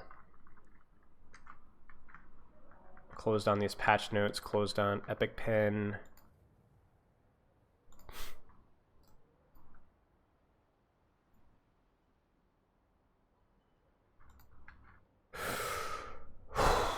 How do Winston and Rye play versus Doomfist in general? You don't. You just avoid him as much as you possibly can. Winston and Reinhardt cannot deal with Doomfist.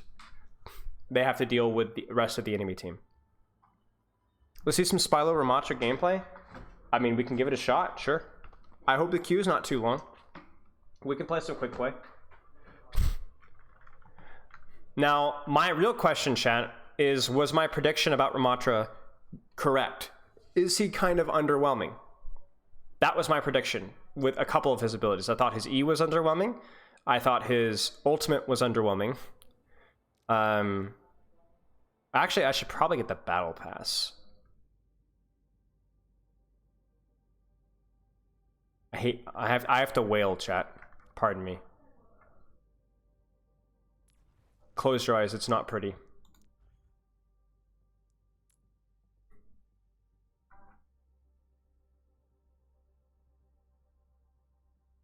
It's a tax write-off, so. Wait. I already have it. Chat. How do I do this? Somebody help me out here. So, it says I already have it. Does that mean I already have it?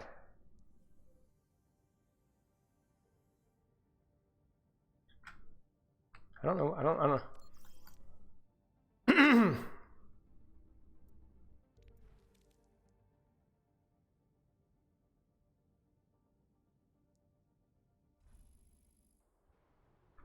Okay, so then help me out. Help me out.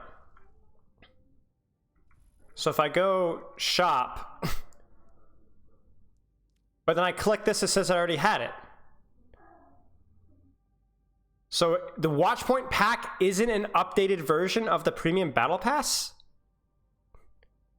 Wait, I thought the Watchpoint pack was just the updated battle pass.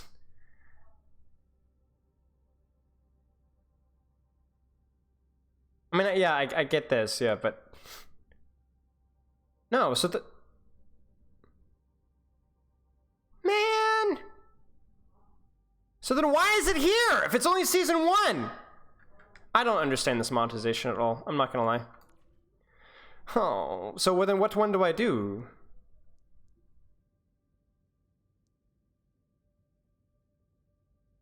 Wait.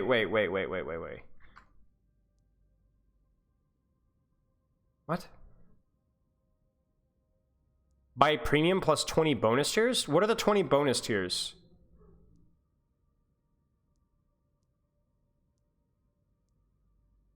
Just the $1,000 one? I don't know. I do not understand this. I am trusting you with my life. Okay, well, I don't care about getting 20 levels up.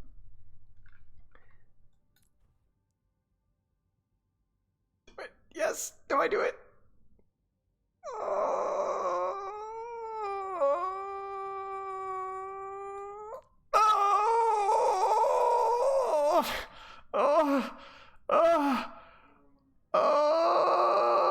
But what if there's like a really cool Zed or Genji skin or something?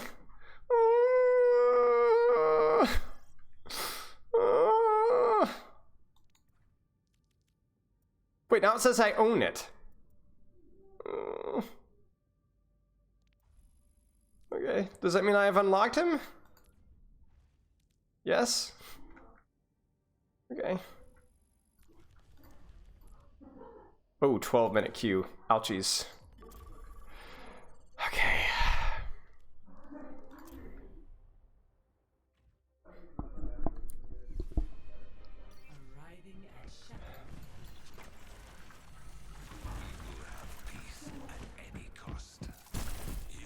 Wait.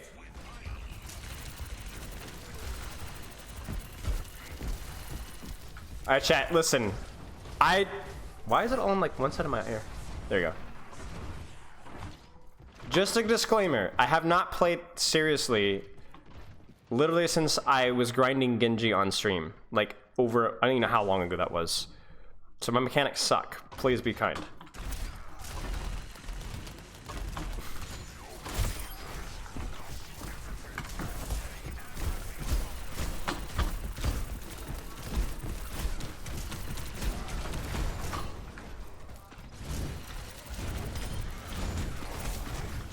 Oh, whoops. His ability is cosmetic? Huh. Wait. Oh, so you hold and release. Oh, you throw it.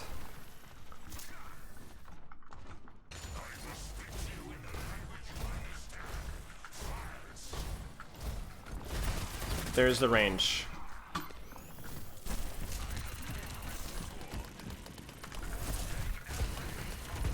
Oh, it's blocked by shields as well. You guys see that?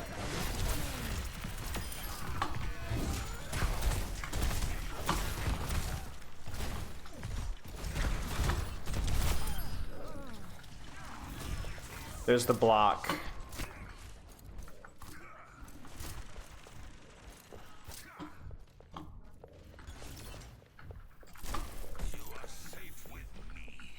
Weird. I guess I didn't place it perfectly.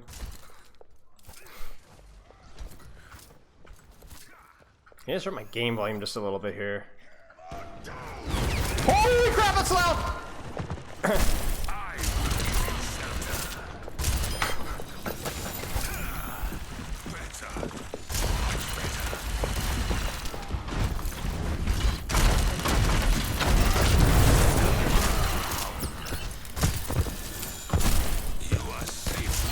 is that delay? Ugh. Am I just bad, or?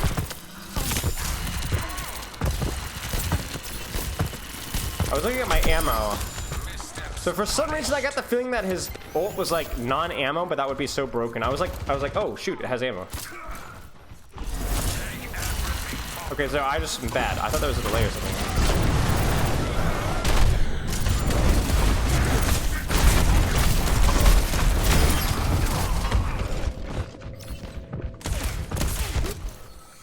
Oh, this is so weird, chat, not gonna lie. You can't de-summon your shield immediately.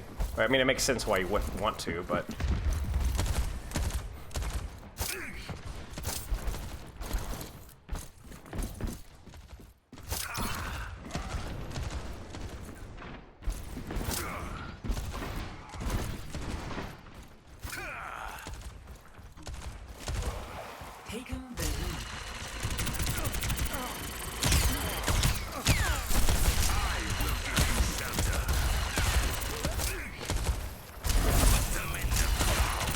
Kind of hard to aim, not gonna lie, at those ranges.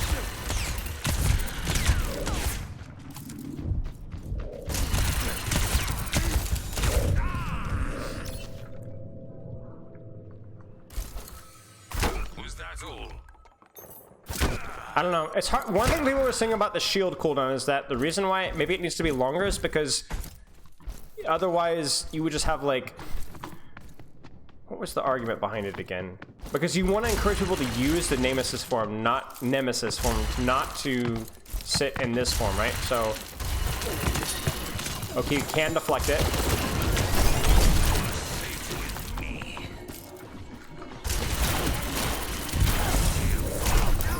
There's a nasty delay with the E that makes it very unusable in a 1v1.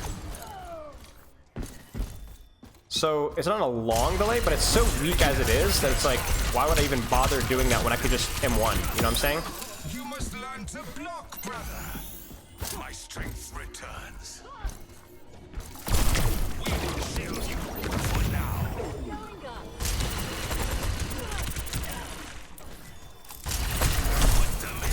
You see that, y'all? It's actively bad to use your Ina 1v1. Actively bad to use your Ina 1v1.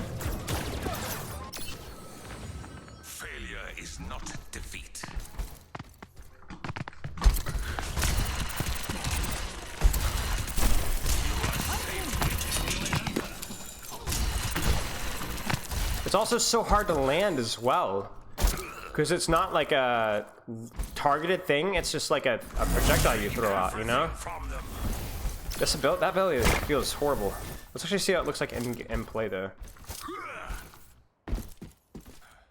Have I reacted to the patch notes? Yeah, we did that just a little bit ago.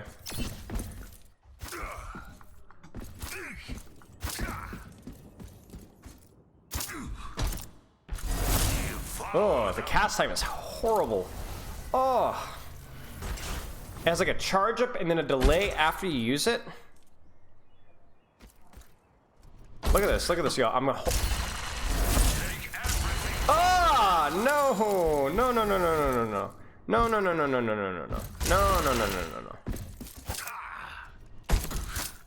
Let's try this.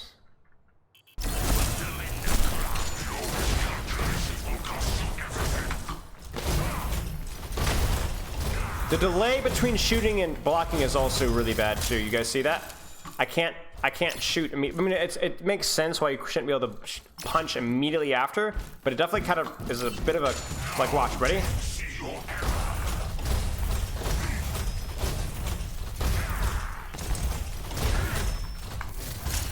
Wait, maybe there isn't a delay. Maybe there's just an internal cooldown like Genji. Sorry, buddy.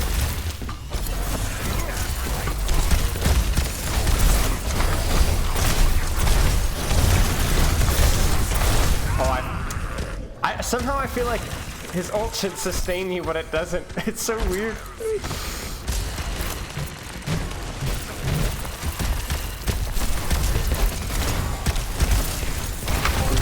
Uh-oh.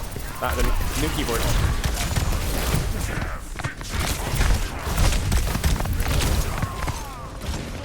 Try Doomfist out.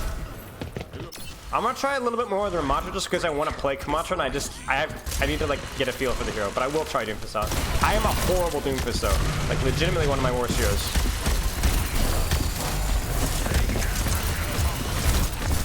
Oh, I was bad.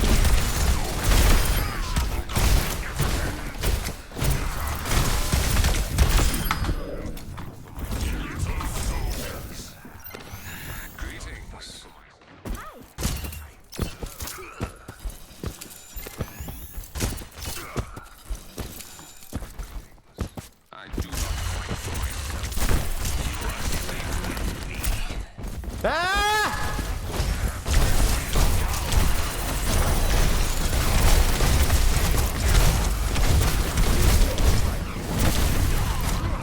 I wonder if he could like weave in shots between his things and like to win that 1v1.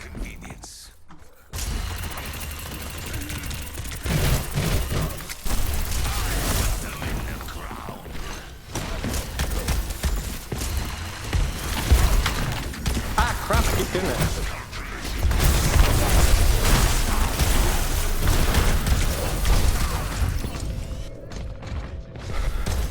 Does Omnic form not having armor shields is really weird? Yeah, it's true. I feel like having some sort of shields, like 50 shields or 100 shields for this form would be really nice.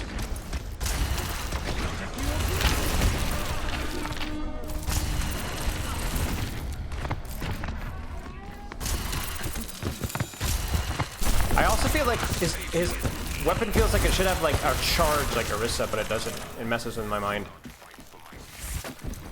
Somehow this hero doesn't feel intuitive to me in terms of like how his abilities work. Like I feel like, oh, I should have sustain, but I don't.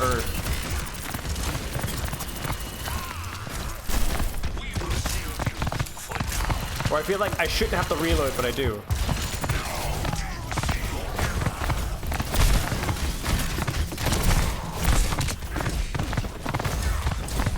Oh, weird. This was your best efforts.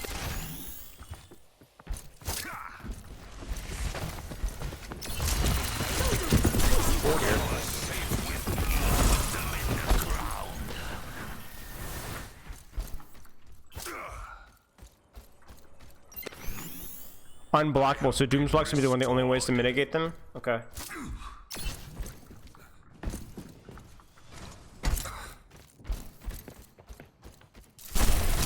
will give you shelter. Devour them.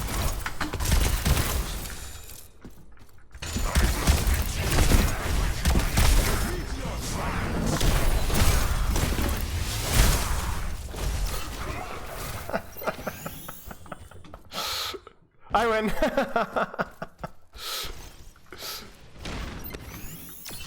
Better. Much better.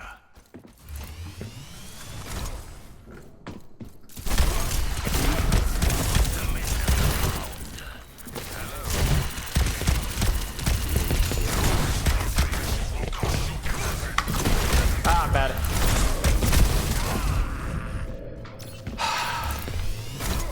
It feels like I'm bad, but also I don't know if this hero's gonna be winning a lot of tank 1v1s, I'm not gonna lie.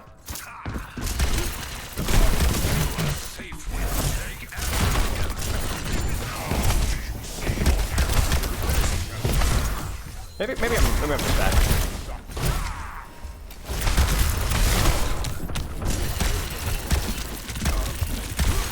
But I feel like that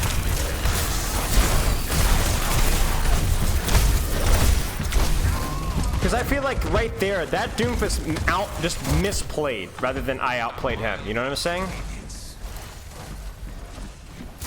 I definitely feel like the blocking between pulses is going to be the real skill ceiling. Yeah, like you were saying.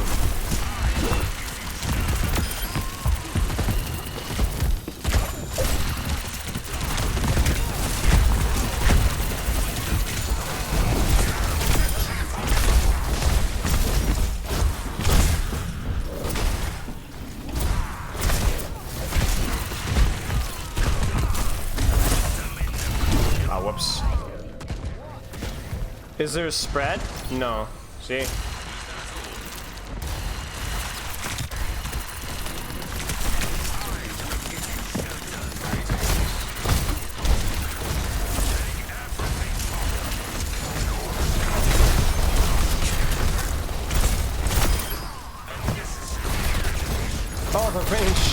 so bad.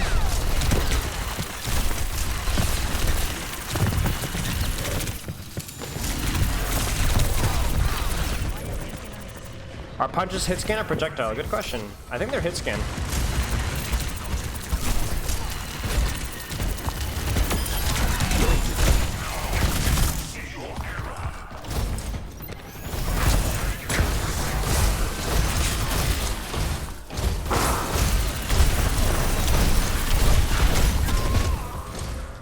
Definitely projectile. They have travel time. Okay. I didn't even look, honestly. Yeah, they come like a half a second later, so maybe that's the case.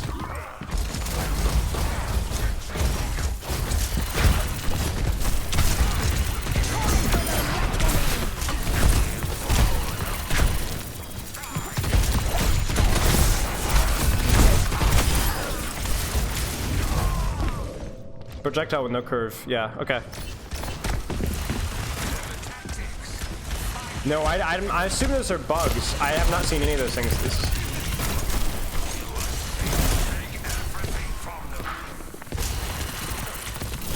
Dude, the E literally feels like a psychological thing where I'm like discouraging people to come my way, but it doesn't actually like...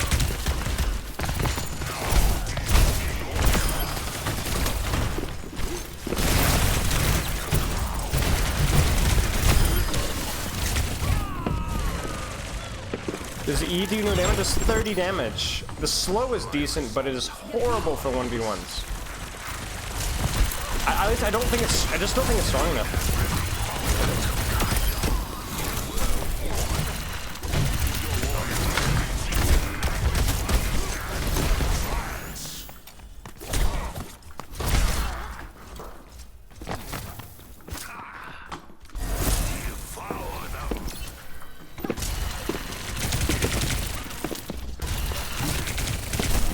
That's not what I meant to do.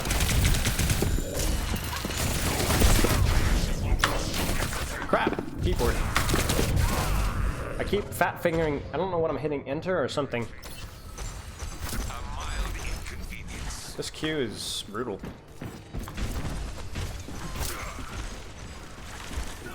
Ha! 18 and 17 with a tank, y'all. I am not good. Lead lost.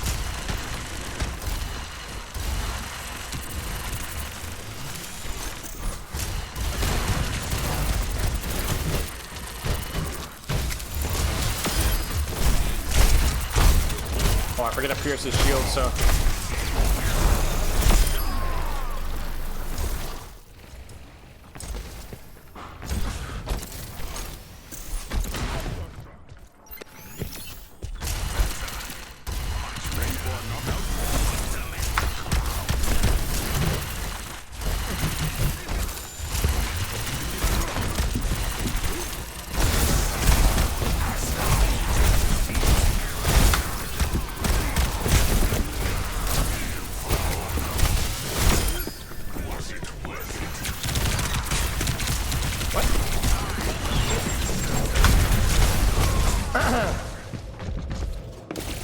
You're messing up your game as predicted? Yeah, true.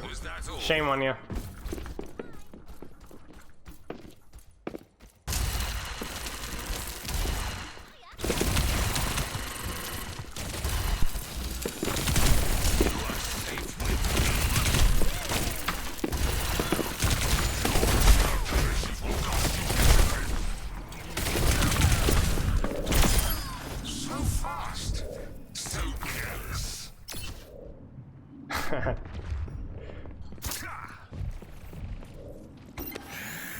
I have been restored.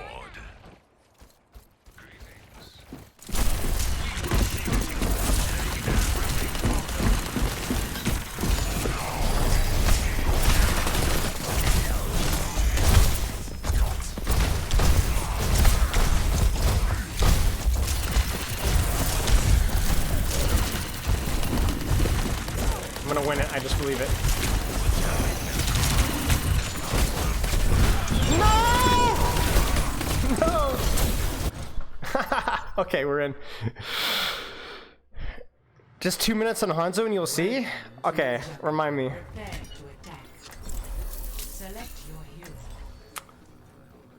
He feels really reasonably fun, but I don't know. We'll see. It doesn't feel as fun as Junker Queen felt to me. It doesn't feel as fun as, like, I don't know, as Orisa felt to me either. Let's my goal here is to try and get the forms right and to try and see if I can get value out of E.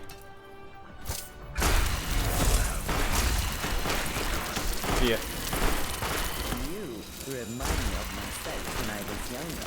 That a compliment? You be the judge. Okay. Thanks for the compliment.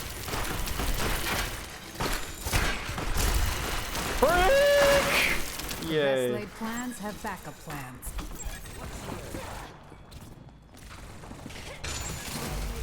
Yeah, that's true. Judgment. You could probably Alright, yo, don't laugh. Keeping eyes here.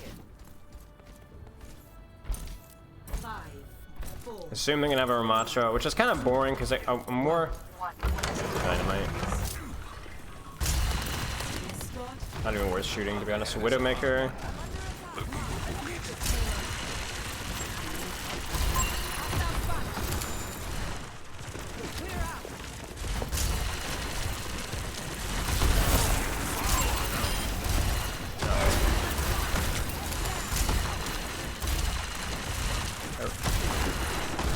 I feel like using her shield early can't be good.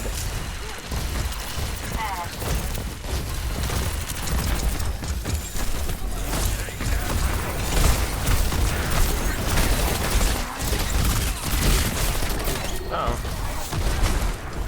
Whoops.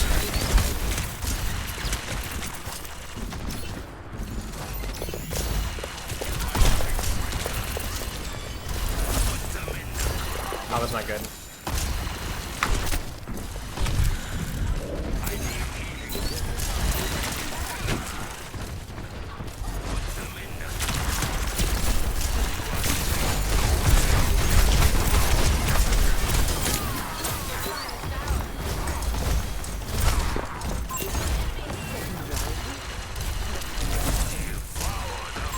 Right then.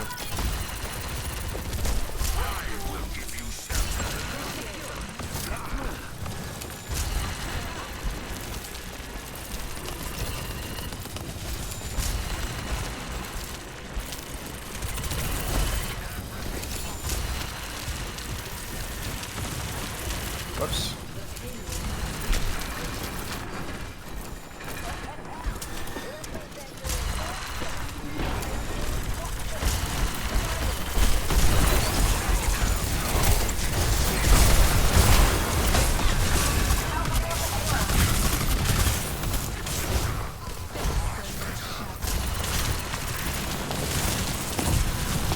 Ah, didn't have my shield in time. That nano was huge.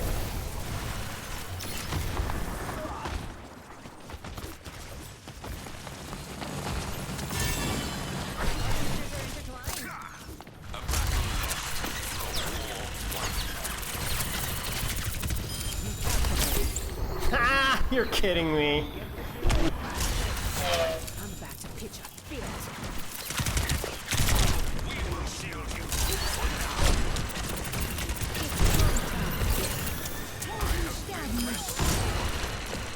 The lack of follow-up is kind of nice for situations like that.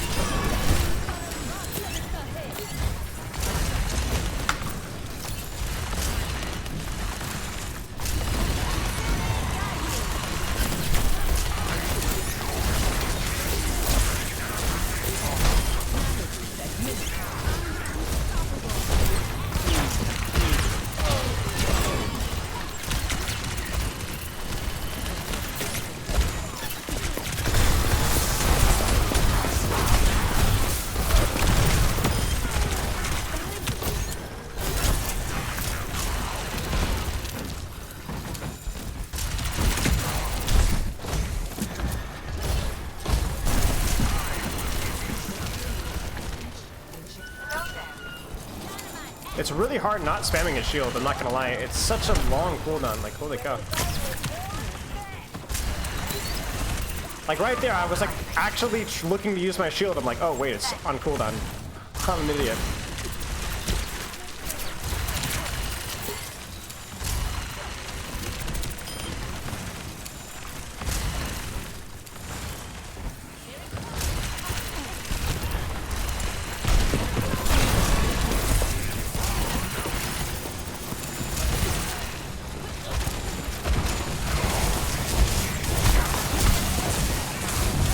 bad. Crud, man.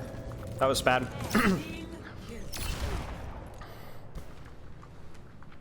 And honestly, at least against this composition that they're playing, it feels horrible to be in the punching form.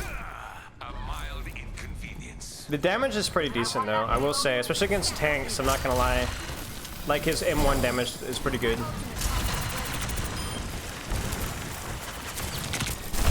Oh, that was bad.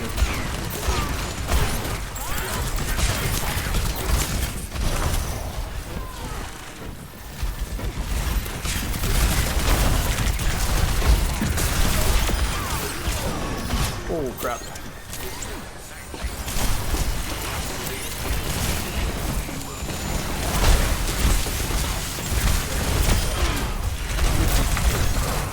That was just me pushing the wrong button, to be honest with you.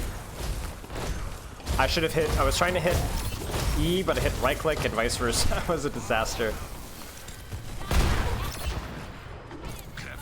I've gotten ult, I've only gotten one ult though. Died too many times. I'm gonna try and go up this way.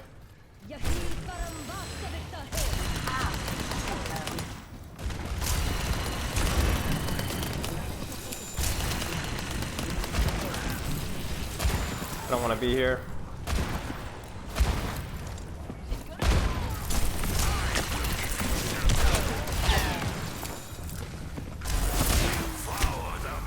Useless. My strength return.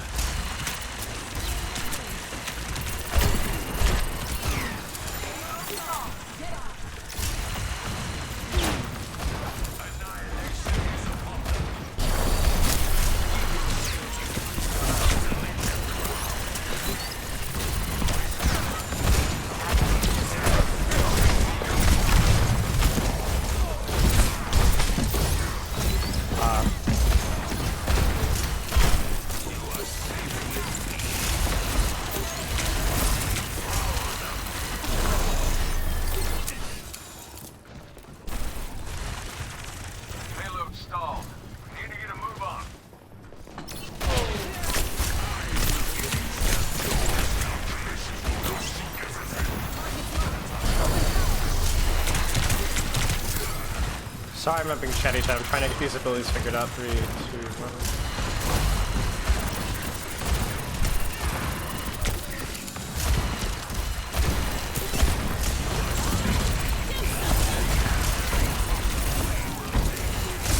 Run, man. Oh no, I woke him up.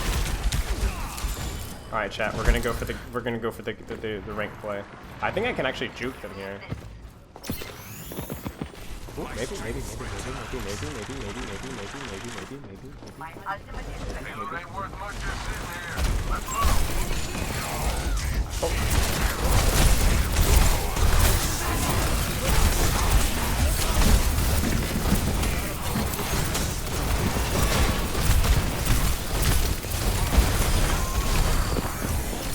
Oh, I misheard.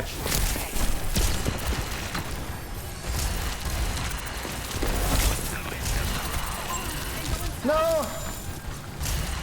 No! Okay, we got her.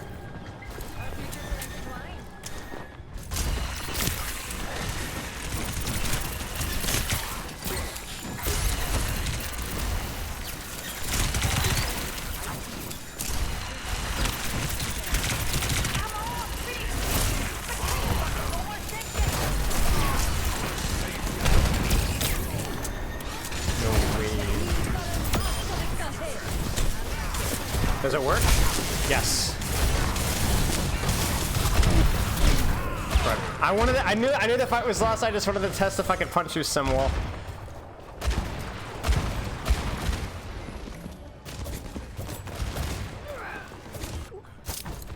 I tire of this game. Defend the payload, or they will take it from us.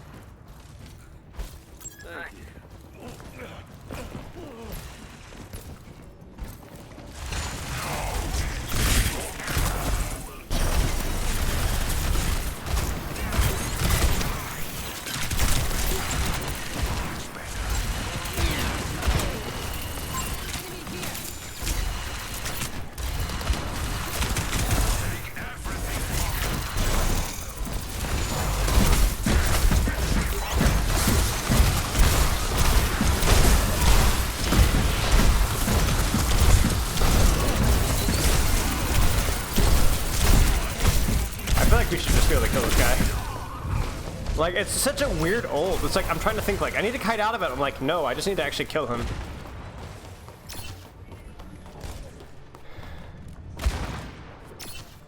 Yeah, the E is unbelievably underwhelming. The ult is also extremely underwhelming. The lack of sustain and the lack of mobility hurts. And the range is decent, but the range is only decent versus static targets. It's really, really bad versus targets that can move. So, I don't know, chat. We'll try it for another game, but I'm not loving the hero at the moment. It doesn't just... The thing is, it's like, obviously, like, heroes like Orisa weren't super intuitive either, but I had more... Oh, do you hear that? That's a new noise. But it just doesn't feel as fun to me. Like, for a brand new hero, I was expecting something that would feel more fun, but let's give it another chance. I really would like to not play in the mirror.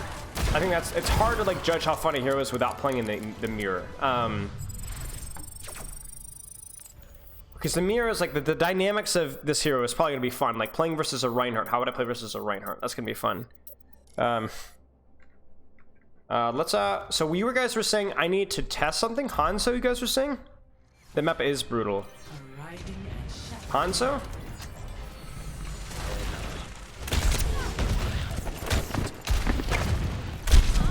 What is a jolt? What is that?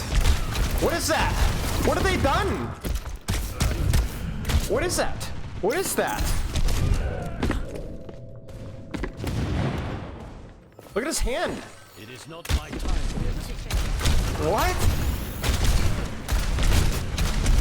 What? What is that? That is awful.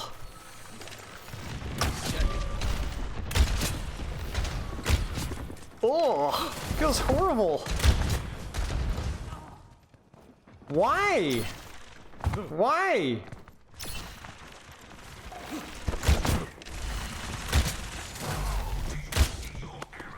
No.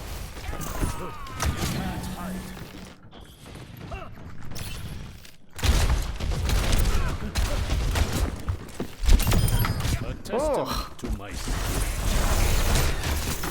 I restore. Oh. Oh, the storm over there was horrible. Oh.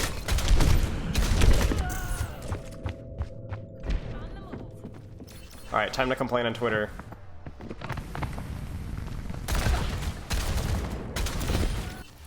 We'll do it later. Oh! Oh! Horrible!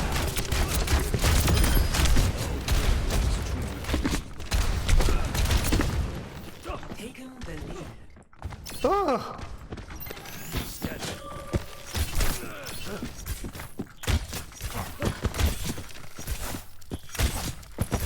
Surely, chat. Ah! Oh. Okay, that feels horrible. Let's try Doom.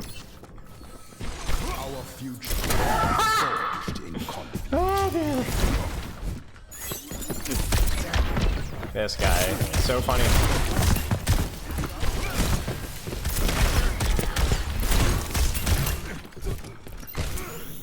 This is your warning.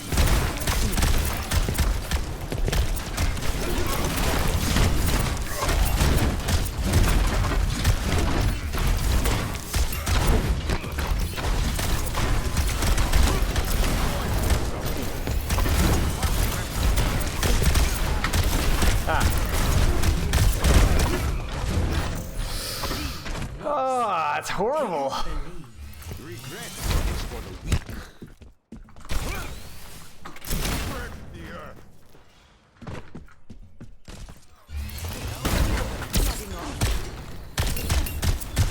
I didn't want to punch off the map, that's so boring. That, however, is more satisfying. You're gonna sleep me, I think.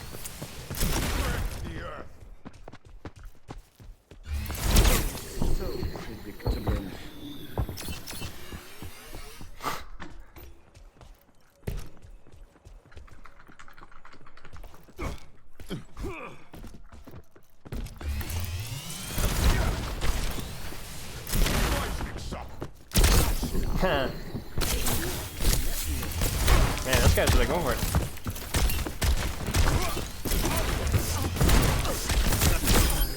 Leave me alone! Dang it.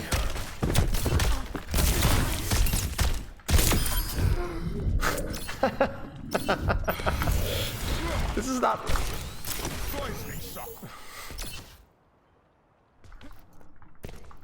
Yeah, the Ana's like sitting there waiting for me to expire. I mean, to be honest, if you can wait to get your sleep back again sooner, so.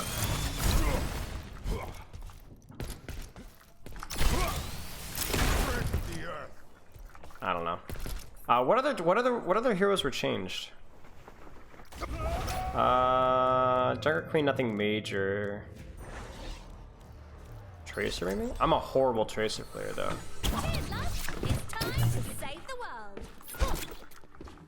Awfully quiet chat. Oh yeah, Sojourn. We could try Sojourn Not. I might actually try Sojourn Not, because that'll be more interesting.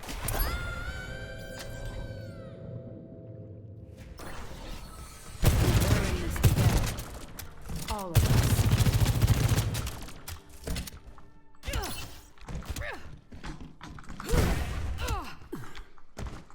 Alright, we're gonna wait like 2 more seconds, then my ADHD is gonna kick in, and we're gonna have to find some, we're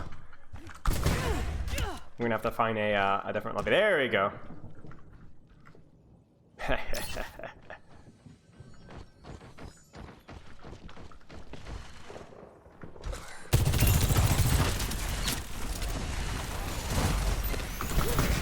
Dang it! Quick repair. Ooh. There's this 5-second change, you can feel it there.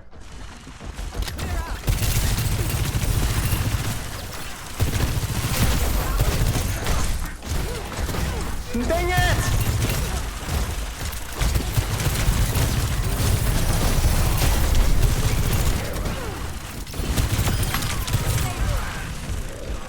I'm not gonna lie.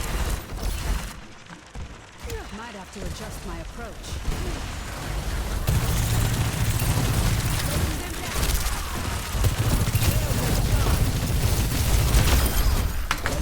Ah, dude, I keep doing that.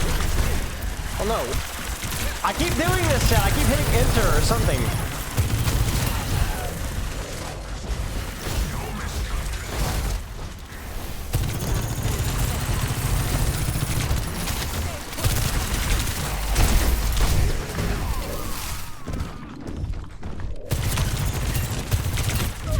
Crud. I tried to greed.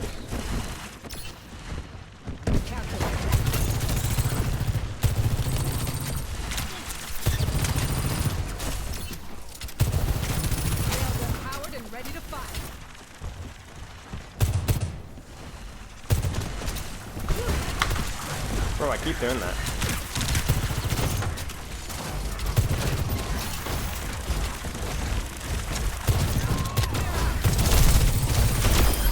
Maximum firepower, good effect.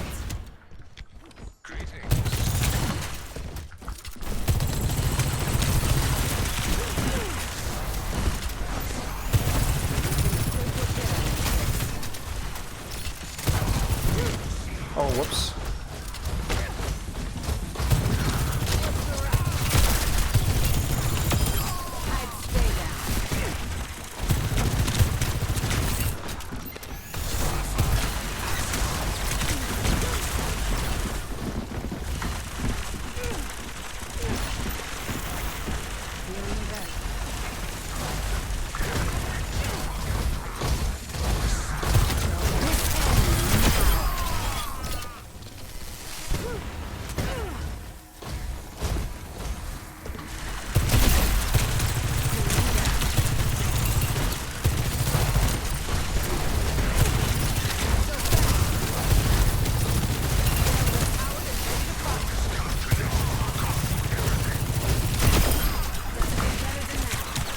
I'm just not scared of this guy, chat. I'm just not. I just... Everyone's bad at him, which definitely doesn't help, but... What? I got him. Aww, dang it. Hitting the ground running.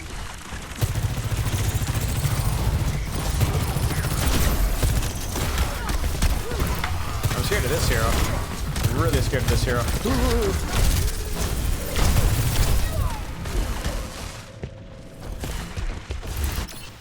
Can you alt fire with one charge? I don't know. Yeah.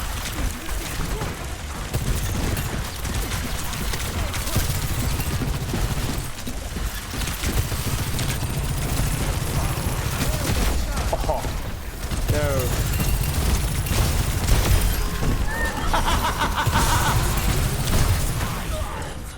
No way, man. Gonna need a new paintbrush after this. Dang it. Not quite. That was stupid.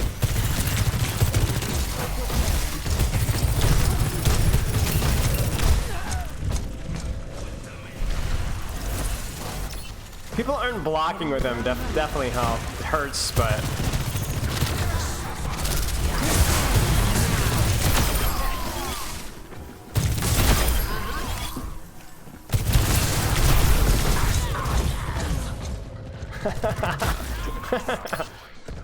Come on, Vivian. Get yourself together. Is that good shot? I've never seen GS before. Oopsies.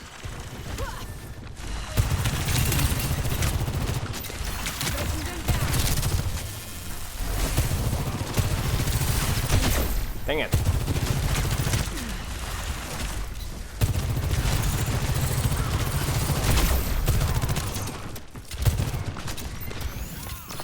Nothing a quick repair will fix.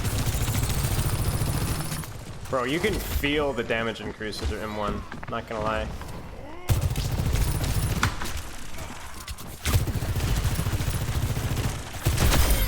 Next time, think twice. Not your finest hour.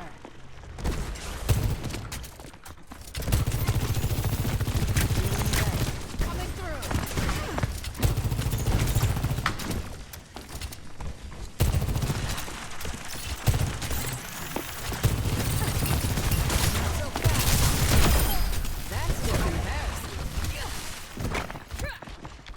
I love that we just ended up playing a Sojourn in a tank queue, y'all.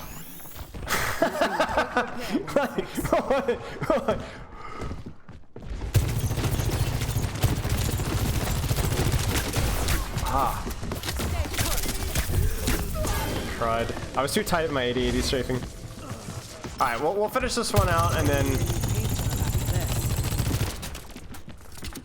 You know, the funny thing is it's actually less viable to charge off of a... That was bad. Off of a bubble because the charge lasts shorter, you know? The K is so much faster. It really was the honor of a lifetime. Going somewhere? Feeling better. Hey. I'm just not scared of that. I just don't care. I just don't care. Oh no! I could have actually killed him! Bro! What am I missing? Ah, I missed. Shoot.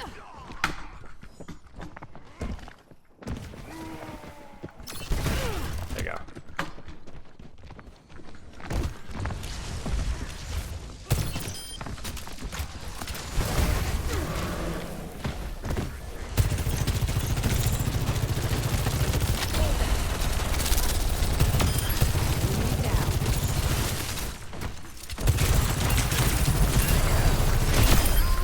Ooh.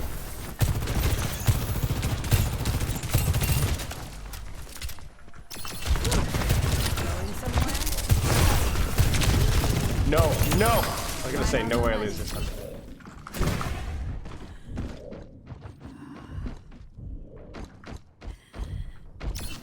Ah! Ah!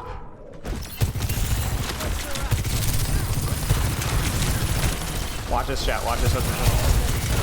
Watch it. Watch it. Watch it. Watch it. Watch it. Oh no! Dang it! Come on, Vivian. Get yourself together.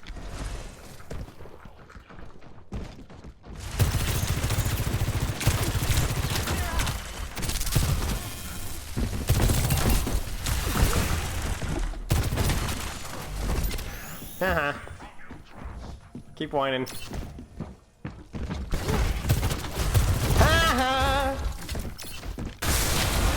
Okay, dude. All right, dude. Oh, saved by the bell.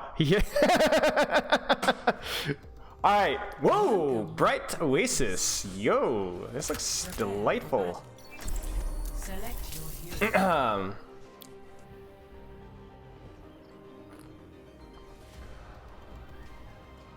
No, I'm looking at the phone, you moron.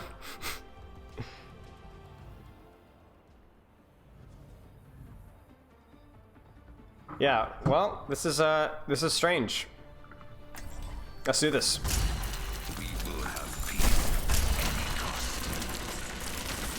It's gonna be a mirror, I just know it, which just saddens me to no end. Gosh, Lena.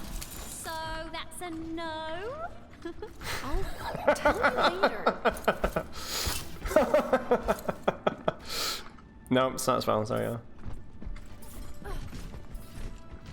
5, 4, Okay, we have On a Brig, Turbo Tracer. 1.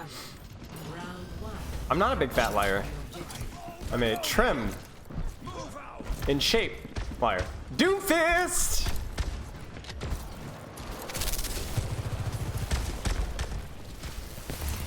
Where are we going?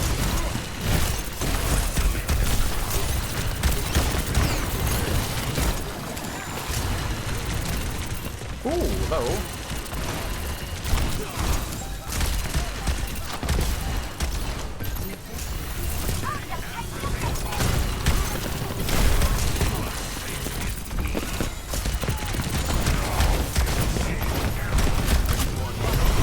Dude, the range just hurts me.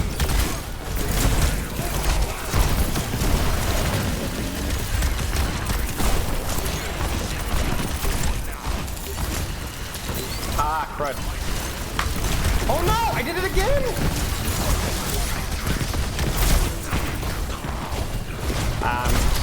Sucking at the moment.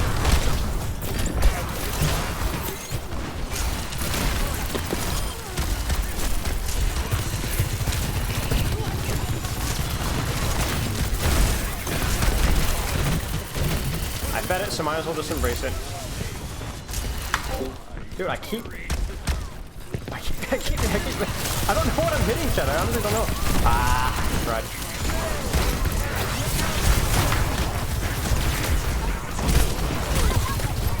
I'm gonna do a chat. I'm gonna lose it! I'm gonna lose it!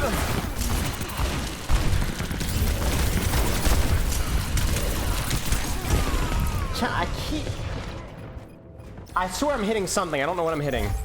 I keep hitting the enter thing and it keeps opening the chat. That hurt me, that fight. Man.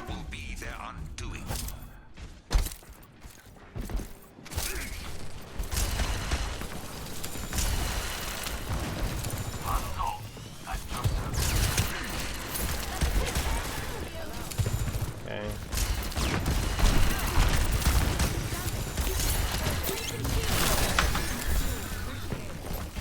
Let's go up. I knew it! I was trying to bait it, but I didn't mean to peek. Ah! Ah! No! No! No! I knew it! I knew it! I knew it! I saw it in slow motion, and I'm like, don't peek.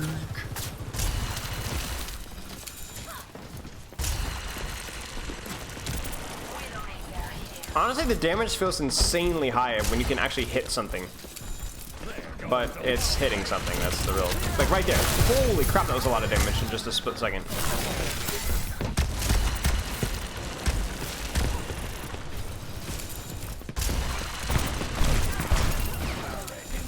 Man.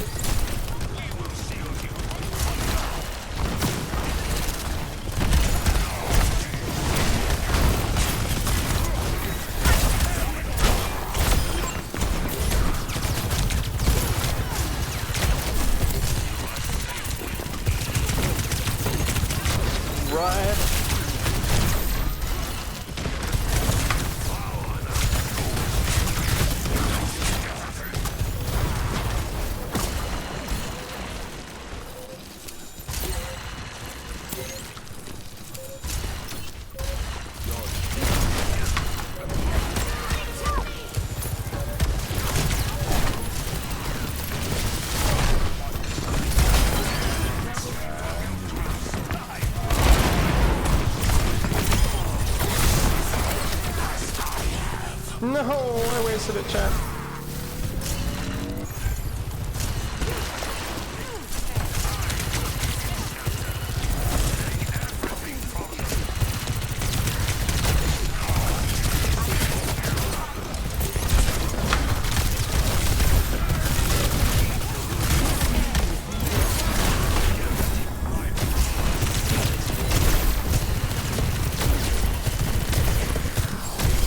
There's a Mercy resing behind me that I'm just ignoring. Rep me.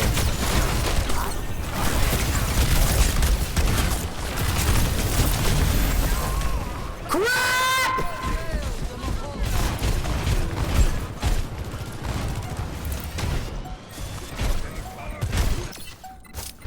I tire of these games.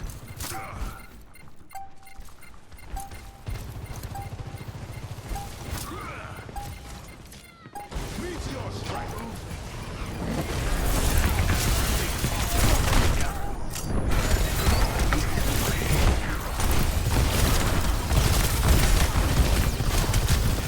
I feel like we should be shooting this Mercy, I'm not gonna lie. Crud, dude. 4 deaths. Shaking my head. Press each Q to see what it is. Score 0. Might be fat fingering something.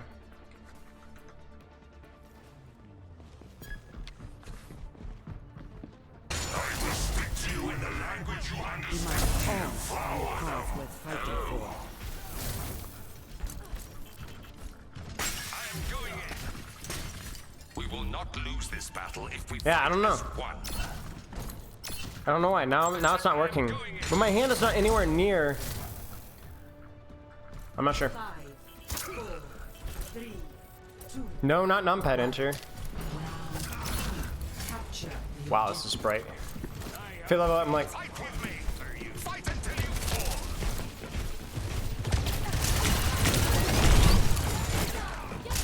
ah, crud.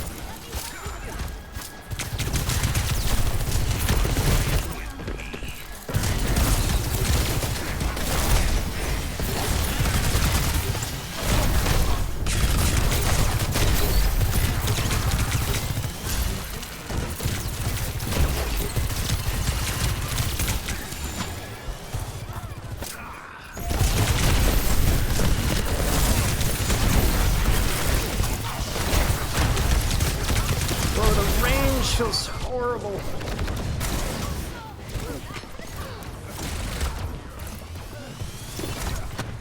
Crud! A mild inconvenience.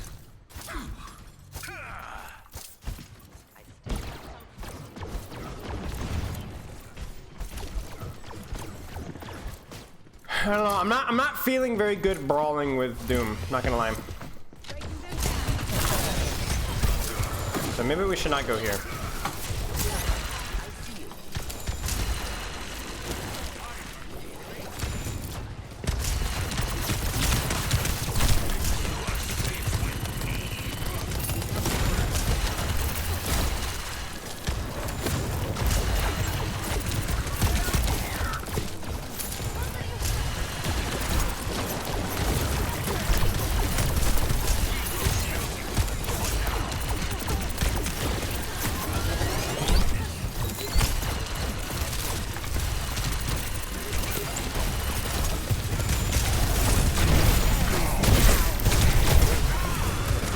Man, that's rough.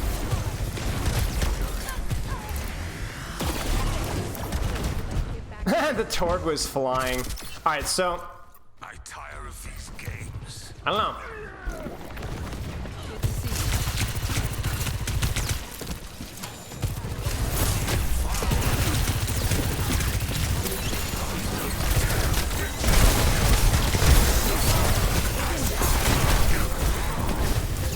The fact that it's range, I can't even reach this Mercy here. Oh man. Oh man. That feels horrible. Oh man. Yeah. Here's the thing. Here's the thing. I'm sure, obviously the major issue here is skill gap here.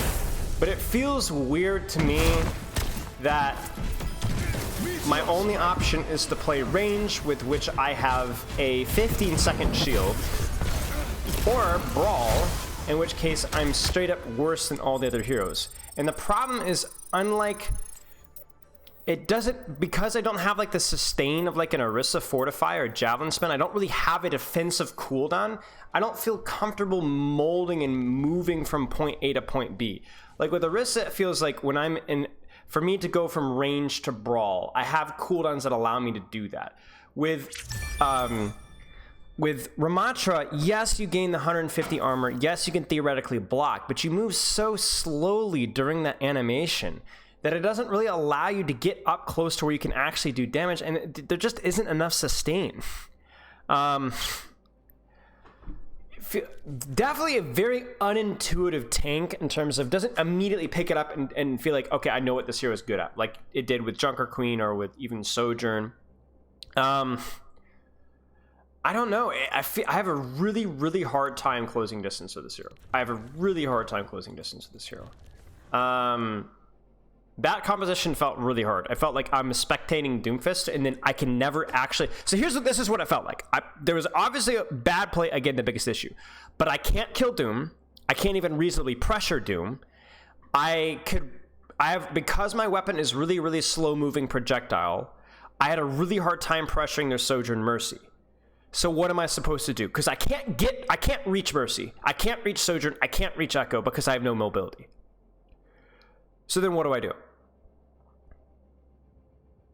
It felt like the bad matchup versus their entire team is my point. Because I couldn't reach the ranged heroes. I couldn't outspam them. And I couldn't outbrawl their Doom. There was no...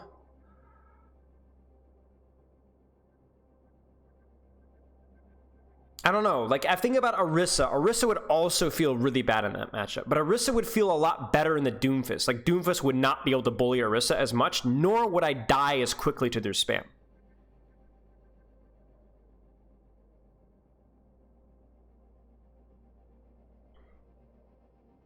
So I definitely feel that the ult is weak, the E is weak, but then even just the design right now against certain compositions just feels horrible. Feels tough. Don't take my word for it though, guys. You go try it yourself, because obviously you need to put a lot more serious time into it, but it doesn't feel good. Like right there, if I objectively think as a coach, what should I have done there? I think I needed to... It felt a lot, you know what it felt like, chat? It felt a lot like playing Sigma versus that composition, right? Where it's like the Doomfist bullies you around a little bit, and also the lack, like, but at the Sigma, I feel like I have more self-sustain than I do with Ramattra, and I had more options to deal with a Doomfist. And my ult felt more impactful. But man, the range on his punch is really, really tiny.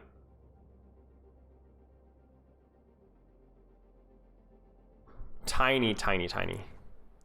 Sig also has a rock to punish Doom. Yeah, I think I needed to either more actively punish Doomfist in my normal form, just beam him down. I'm not sure, Chad. I'm not sure.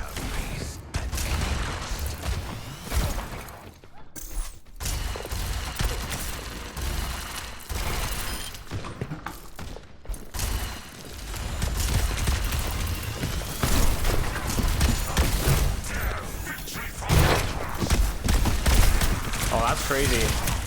90 damage. You guys saw the change right there. Just a one shot in the melee, one punch in the melee, and he charged punch. His punch is charged. That was not good.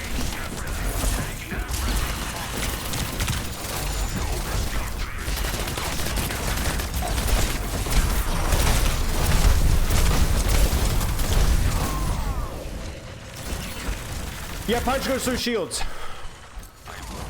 Here's my thoughts with this character. I think this character feels like it will be insanely easy to counter. I think there are going to be some matchups in tanks, and this is what I thought before, by the way, of actually playing him. I think there are going to be some matchups that feel horrible. Horrible, horrible, horrible. Doomfist, Winston, I don't think will feel... Winston might feel okay. But Doomfist is not gonna feel good, I don't think. And Hog should feel horrible too. Trying to punch him off the map.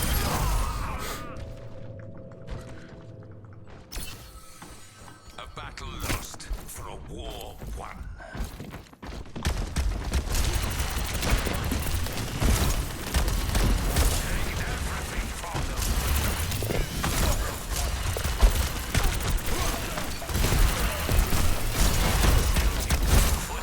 Oh, he's so hard to kill.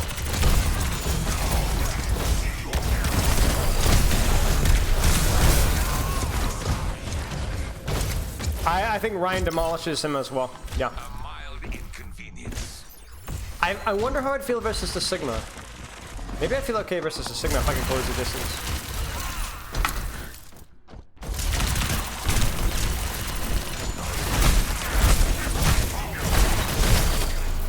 I got a lot of nice good punches there, so I should win this 1v1.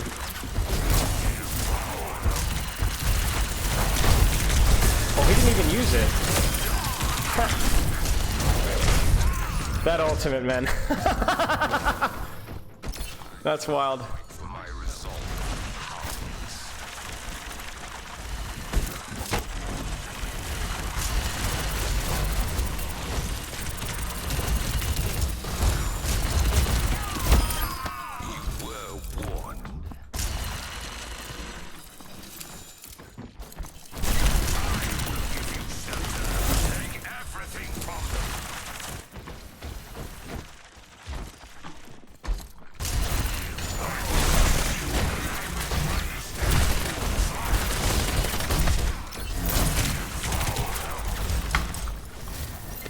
See, that's the way to cheese the 1v1, because he's gonna try and then... Goodbye. That's kind of cheesy.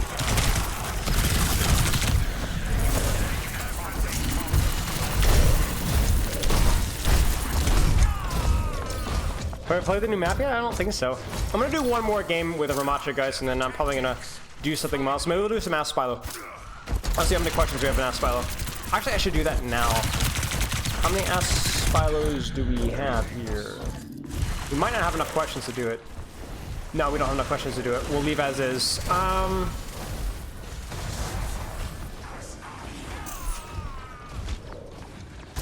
No. I feel like both of his forms would feel better if E was stronger. Probably, yeah. Like, ah, man, that damage is so low. Does shifting and then ulting give you double the armor? No, but that is the one nuance of his ultimate, is it allows you to stay in Nemesis form. And you need a Doom guide? We'll see. We'll see.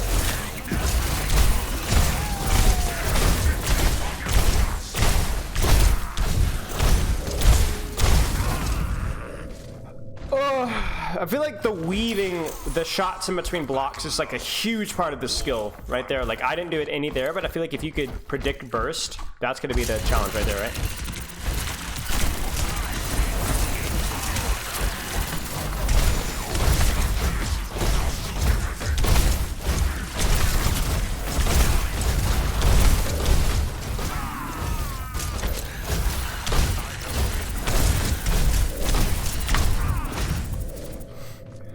Need a Doom guide. I am not beaten yet. I may have something going on behind the scenes. May even have a collaboration with Doom guide. Maybe. What's the biggest thing you've picked up about Ram so far? His E really does truly feel as bad as I was wondering. But also at the same time, I don't know. We need some actual good tank matchups. He feels horrible versus Doom. Shocker.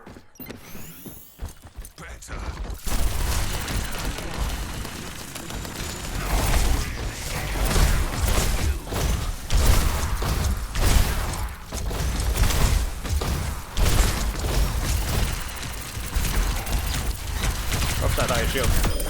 That was an interesting one. Did you guys see that? I felt like I won the duel in terms of blocking, but because he just was able to mouse one, I'd have to do the math there. If you block all of his punches, I think you maybe have a slight advantage.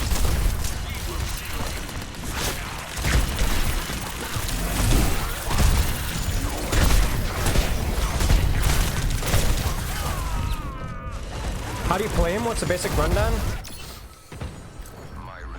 I mean, it's nuanced, right? Like, regardless of whether he's bad or strong, there's some situations where you want to play more poke. There's some situations where you want to play more brawl. Versus a Doomfist, you need to poke him out. You're not going to beat him in the brawl. He's going to beat the crap out of you in the brawl. He just punch bots you over and over and over again. I think even in Nemesis form, if he has power block, it's risky. The problem with Doomfist is he can play around your cooldowns better than you can play around his. So, I think there's more leveraging of his range.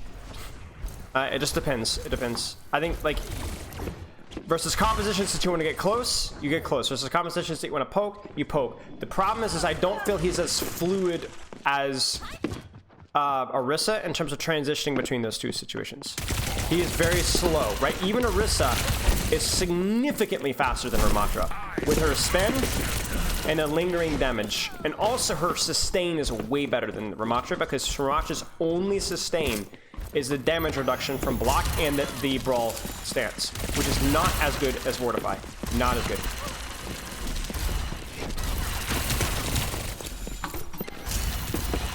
I think this hero is almost certainly going to receive buffs.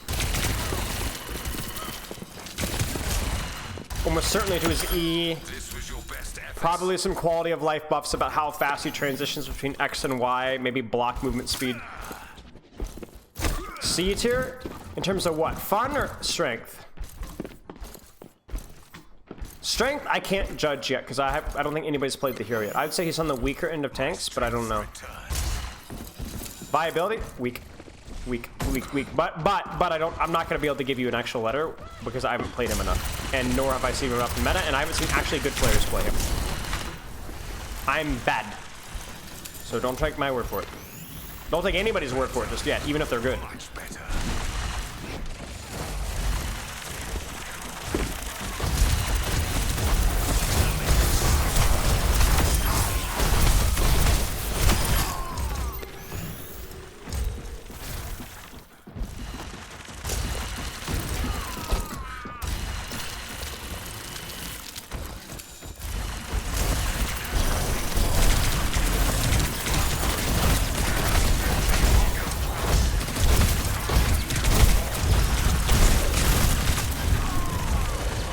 How do you feel about the Doom and the Queen updates? Doom, not sure. Queen seems very inoffensive, to be honest with you. So, fine, yeah. Maybe not enough, honestly.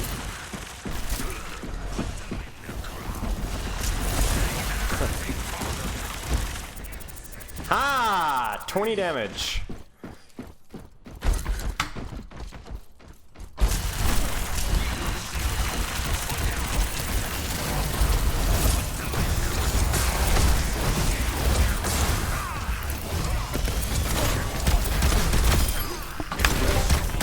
Again.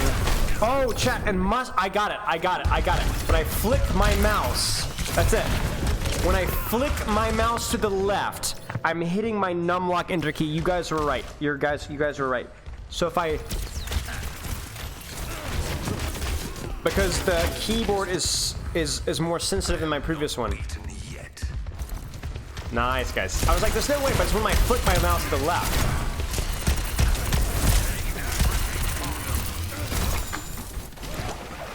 Okay. Yes, we figured it out. Thank goodness. Getting concerned. Alright.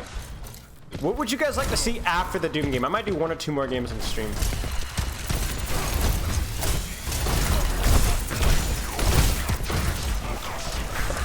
This guy's having a hard time. Uh-oh, wasted his ultimate. Oh yeah, one other thing that feels horrible. It feels horrible the range in his M1 right now. Feels really tight. Orisa? I'll try Orisa. I like Orisa. Yeah, Nemesis Horn is just either to get close to somebody and then like recharge and then go in again. What's my best hero?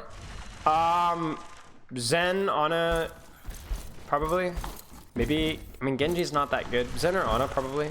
Orisa, I'm pretty good with Orisa. Orisa's my best tank. Orisa, Winston, probably my best tanks. See, he's messed up. He used this too early, and now I can punish.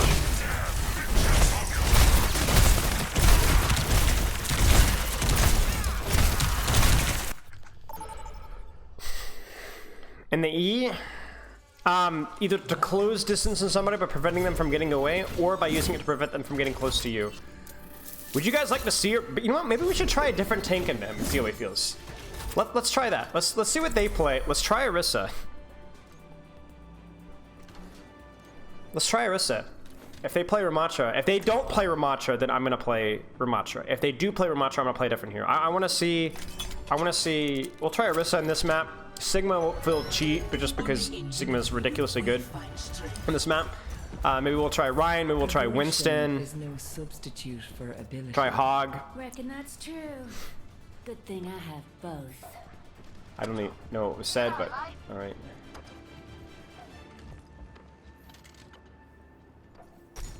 Bum, bum, bum, bum.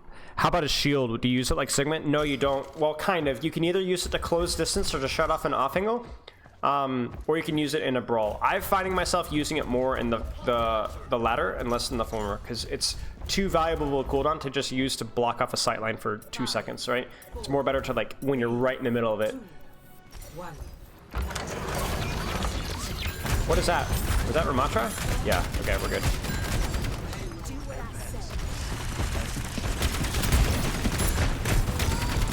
Well, that's unfortunate. Oh, that was a trap. Oh, that is a trap. Oh, Junkrat's all the way behind them.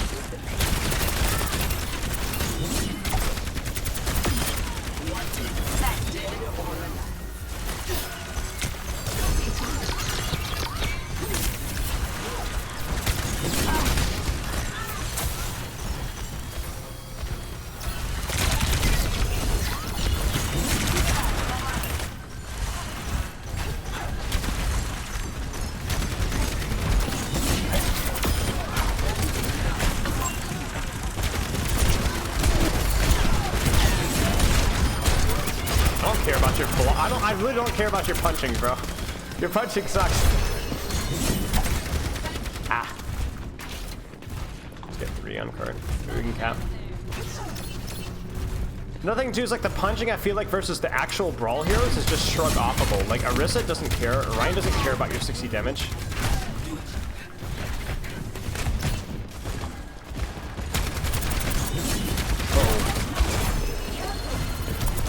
Oh, I almost ran into that trap.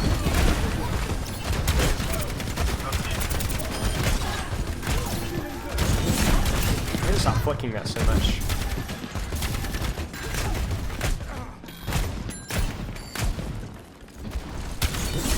Ah. See, he just wasted his form there. No, it's Bog! It's Bog! It's Bog, chat! He's 2,000! Look at my man! Wait, what? Where did the thing go? Where did it go? Did you guys see that? Did it just eat his javelin?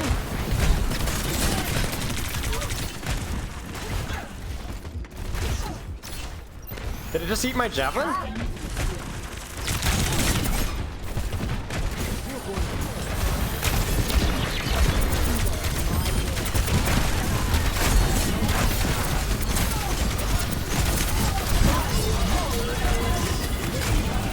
Watch him.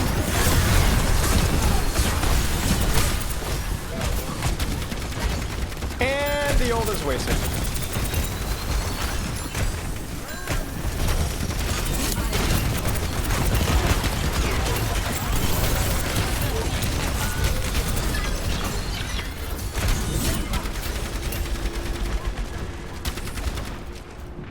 I fortified through because I wanted to... What? Come on, what do you got?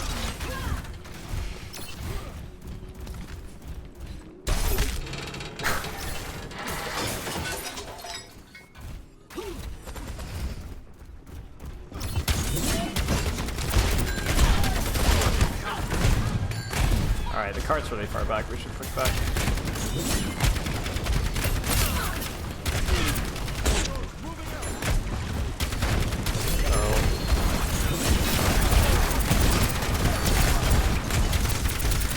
This is what I'm talking about. I don't know if, like... I was just trying to feed to help my junk, but I should have gone for backline instead of Ramattra. That was bad.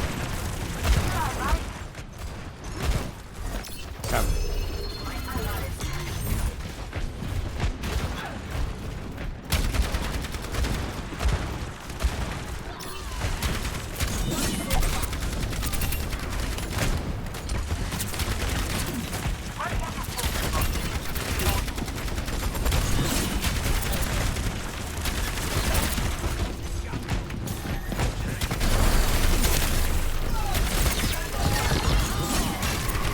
What?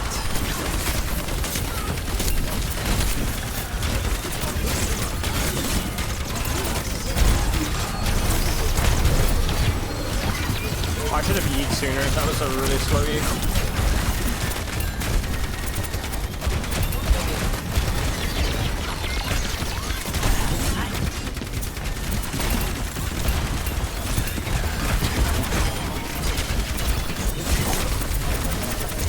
Get out of here, kiddo.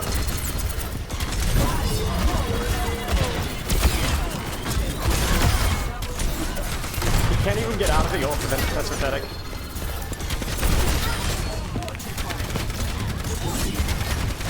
Wow, she went back this way.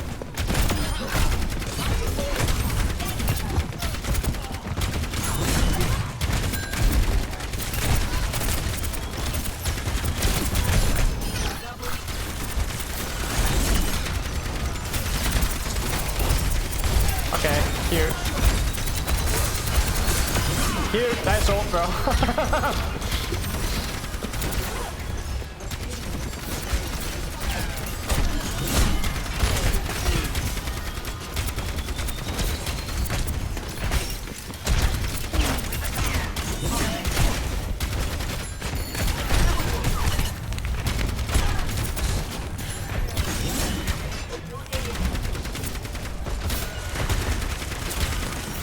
Don't even bother shooting shield.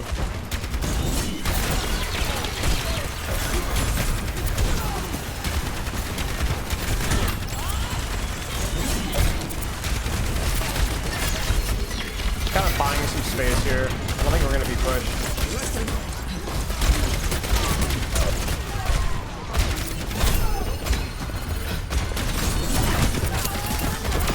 Questionable.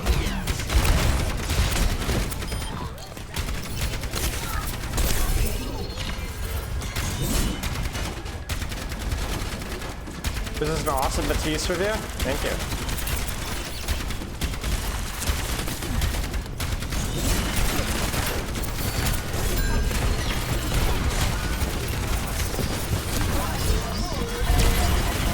Watch him die. Oh no, I blew it too late! My ego got in the way.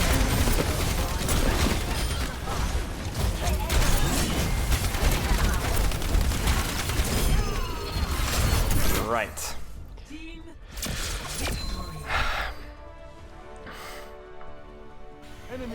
I mean, I don't know. I just feel like that.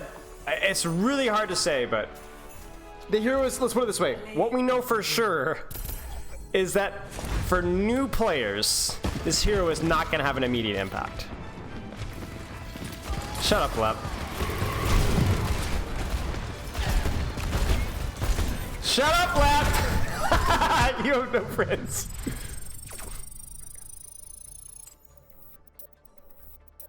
Shut up, Plat.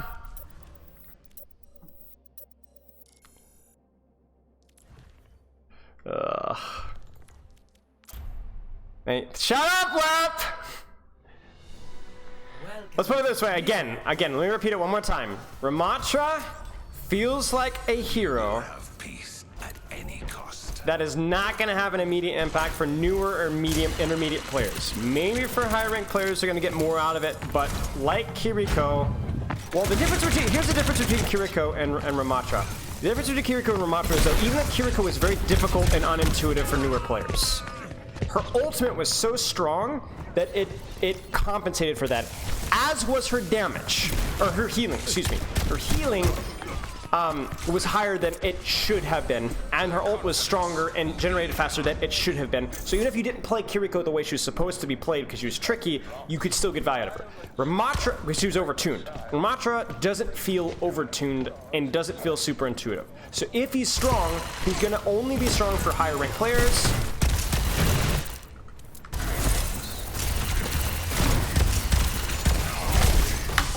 I did it again with the enter key.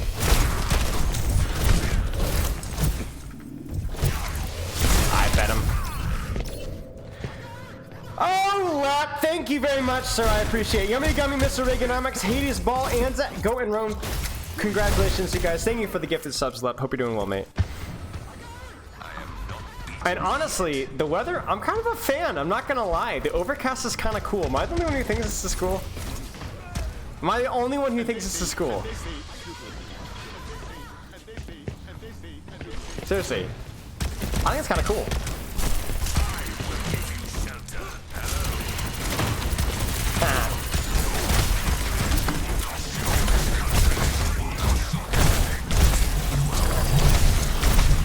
Crud. I think it's kind of cool.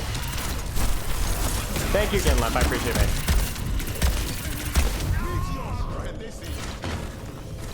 Mary Chrysler? Alrighty.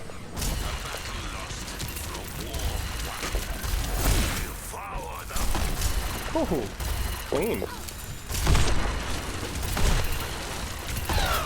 This is what depresses me. You guys want to see it? This is what depresses me. You see that? That's what depresses me.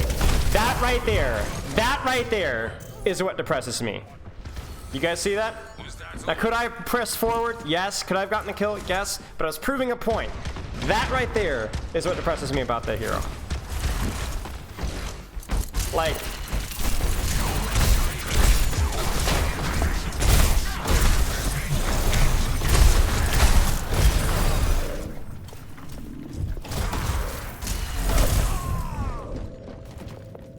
You're all prepped for the patch notes videos, by the way? You're way ahead of me. Thanks, mate.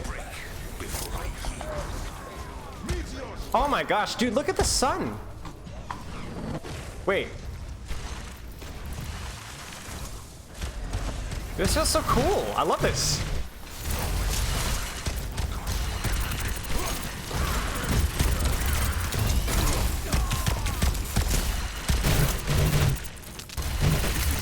Oh, I fed him. I forget it's just slightly less, you know?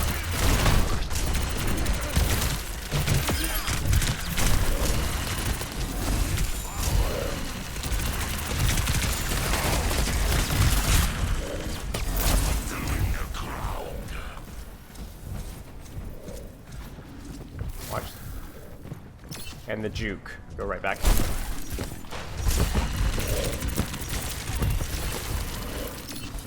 Surely, chat. Surely. Surely. Alright, I get it. I got it now. I got it now. That's all I needed.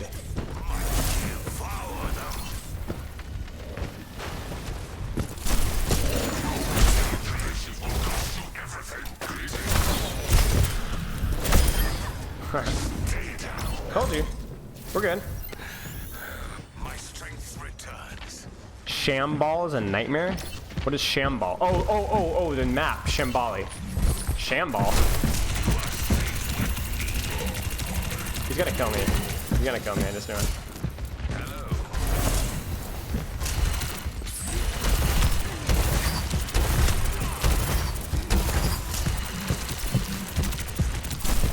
Aw, crap.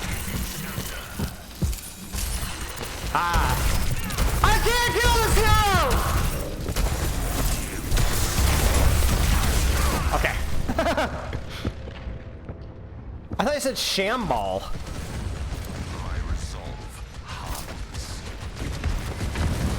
I don't know, Reverse. Can I even kill this guy?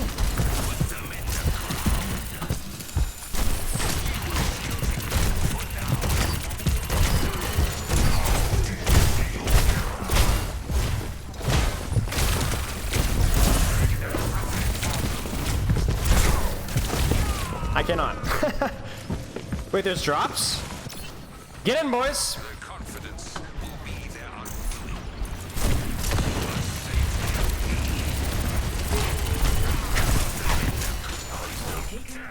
Free from your grasp.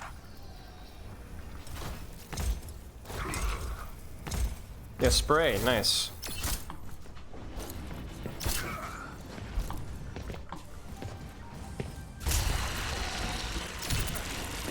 Surely I'll be able to hit a couple of shots.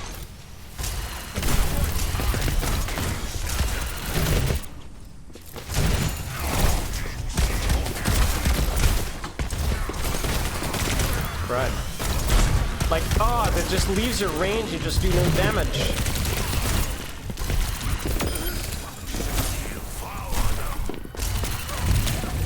Oh, wow. A mild inconvenience. What are the Ramattra achievements?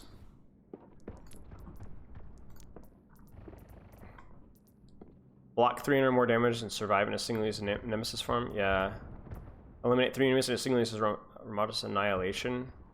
Yeah, that seems very easy. I feel like you could just have like one decent game as Ramattra and both achievements are an easy lock.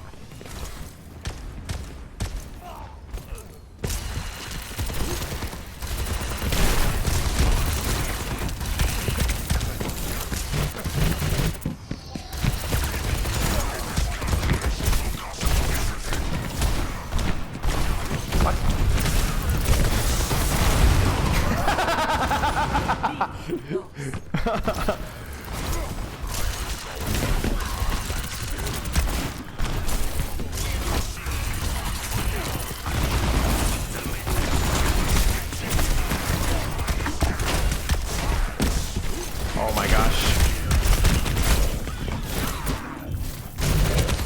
No, I egoed, I got silly with it. I am not beaten.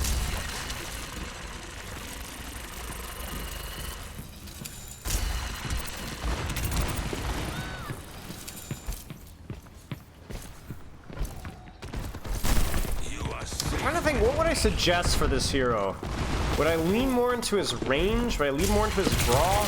Let's start with low-hanging fruit here. The E needs to be more impactful. I think the slow is certainly good enough, but I think the quality of life with E needs to be, the cast time needs to be way faster, like half the speed. Or it needs to be like be able to use your abilities and E at the same time without like losing that. So that's the #1 change I would. The other thing I would change is his ult as well to give it back its damage reduction and even potentially reduce its actual damage output. I don't care if it does literally no damage. If it's just damage reduction, I would be okay with that. But or something else besides just raw damage, because man is it boring that it just does raw damage. Okay, so start with that. Start maybe something like increasing the range of his punch by a meter. Even just a meter, right? Maybe, I don't know, starting with that. I feel like all of those changes, and then maybe we can revisit things like the actual numbers of like the block. Maybe like the block and then, I don't know. I think there's a couple of quality of life things. The E height range, yeah, you could increase the range of the E height as well.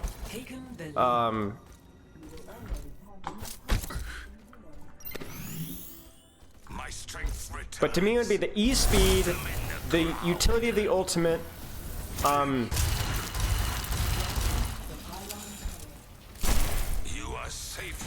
would also say the shield as well. I'm not gonna lie, I don't like the length of cooldown of the shield as well.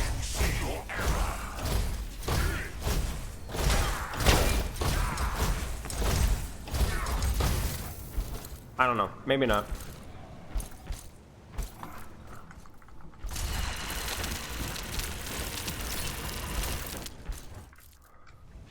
Let's find something.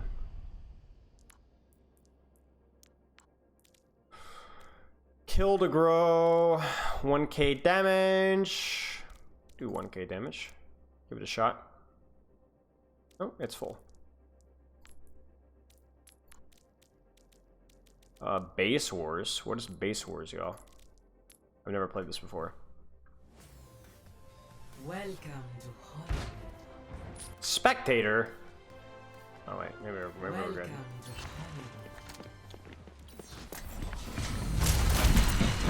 What is Space Wars? Any cost.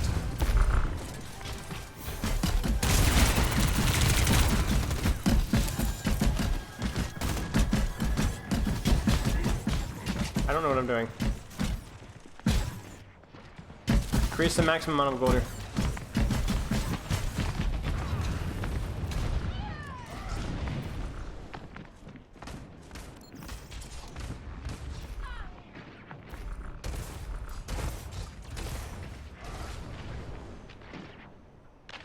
Use Sparkle Bolt.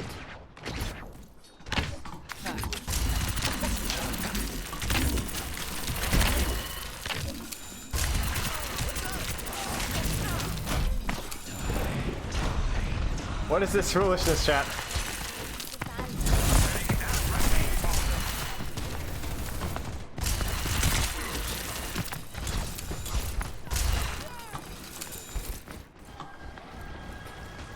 What is this? How am I getting gold? Do I get gold by getting kills? I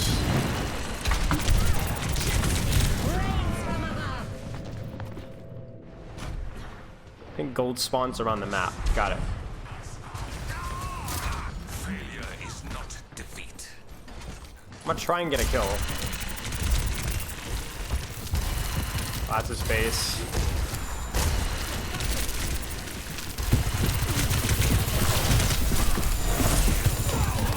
Lame. Wait, I got a kill. Get gold off of a kill. Wait, assists don't get you kills at all. Got another gold. Okay. Wait, what is this? Ah, that is gold. That is gold. Okay.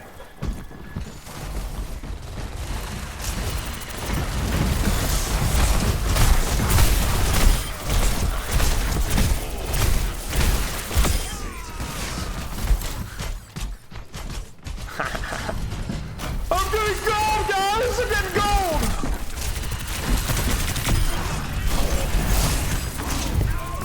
I got gold, y'all. Wait, I have to go back to base to deposit it? No! I lost all my gold! What a ripoff!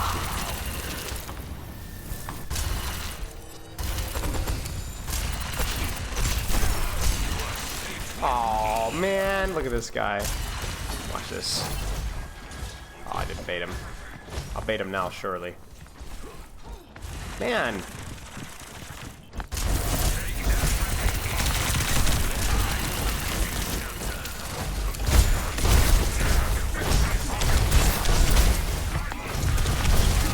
Man.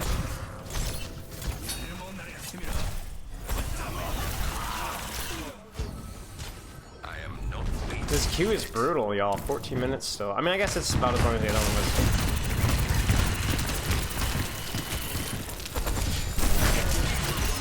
This guy is. Ha! I think I'm good, y'all. I think I'm good.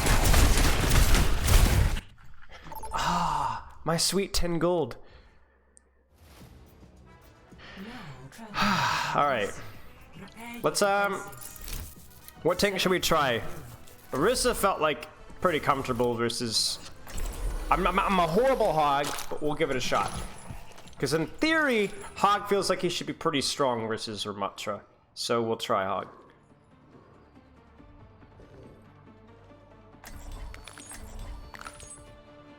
Yeah, Jungle Queen got some slight number changes as well.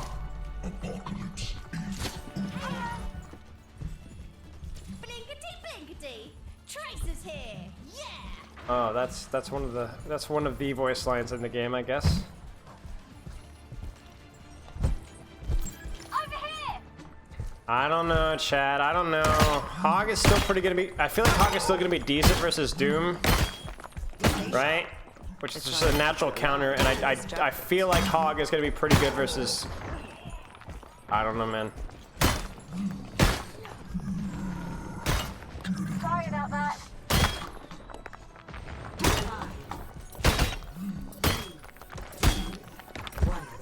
Whoops.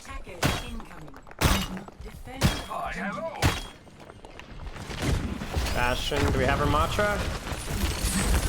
Yeah. Now keep in mind, I am a horrible COD, so COD is my worst tank.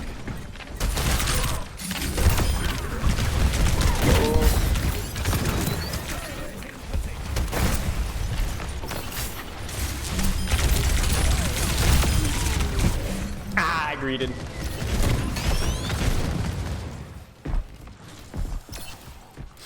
I greeted, I shouldn't have greeted.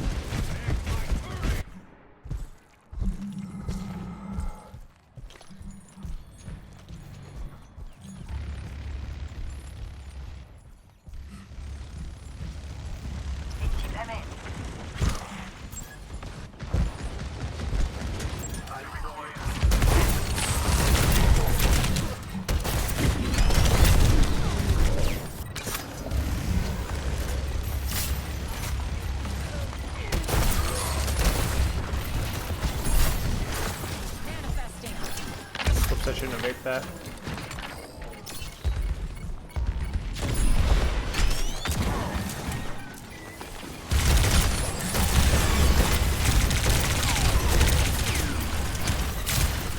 Okay, we don't touch.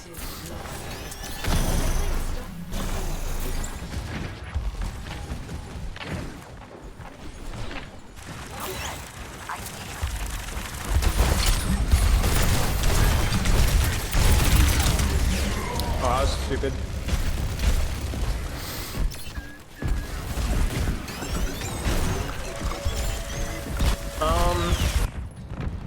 Oh, the Bastion was crazy. That was really, really fast launch.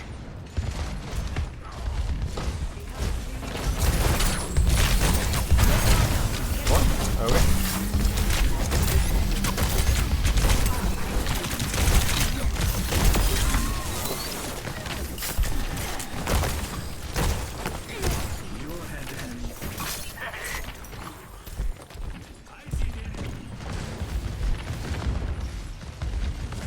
I shouldn't have gone this far with Link. I don't think it was this way.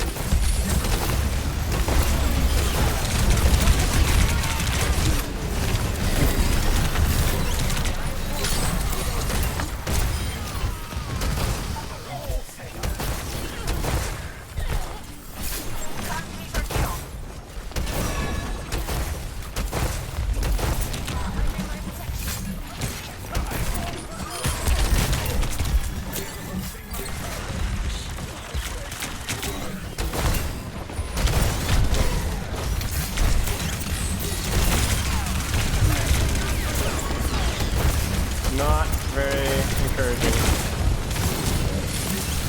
Neither is my skill of this hero. But yeah.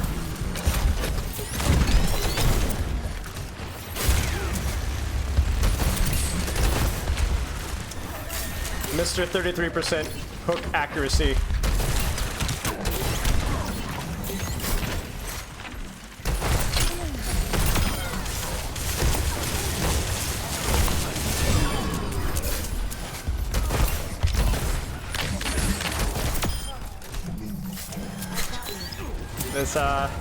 This is not pretty.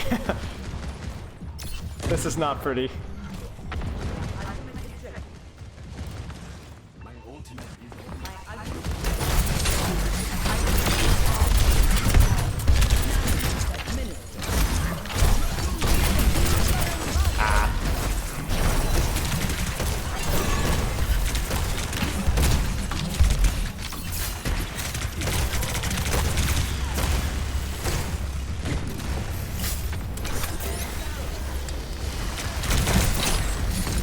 Oh no, I'm bad.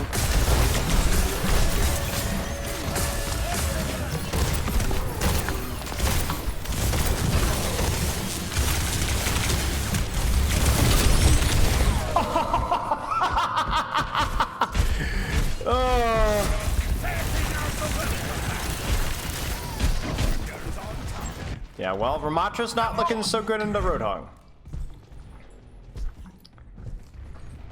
Currently has marginally more damage than his Lucio. Which, I mean, obviously very small sample size here, but yeah.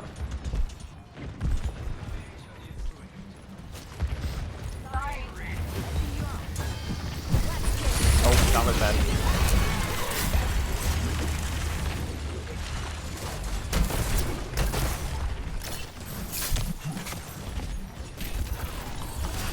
What are you doing? What are you doing? What are you doing? Why?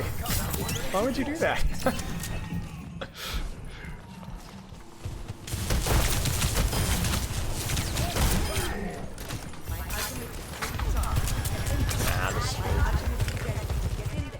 He's on hog now. Alright, here's what we've done. Here's what we've done. We've made him swap. Which means you know what we're gonna do, right?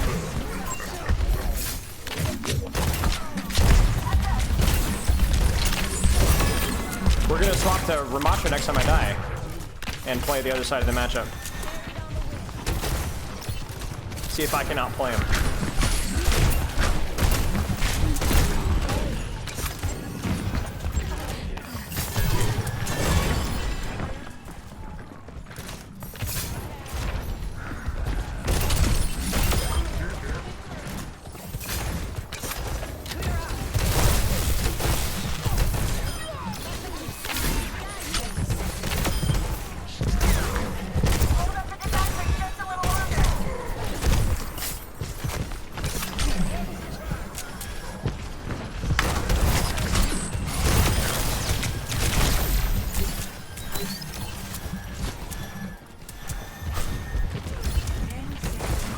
I predicted.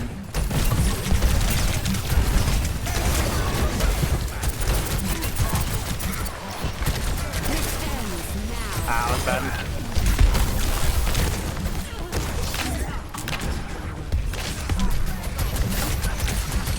I was looking for this guy.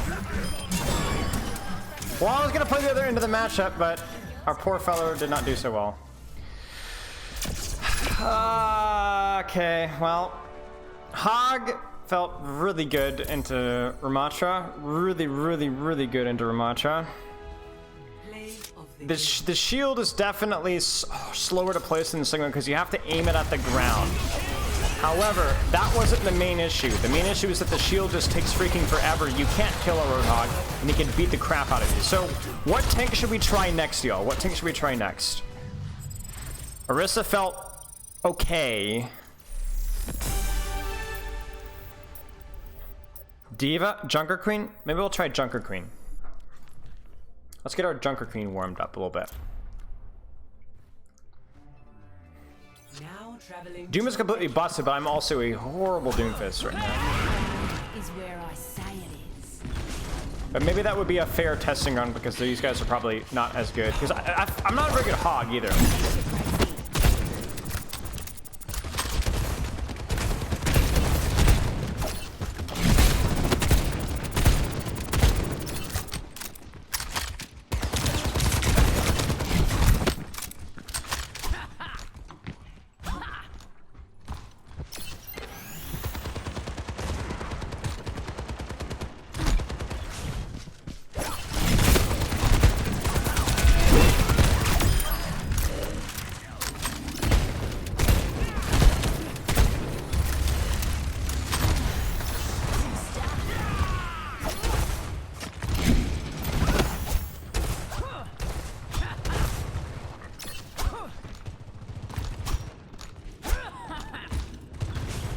Am I gonna do ranked this season? Maybe. I mean, I play ranked about once a week on different random heroes. I tried a little bit of Junkrat towards the end of last season.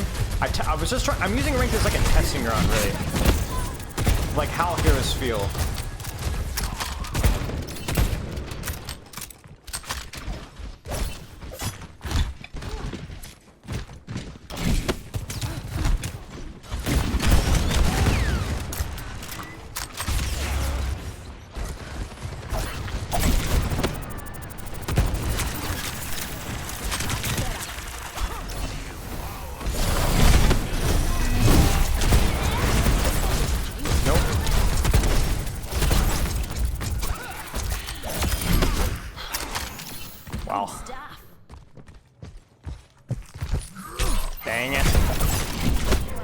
get him?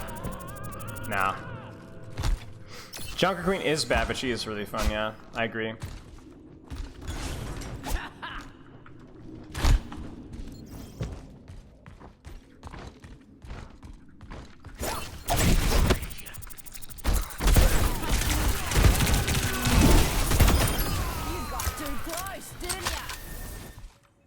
I mean, this isn't really fair because this guy doesn't seem to be that good, but... Oh, that's horrible. Alright, I messed this one up. Surely he wins.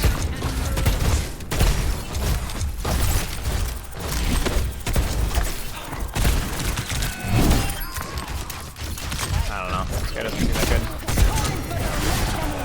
Goodbye. Who is Ram supposed to be good against? I don't know. Yeah, to me, it's a lot like a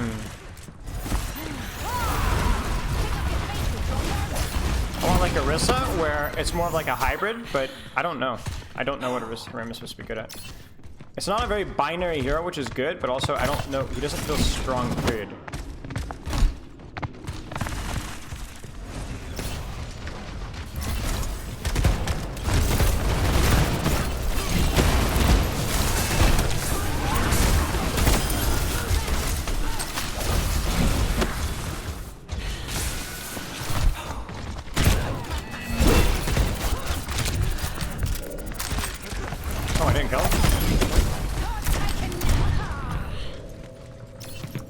Maybe against Sigma? Maybe, yeah.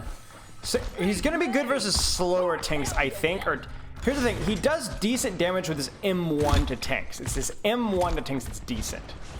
So, I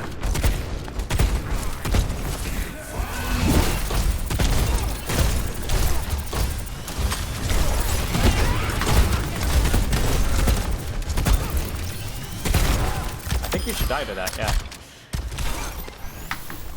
It's a cool guys don't look at explosions thing, you know? Wait, does that not do it? Oh, it does do it.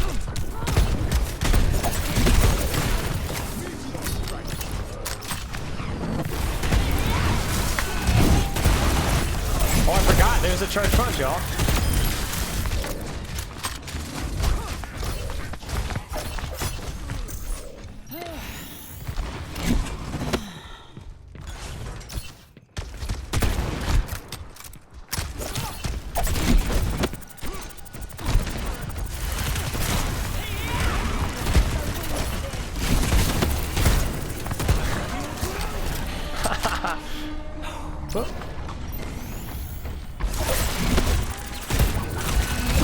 Oh, I just straight up missed.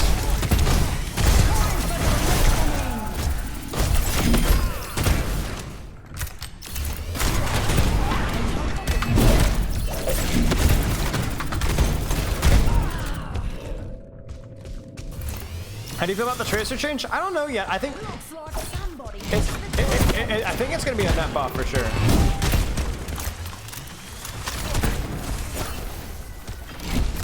I'm almost certain it's gonna be a net buff. But I was asking, like I said in the chat, I wonder if like is 5.5 not possible? Could we not find like a middle ground there? Embarrassing yourself. Pick up your feet, you dummies. You're scattered, mate. Like I feel like this, I don't know. I've never felt like a tank that's, I don't know.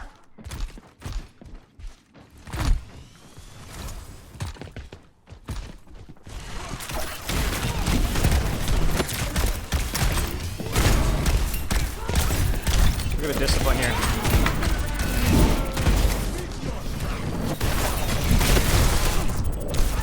Bro, that chop straight up just didn't hit. That's no way to treat your queen.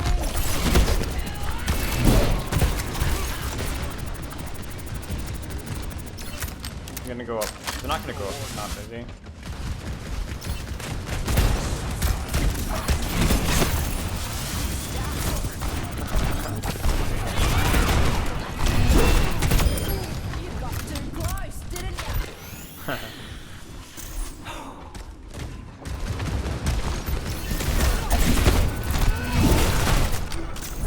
No.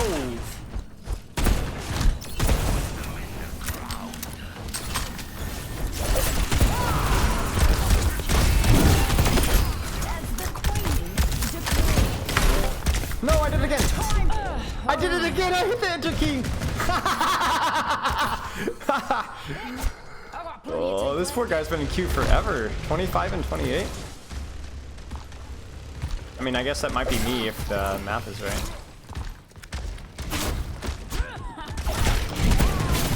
He gave up, chat.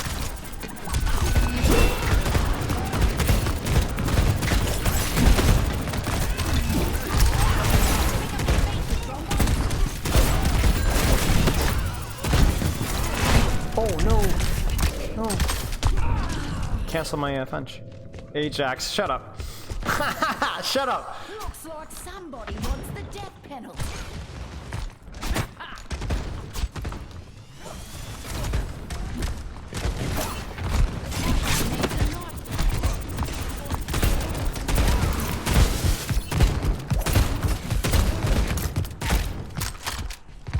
Gonna jump for the mega, so we lead it, and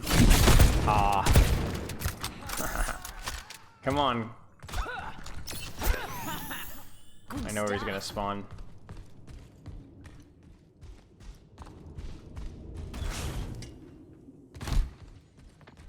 Let's kill this Doom.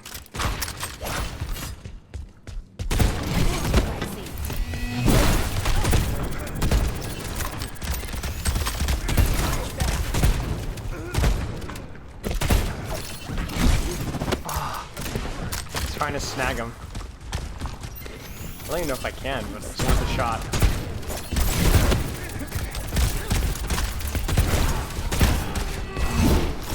Well, that was a nice juke.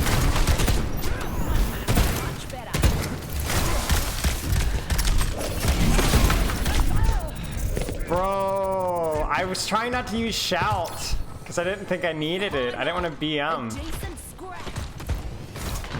This guy out here is teabagging.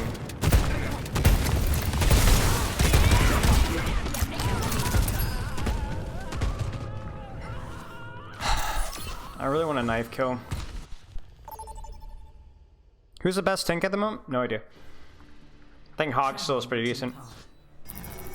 Alright, what we're gonna try again? Junker Queen? Junker Queen. We'll try Junker Queen into Ramattra. And then if they're not on Ramattra, I will pick Ramattra into whatever tank that they play.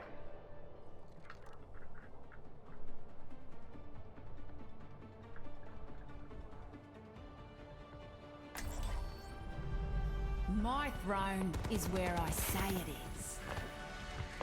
We must all find a cause worth fighting for.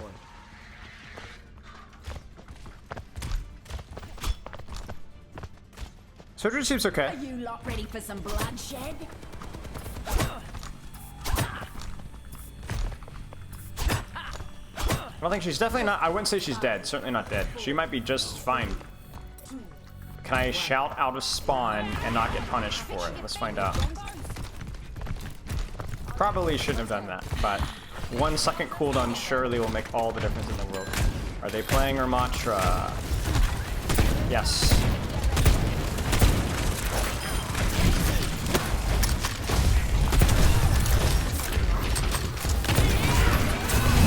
No!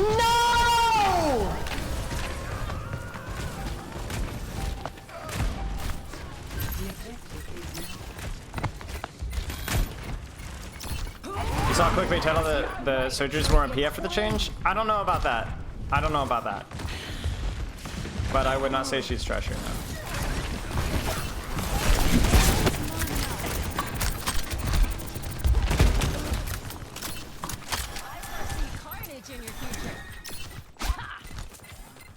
I don't want to go through that choke. Let's drop around. We've got Junkrat Sim, so they're all sitting in.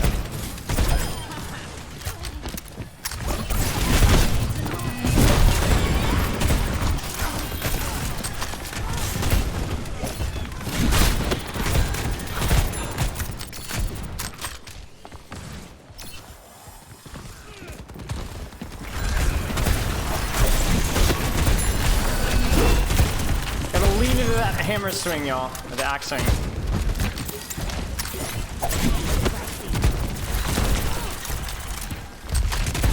That's like the hack.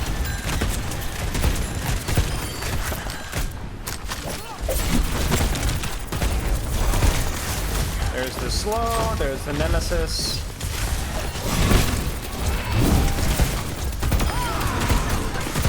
Oh, survive, survive, survive, survive, survive.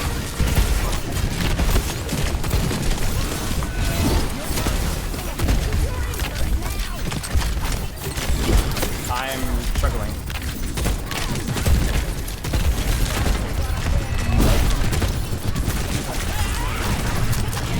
Major strugglage. However, 3 ult here. Assuming they don't riptire here. And Ramattra was a complete non-factor that fight.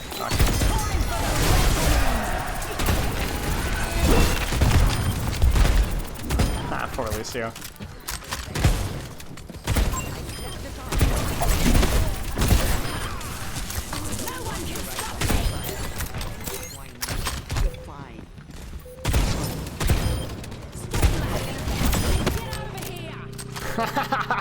This poor Ramattra. He's having such a hard time. Thanks.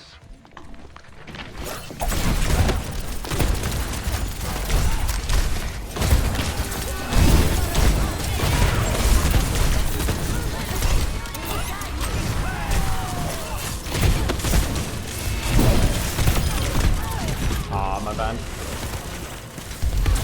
This Ramattra is just a total non-factor, man. Oh, he dies again! Ah! Queen's one, I mean, not great, but, you know. Enemy here. Over here.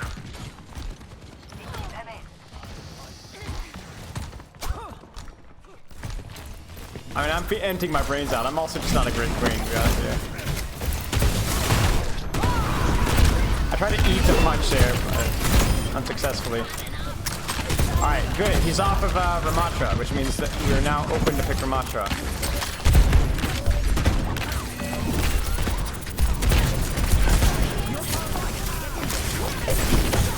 Ooh. Ah, chat. Chat, I'm sorry! I'm losing control! What is going on in this game? No! This is a complete clown fiesta. That was some of the worst play I've ever done on stream for any hero at any time. Okay, good news. We get to play some Ramattra. Okay.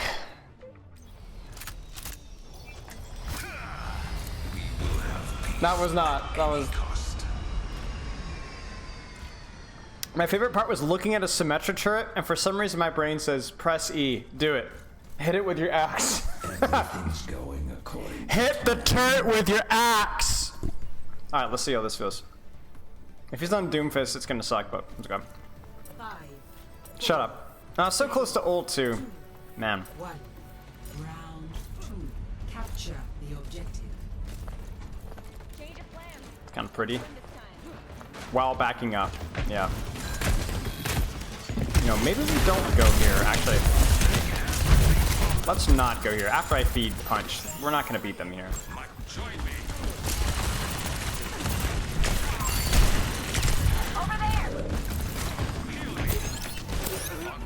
Guys?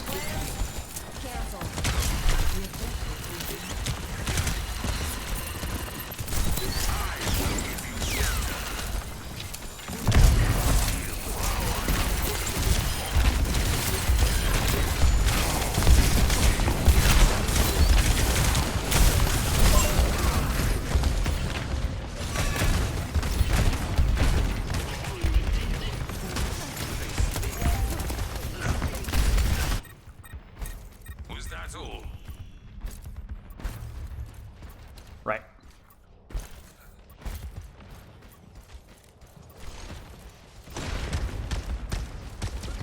No, I'm just saying, like, I just feel like I just do nothing, like.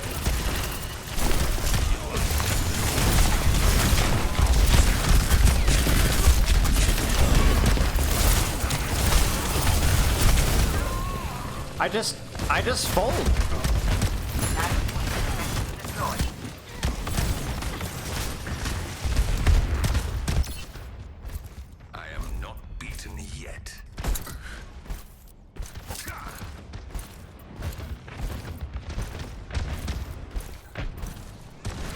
All right, focus up. We got this.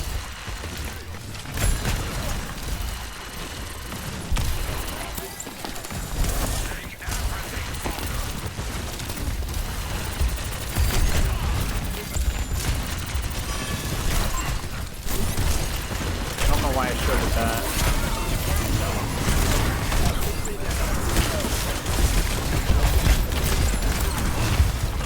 Oh my gosh, the damage.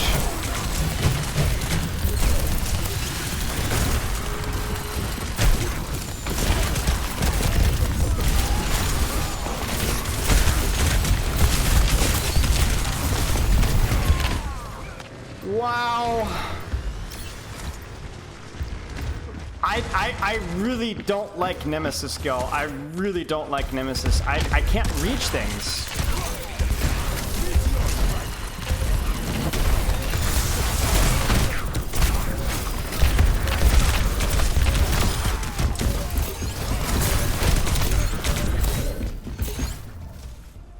Holy crap, y'all. Okay, I'm gonna call stream there.